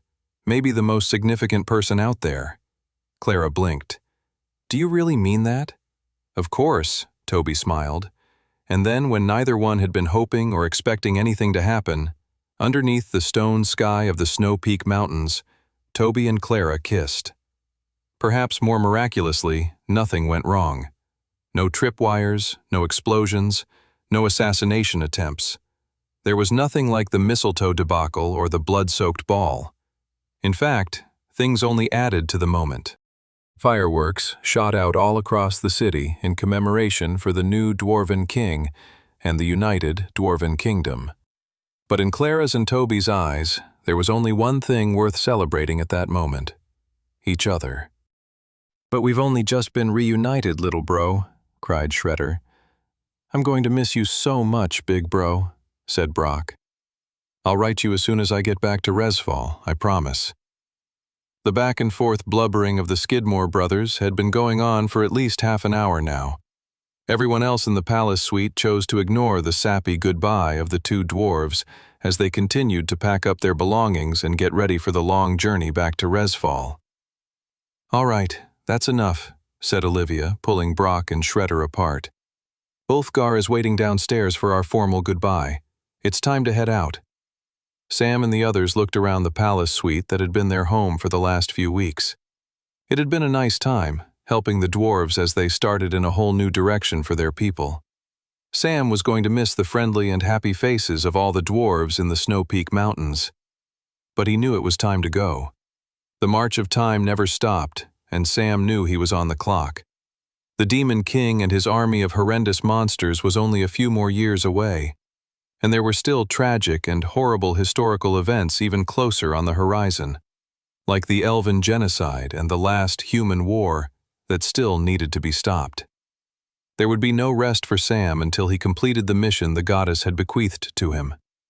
Sam, along with the rest of his traveler companions and Shredder, left the palace suite behind and headed downstairs to the front hall of the Dwarven Palace. King Ulfgar was there waiting for them, along with the entire palace staff. "We had to send you off properly," said Ulfgar. "Thank you again, for everything." The travelers accepted the Dwarven King's kind words and then said their goodbyes. After that, they left the palace and walked through the city streets towards the western gate that would lead them through the tunnels back to Oldestone and then to the western door and back out into the mainland of Westria. They had a long journey ahead of them. As they headed towards the exit of Ironhold, however, something funny happened. Dwarves kept popping their heads out of windows, smiling down at them. Some clapped, others cheered. Arthur Forgerstone, Helga Mountainborn, Leandra Rockhaven, all could be seen waving and wishing the group of travelers good luck and to come back and visit soon. Maybe. Sam smiled to himself. When this is all over and the goddess's mission is complete, just maybe we will. Ulfgar stood beside Shredder from a palace balcony, watching the group of travelers head out towards the western gate. "How do you think that group will get on?" said Shredder. "You know, outside in the rest of the world beyond the Snow Peak Mountains?" Ulfgar watched the group of travelers as they got smaller and smaller in the distance. His eyes stayed focused on one traveler in particular, a boy with black hair and fierce crimson eyes. Ulfgar grinned.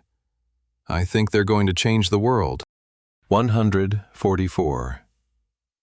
Far off in the southern kingdom of Opaly, a man sat in the back of a bar, listening to a conversation between two strangers. "Turns out the Dwarven Civil War has come to an end," said the bartender. "That's astounding," said the other man. "It's been going on for decades now. I honestly thought I would never see the day that the fighting between the Dwarven factions would come to an end. I heard there were some human travelers from Volsungar who helped stop it all from truly kicking off," said the bartender.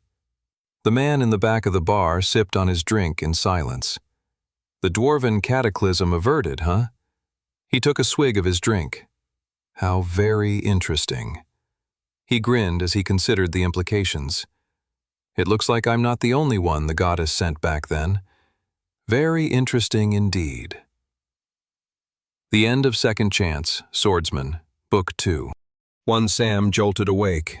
He lifted himself upright and reached out into the darkness of the night, hand clasping at an incoming attacker.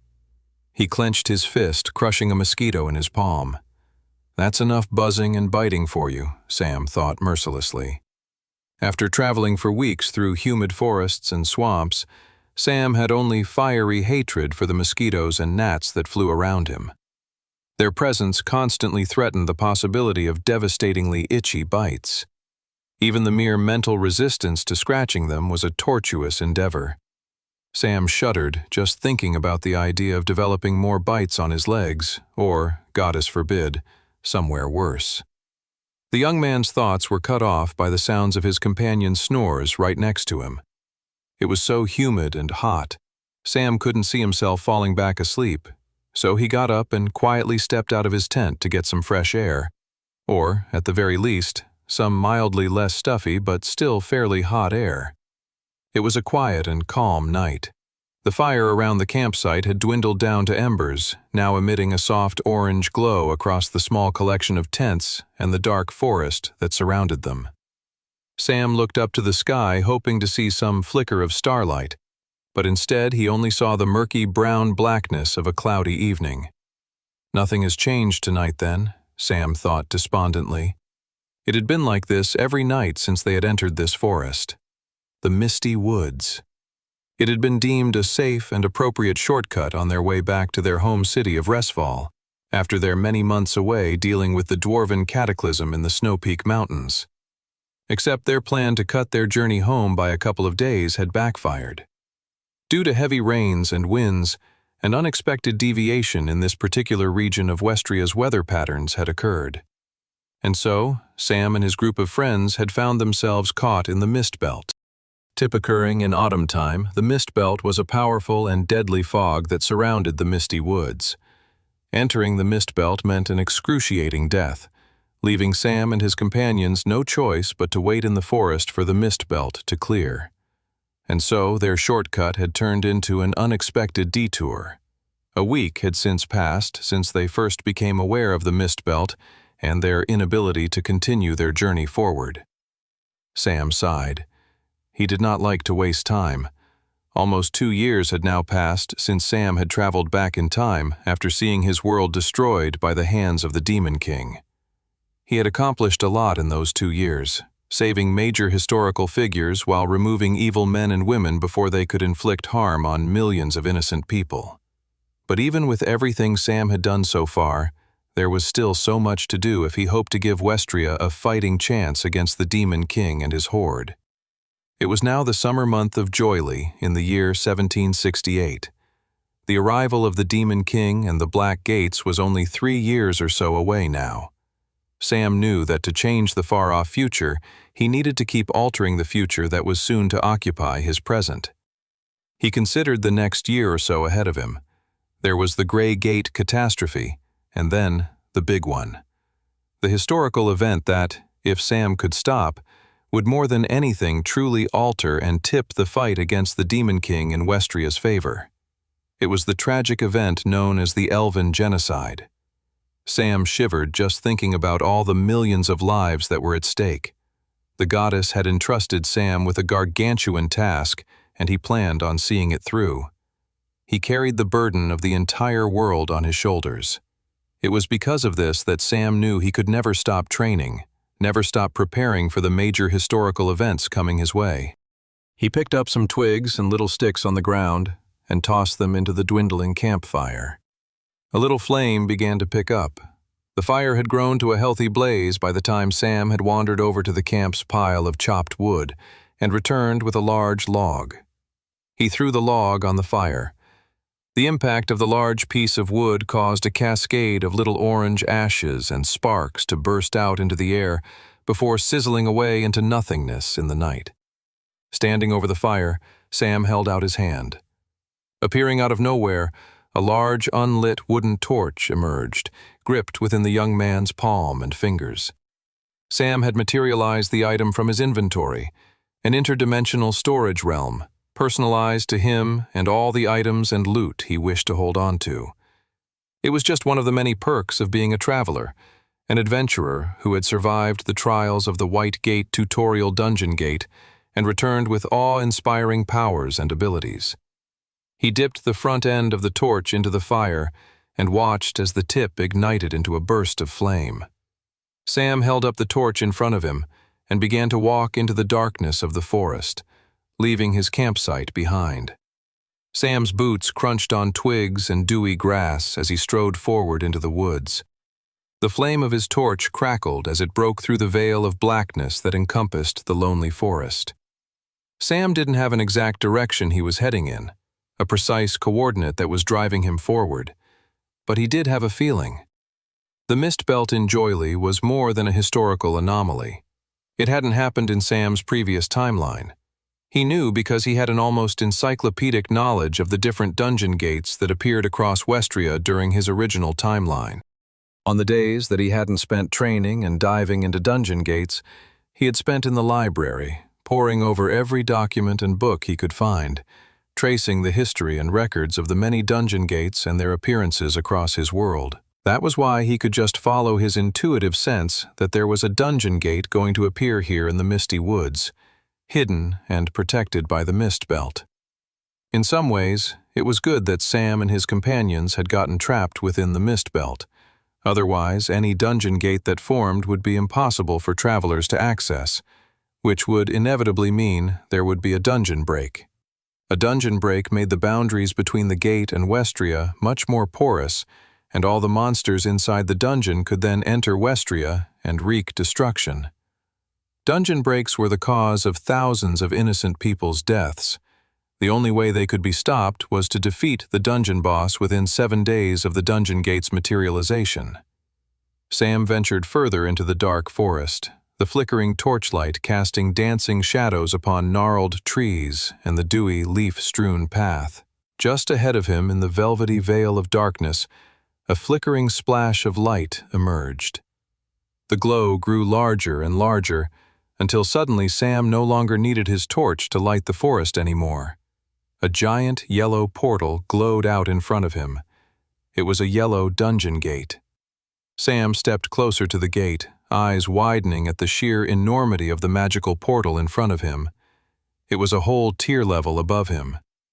For a traveler, he was currently at the apprentice tier level, and glowing in front of him was a journeyman tier level dungeon gate.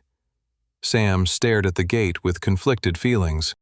On the one hand, he was frustrated that he and his companions had gotten stuck within the mist belt, but on the other hand, he was grateful that he was here to clear this dungeon gate and stop a dungeon break from happening. He looked over his shoulder and considered going back to the campsite. He considered waking up the others. Sam had been doing extra training the whole trip since they left the Snow Peak Mountains.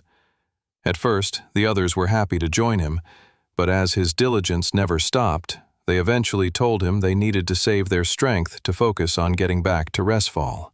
Fair enough, Sam thought, as he considered taking on the dungeon gate alone. I don't mind a challenge. With that, he stepped into the glowing, powerful dungeon gate and disappeared from the misty woods entirely. 2. Moving between worlds was always a disarmingly anticlimactic process. It happened in a blip, less than a second. One moment Sam was in the misty woods, and in the next he was somewhere else. And one never truly knew where the dungeon gate was going to take you. A traveler could step through a dungeon gate and arrive in an underground cave, or a swamp filled with treacherous octopi, or even the middle of a volcano that was about to explode with some very angry fire goblins rushing at you with so much passion to kill you because they knew the only thing left in their soon-to-be-over life was the possible satisfaction of stabbing your face and puncturing your brain with their knife before the explosive volcano took everyone out. Sam shuddered just thinking about it. Avoid fire goblins if you can, Sam thought to himself. Always a good piece of advice. But, as good as such advice was, the world of the dungeon gate was primarily out of the traveler's control. Entering a dungeon gate was like gambling at a casino. You never knew what you were going to get. That was, of course, if you weren't a time traveler from the future. Emerging in the new dungeon world, Sam recognized it from his research in his previous lifetime straight away. He was standing in a cool, cavernous chamber deep underground, but this was far from the bog-standard caves he experienced early on as a traveler in multiple typical blue dungeon gates. No, this cave was different. Jutting out from the gray rocks of the cavern were shards of growing crystals in a kaleidoscope of colors. According to the historical records in Sam's previous lifetime, this dungeon world had been dubbed the Crystal Caverns. The entire place was airier and brighter than any other cave complex Sam had explored. The pulsating, luminescent crystals appeared to reflect and refract off one another, creating an ethereal and glimmering ambience to the entire area. The cave system was also quite unique outside of the glowing crystals. The cave system had incredible amounts of verticality, with upper and lower layers that needed to be climbed up or down to be explored. This change to a more challenging topography was an indication of the more difficult nature of this journeyman tier dungeon gate. Sam didn't have much time to indulge in his sense of wonder, though. Seconds after stepping into the new dungeon world, an arrow came shooting straight towards the middle of his forehead. Sam knew he had less than a millisecond to react appropriately. A single flinch or hesitation could mean his brain fluid splattering all across the ground of Crystalline Cavern. Luckily, Sam's reflexes and muscle memory were top-notch. His years of training as a traveler, swordsman, mercenary, and fighter in his previous timeline meant he entered every difficult situation with a lot more years of experience than his appearance might have let on. He quickly shifted on his feet and lowered his whole upper body to the ground. He felt the swoosh of the arrow as it flew right above his back before smashing futilely into the ground behind him. With the first more immediate threat of the zooming killer arrow out of the way, Sam quickly leaped backwards to get to a more optimal and protected position. He quickly scanned his surroundings and couldn't make out a single attacker anywhere. Travelers had more than their eyes at their disposal, however, when it came to locating their enemies. Sam triggered his mana sense. Mana sense allowed travelers to sense where other sources of mana were in a certain radius from a traveler. As a traveler grew his skills and stats in magic affinity, he could do more with his mana-based powers, as well as improve his mana sense. A highly proficient mana user's mana sense could detect potential mana sources from incredible distances away. But just as proficient mana users could also learn to hide or diminish how much of their mana they wanted picked up by their enemies. Mana cultivation was a whole school unto itself. Famous travelers in Sam's previous timeline, who had less than ideal classes, spent more of their time improving their mana cultivation than their class, and went on to become some of the most deadly and powerful figures in all of Westria. The thing about mana cultivation was that travelers made it incredibly complicated. Using mana sense against a traveler was frequently a pain of bluffs and double bluffs. Thankfully, this was very rarely the case with monsters in dungeon worlds. Monsters had monster stones at the center of their bodies, physical mana cores, and so they couldn't hide their mana in the same way travelers could. Sam's mana sense picked up 3 incoming creatures. 2 looked to be getting closer, while 1 was further away. The 2 approaching must have been climbing up towards his platform in the steep chasms of the Crystal Caverns. The third, the ranger who had shot the deadly arrow at him, must be perched from some other vantage point. Sam took stock of what he knew so far. 1 ranger and 2 up-close fighters on the approach. Sam caught his breath, inhaling through his nose and exhaling through his mouth. It was important to stay calm when being surprise attacked. This wasn't Sam's first time being snuck upon. He had 2 years in this new timeline and an entire first life of being backstabbed, betrayed, and having a whole array of unexpected and deadly weaponry emerge from the shadows with his head as the target. The most important thing when being surprise attacked was to stay calm. Many victims died simply out of panic and exposing themselves with a dumb mistake. Usually it was screaming or squealing in terror and giving their exact location away. Sometimes it was shoddy swordsmanship or bad battle technique. Whatever it was, panic-induced incompetence wasn't going to happen to Sam. Sam's eyes darted around the crystalline cave once more. He triggered his mana sense. The 2 melee fighters were getting closer. An arrow came flinging towards Sam once more. Sam jumped away to dodge the attack. The ranger was clearly still in the same position. Sam steadied his breathing. The melee fighters were getting closer, only a few seconds away now. For the time being, Sam could keep dodging the ranger's arrow strikes with ease. That would become a lot harder once he was contending with 2 more enemies at the same time. He had the remaining seconds before the 2 melee fighters showed up and charged at him to come up with a plan. Beyond staying calm and not panicking when caught off guard, the other important thing to do was to focus your attention on one enemy at a time. The problem with that, though, was that if he focused on one of the 2 incoming close-ranged fighters, he put himself into a weak position with the ranger. Very tricky, Sam thought as he considered his options. He then smiled as an idea clicked, and his upcoming strategy for survival came together in his mind. 3 Baron kept his arrow nocked in his bow, ready to fire. He closed an eye and kept it right on target. The black-haired human boy that had suddenly emerged in his clan's world of the Crystal Caverns. Baron and the rest of his clan had sensed the intruder straight away. The human stench was undeniable. Everyone in the clan had caught a whiff of it immediately.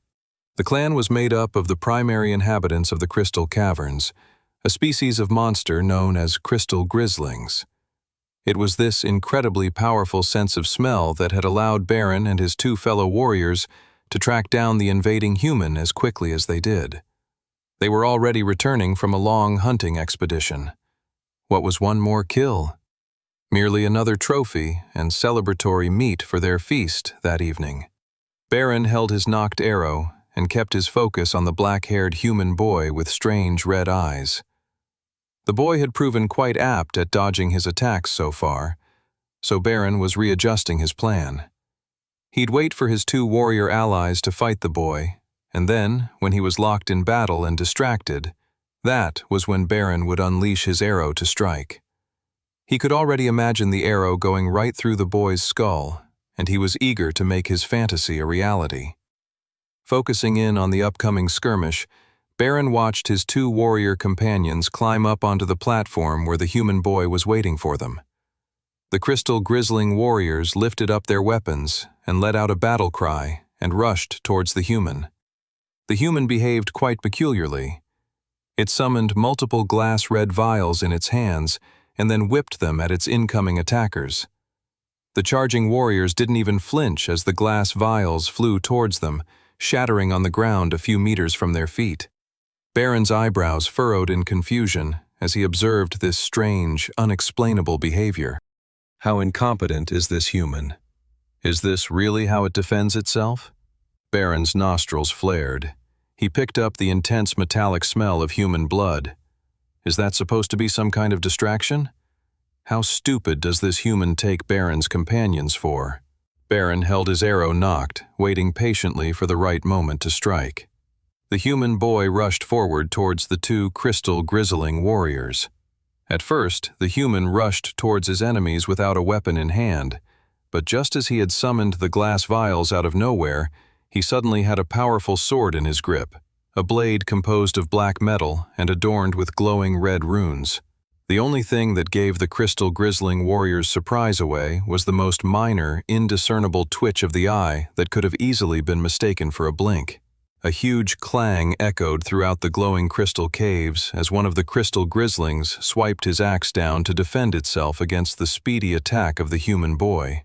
The sword and axe clanged, then grinded against each other in a powerful clash of wills and strength. Come on, Baron thought. Step into my trap. The human was being very clever. So long as the boy fought against the warriors from his current angle, his allies acted as a shield against any of Baron's ranged attacks. The other crystal grizzling warrior, the one not currently locked in a clash of metal with the human boy, came in with a large hammer attack with enough force to squash the human boy into a puddle of mud. The human quickly sidestepped the attack, slipping between both of the enemy warriors. Baron grinned.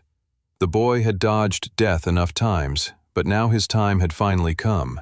When dodging the second crystal grizzling warrior's attack, the boy had stepped right into the open, relinquishing the wall of protection Baron's own warriors had given him.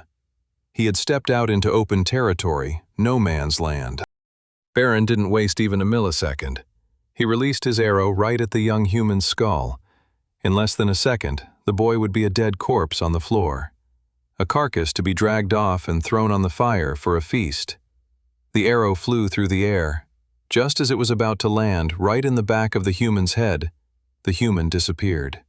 Baron's eyes bulged. What? Less than a second later, the arrow that had been meant for the human's head went right through the skull of one of his allies. The arrow lodged right into the back of its head, a huge burst of blood shooting out from the back of the monster's skull. The axe-wielding crystal grizzling let out an agonizing cry of pain before teetering to the ground, the life quickly fading away from its eyes. Baron's whole body froze over. What just happened? He had just killed his ally. He hadn't meant to, but he had. He was aiming for the human. It was a second away from killing that disgusting little rodent. How had it disappeared like that? Anger filled Baron's entire body. He readied another arrow. I'm going to kill that human, even if it's the last thing I ever do.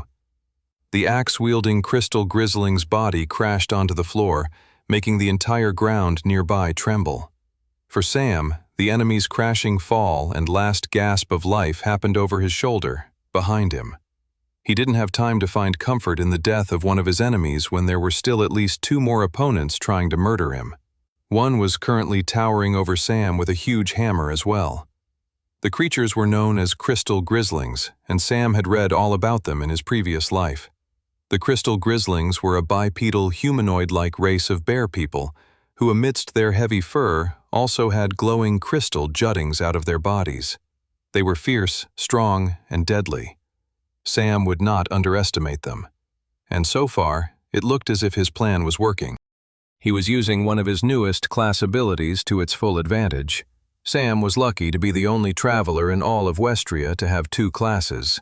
When the goddess had sent him back in time, he hadn't just retained his old memories, he had retained his original super rare Blood Knight class as well.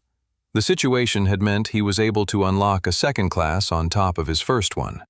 Combined with having a class already unlocked and knowledge of the tutorial White Gate from his first lifetime, Sam was able to then unlock an extremely powerful class known as Death Lord, which had the highest level of rarity and was considered a legendary class.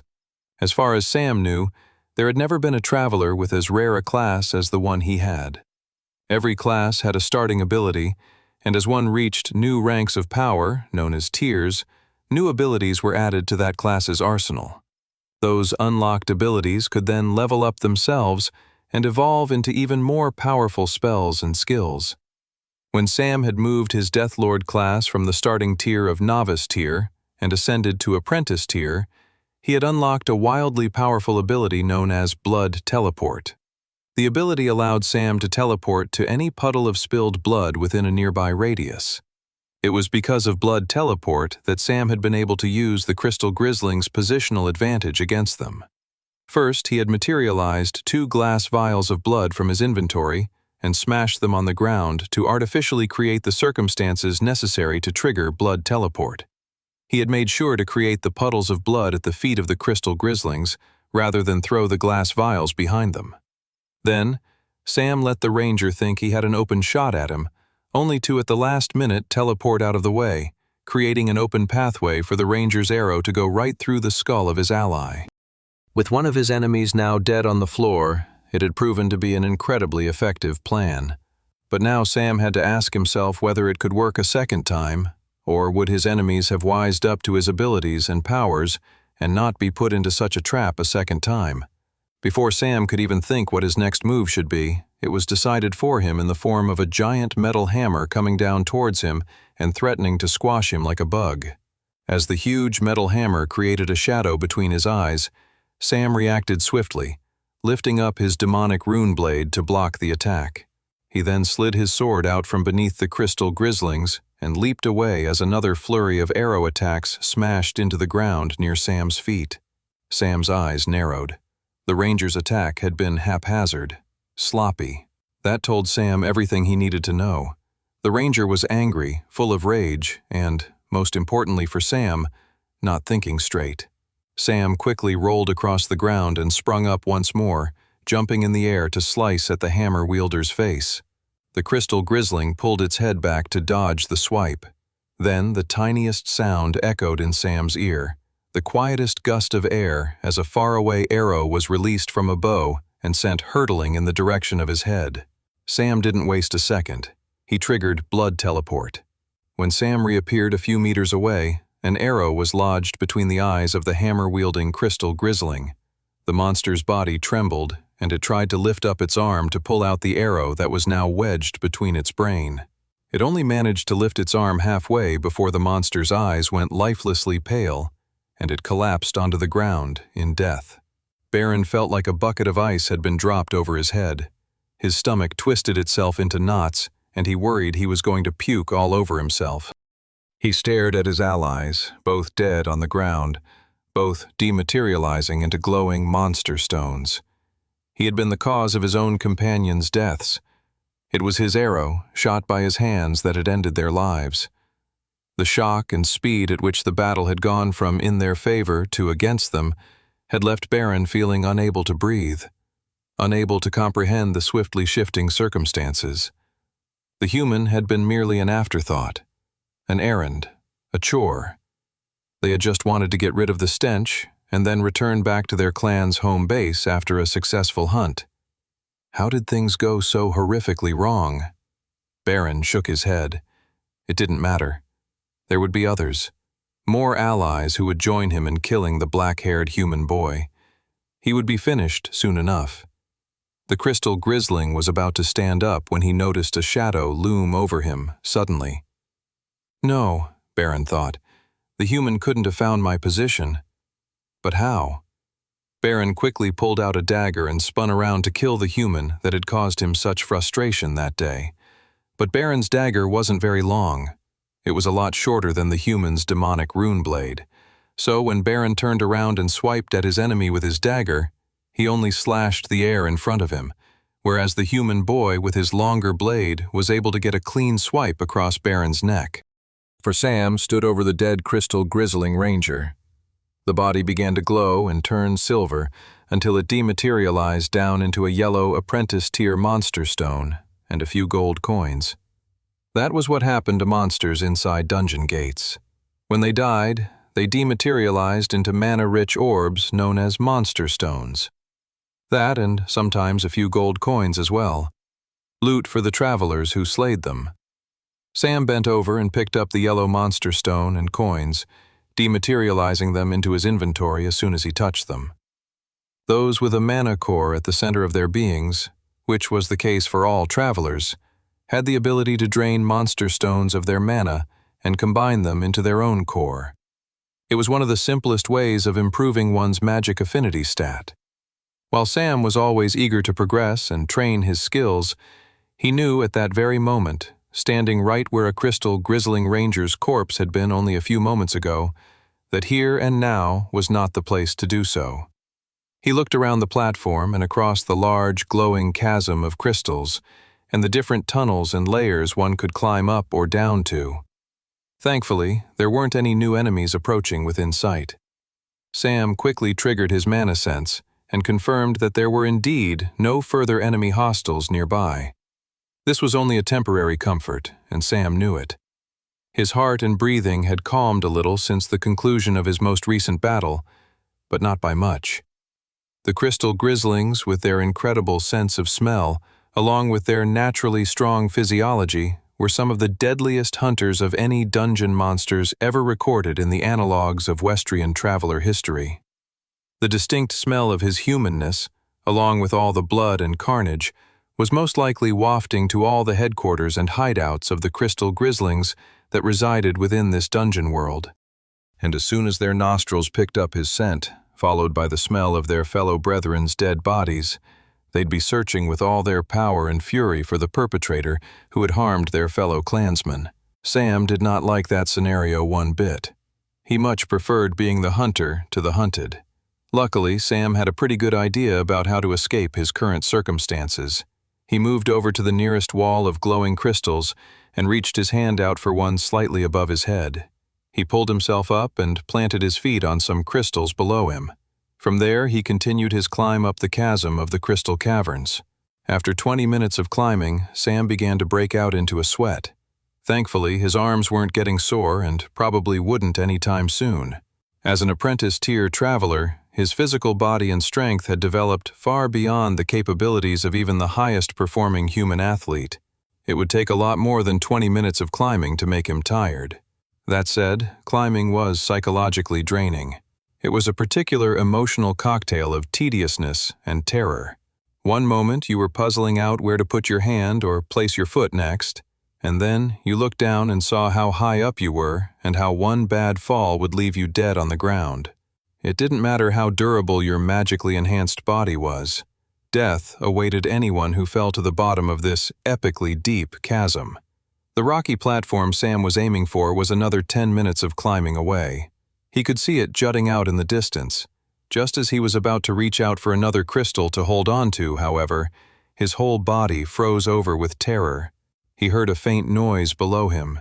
It could have been a beetle or another form of monster in the crystal caverns. Or it could have been crystal grizzlings coming after him. Sam checked his mana sense. There were 5 strong mana orbs far below him, but climbing up the chasm with intense speeds. Sam gulped and then steadied his breathing. He needed to keep moving, get into a better position than where he was. He reached out for the next crystal and pulled himself up. He did this over and over again. His heart began to race. I just need to get to that platform, Sam thought. Then I can lose them. He continued to climb. The hunters in his mana sense were getting closer and closer. Sam looked below his feet and he could see the glow of the crystal grizzling's eyes from below. He was less than a minute away from reaching the platform. Come on, he thought. Sam reached his hand out and grabbed the platform layer and then swung himself over so that both his hands were leaning off the edge of the platform. Next, he pulled himself up onto the layer and saw a tunnel leading to a large network of tunnels. Sam sighed with relief. Almost home free, he thought. He began sprinting down the tunnel of the new layer he had reached, making a beeline to the right. He knew exactly where to go. He remembered a very important detail from his research about the crystal caverns in his previous timeline.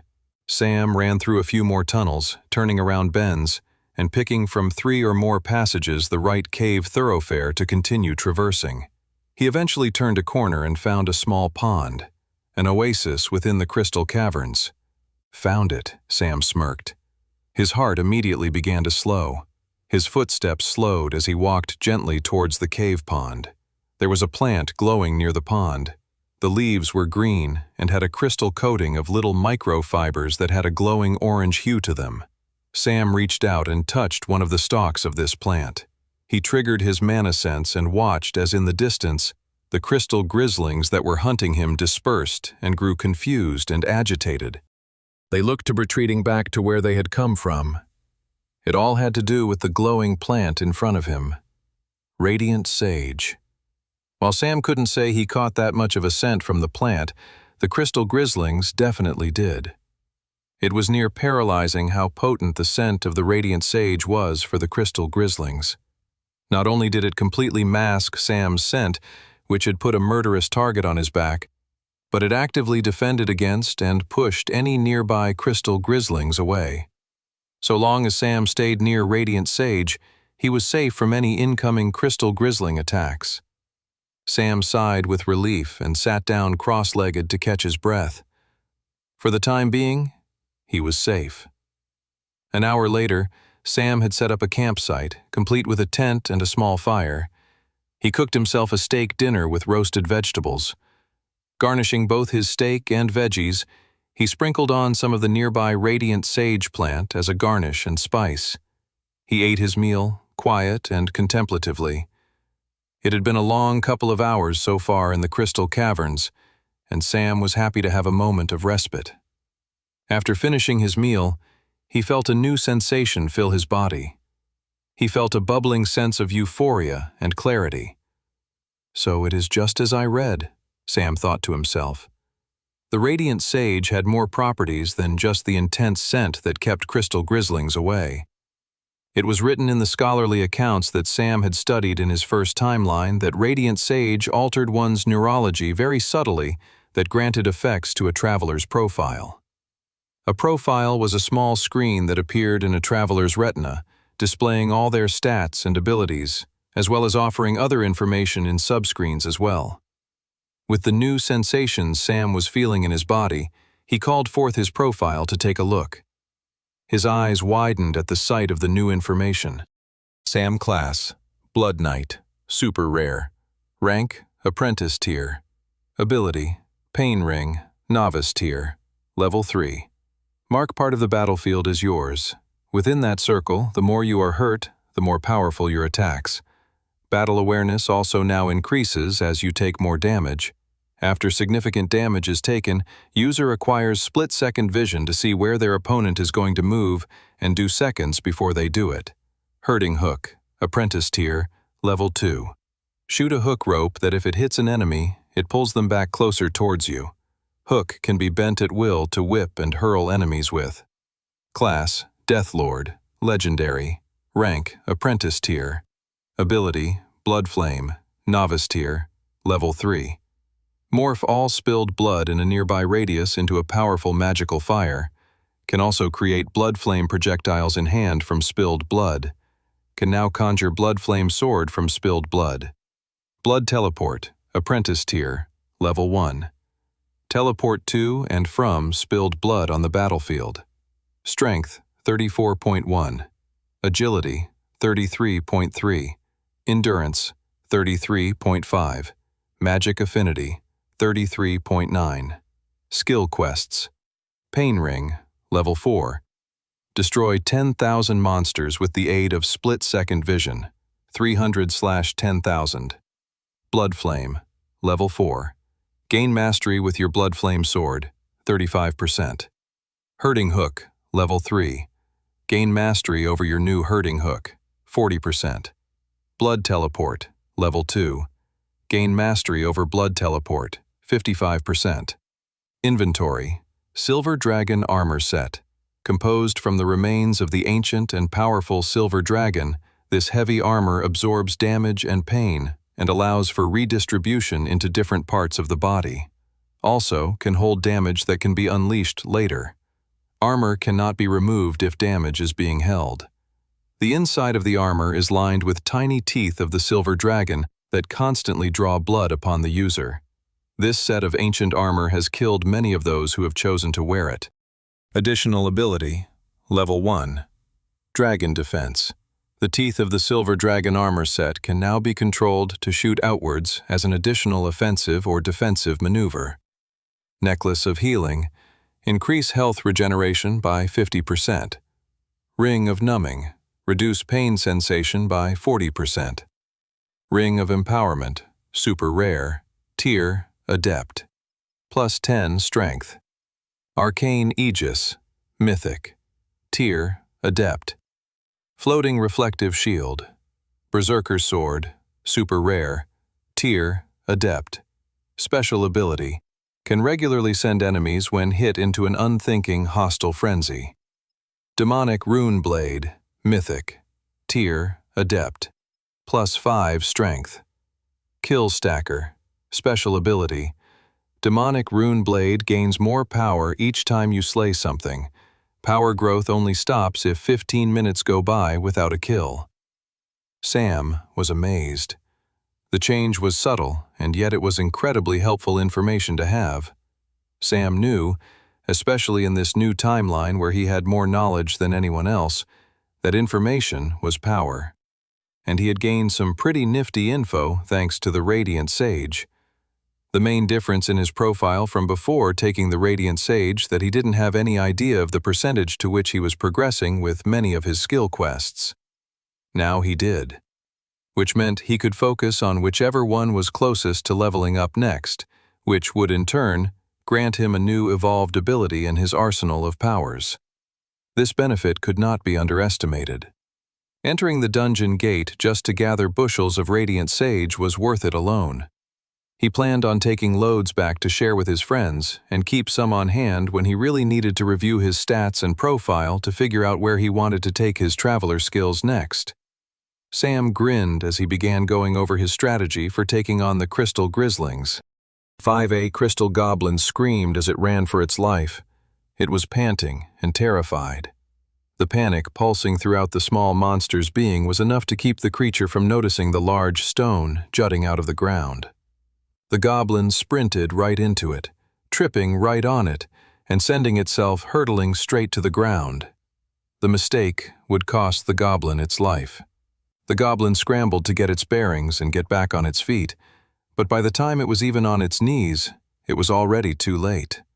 Large, towering shadows loomed over the goblin as a squad of crystal grizzlings surrounded it. They snickered at the terror of the goblin they had hunted down, before one of them thrusted a spear into its belly. With their prey incapacitated, the one crystal grizzling lifted the goblin up on his spear, and the group began to return back to their clan's base camp. Far away, behind a stone, Sam watched on with the cold observation of a scientist. At first, he was horrified at the crystal grizzlings' mercilessness with their enemies, the way they refused to kill them outright and left them suffering. Then he realized it was more complicated than it first had seemed. Normal, less sentient monsters in other lower-tiered dungeon gates would eat their prey as they killed them. Since the crystal grizzlings were smart enough to hunt their prey down with weaponry, it left them with a peculiar problem. If they killed the crystal goblin outright, it would have disintegrated into a monster stone, which would give them sustenance, but in an unsatisfying way. They had grown to realize if they kept the creature alive for long enough and then separated parts of its body slowly as it cooked, they could enjoy both the flesh and mana derived from their fellow weaker monsters that shared the environment with them. It was grotesque and awful to witness, but Sam did find it slightly fascinating. He had been stalking the crystal grizzlings to study their habits and movements for a couple of hours now. He made sure to keep his distance, along with rubbing himself with radiant sage, meaning the crystal grizzlings continued to avoid anywhere Sam positioned himself. His reconnaissance mission had so far been a rousing success. While he already had a whole host of supplementary knowledge of his primary enemy here in the Crystal Caverns from his studies in his previous timeline, it was still worth it to gather some on-the-ground evidence so he knew exactly what he was dealing with. He had discovered that the crystal grizzlings often traveled in packs, that they were fierce fighters. Sam learned that they were quite protective of their home bases, where it looked as if large swaths of the crystal grizzling population hibernated while the others stood guard and protected them. It was all quite peculiar to witness. The crystal grizzlings operated with a greater sentience than the lesser monsters Sam had fought in lower-tiered dungeons. And yet, when they perished, they turned into monster stones like all the rest of the creatures that got slayed within dungeon gates. The monsters' growing intelligence was all part of the growing difficulty of the higher-tiered dungeon gates. As Sam became a stronger and more powerful traveler, so too would the monsters and dungeon worlds he would be forced to face. Sam watched as the pack of crystal grizzlings faded away from view. He wasn't worried of losing sight of them. He had them locked in and targeted with his mana sense. They wouldn't be able to escape him. "It looks like I'm finally ready to set up my trap," he grinned. The crystal grizzling hunter walked behind his fellow squadmates as they made their way back to base camp. They had captured a crystal goblin that they all planned on eating as soon as they roasted it alive over the fire pit. The hunter salivated at the idea of tasting the goblin flesh.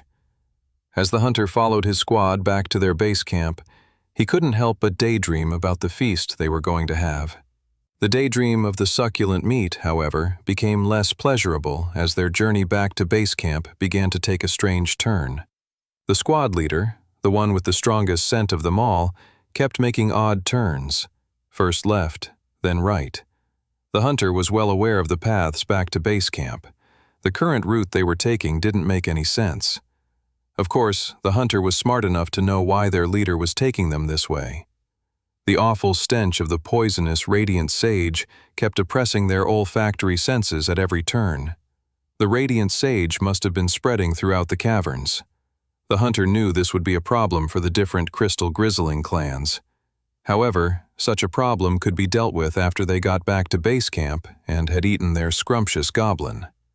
The hunter looked around quizzically as their leader led them down a hilly path into a dark cavern tunnel. The Crystal Grizzlings had a strong pecking order and hierarchy within their squads. If this weren't the case, the hunter would have said something, but knowing his position in the squad, he stayed quiet. The squad leader eventually stopped moving.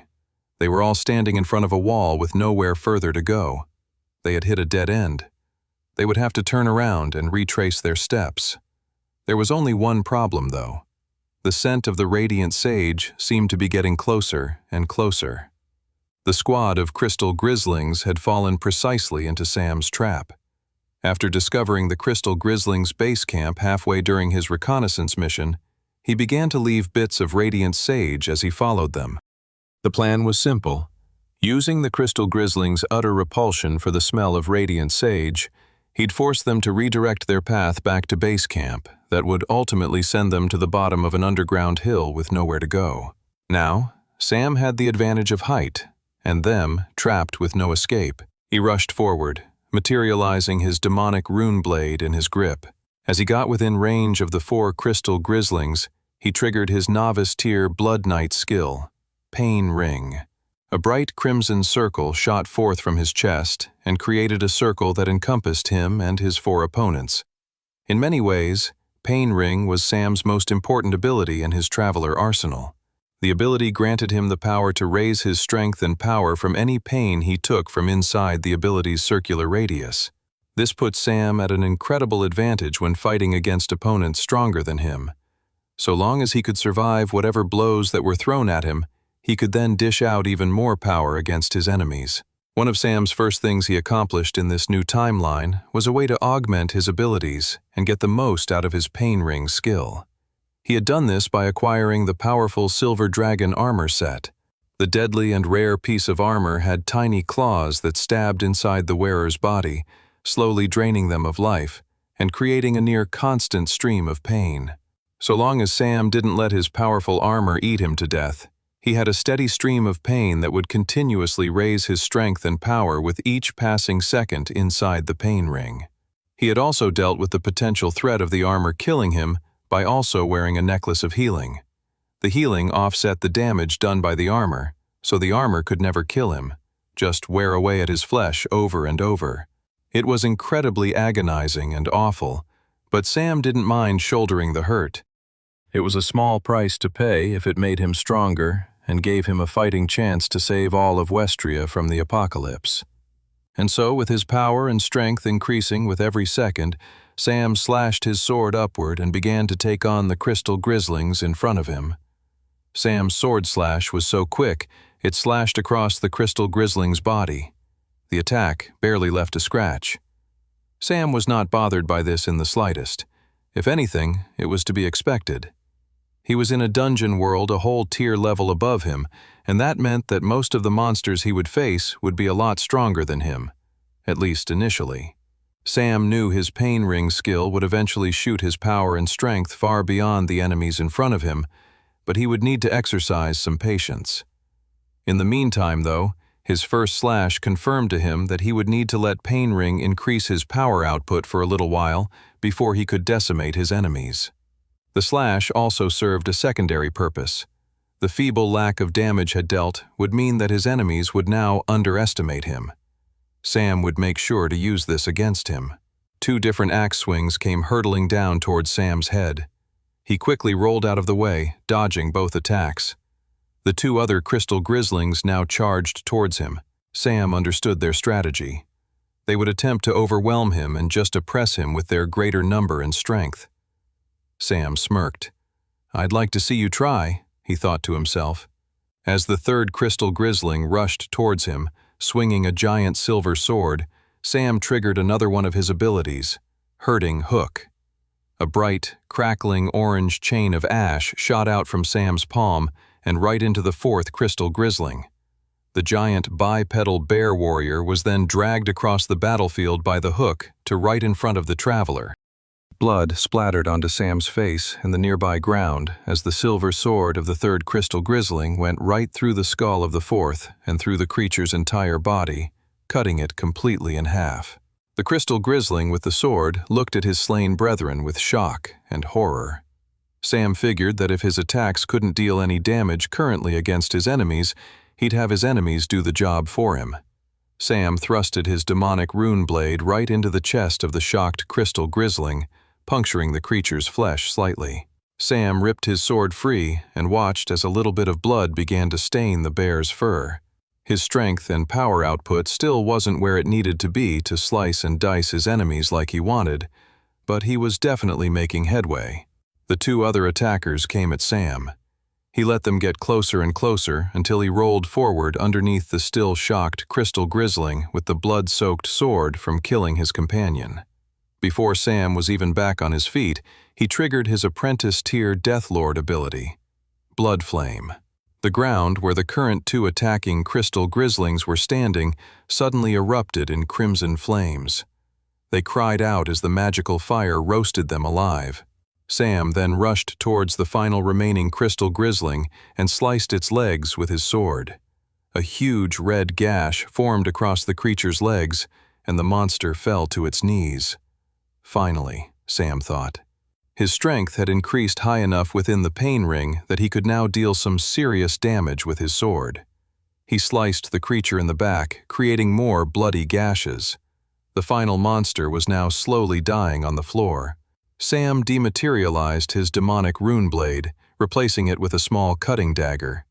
He planned on keeping this final crystal grisling alive, at least for a little while longer. A few hours later, elsewhere in the crystal caverns, a group of crystal grislings sat around a bonfire watching a crystal goblin squirm as they roasted it alive.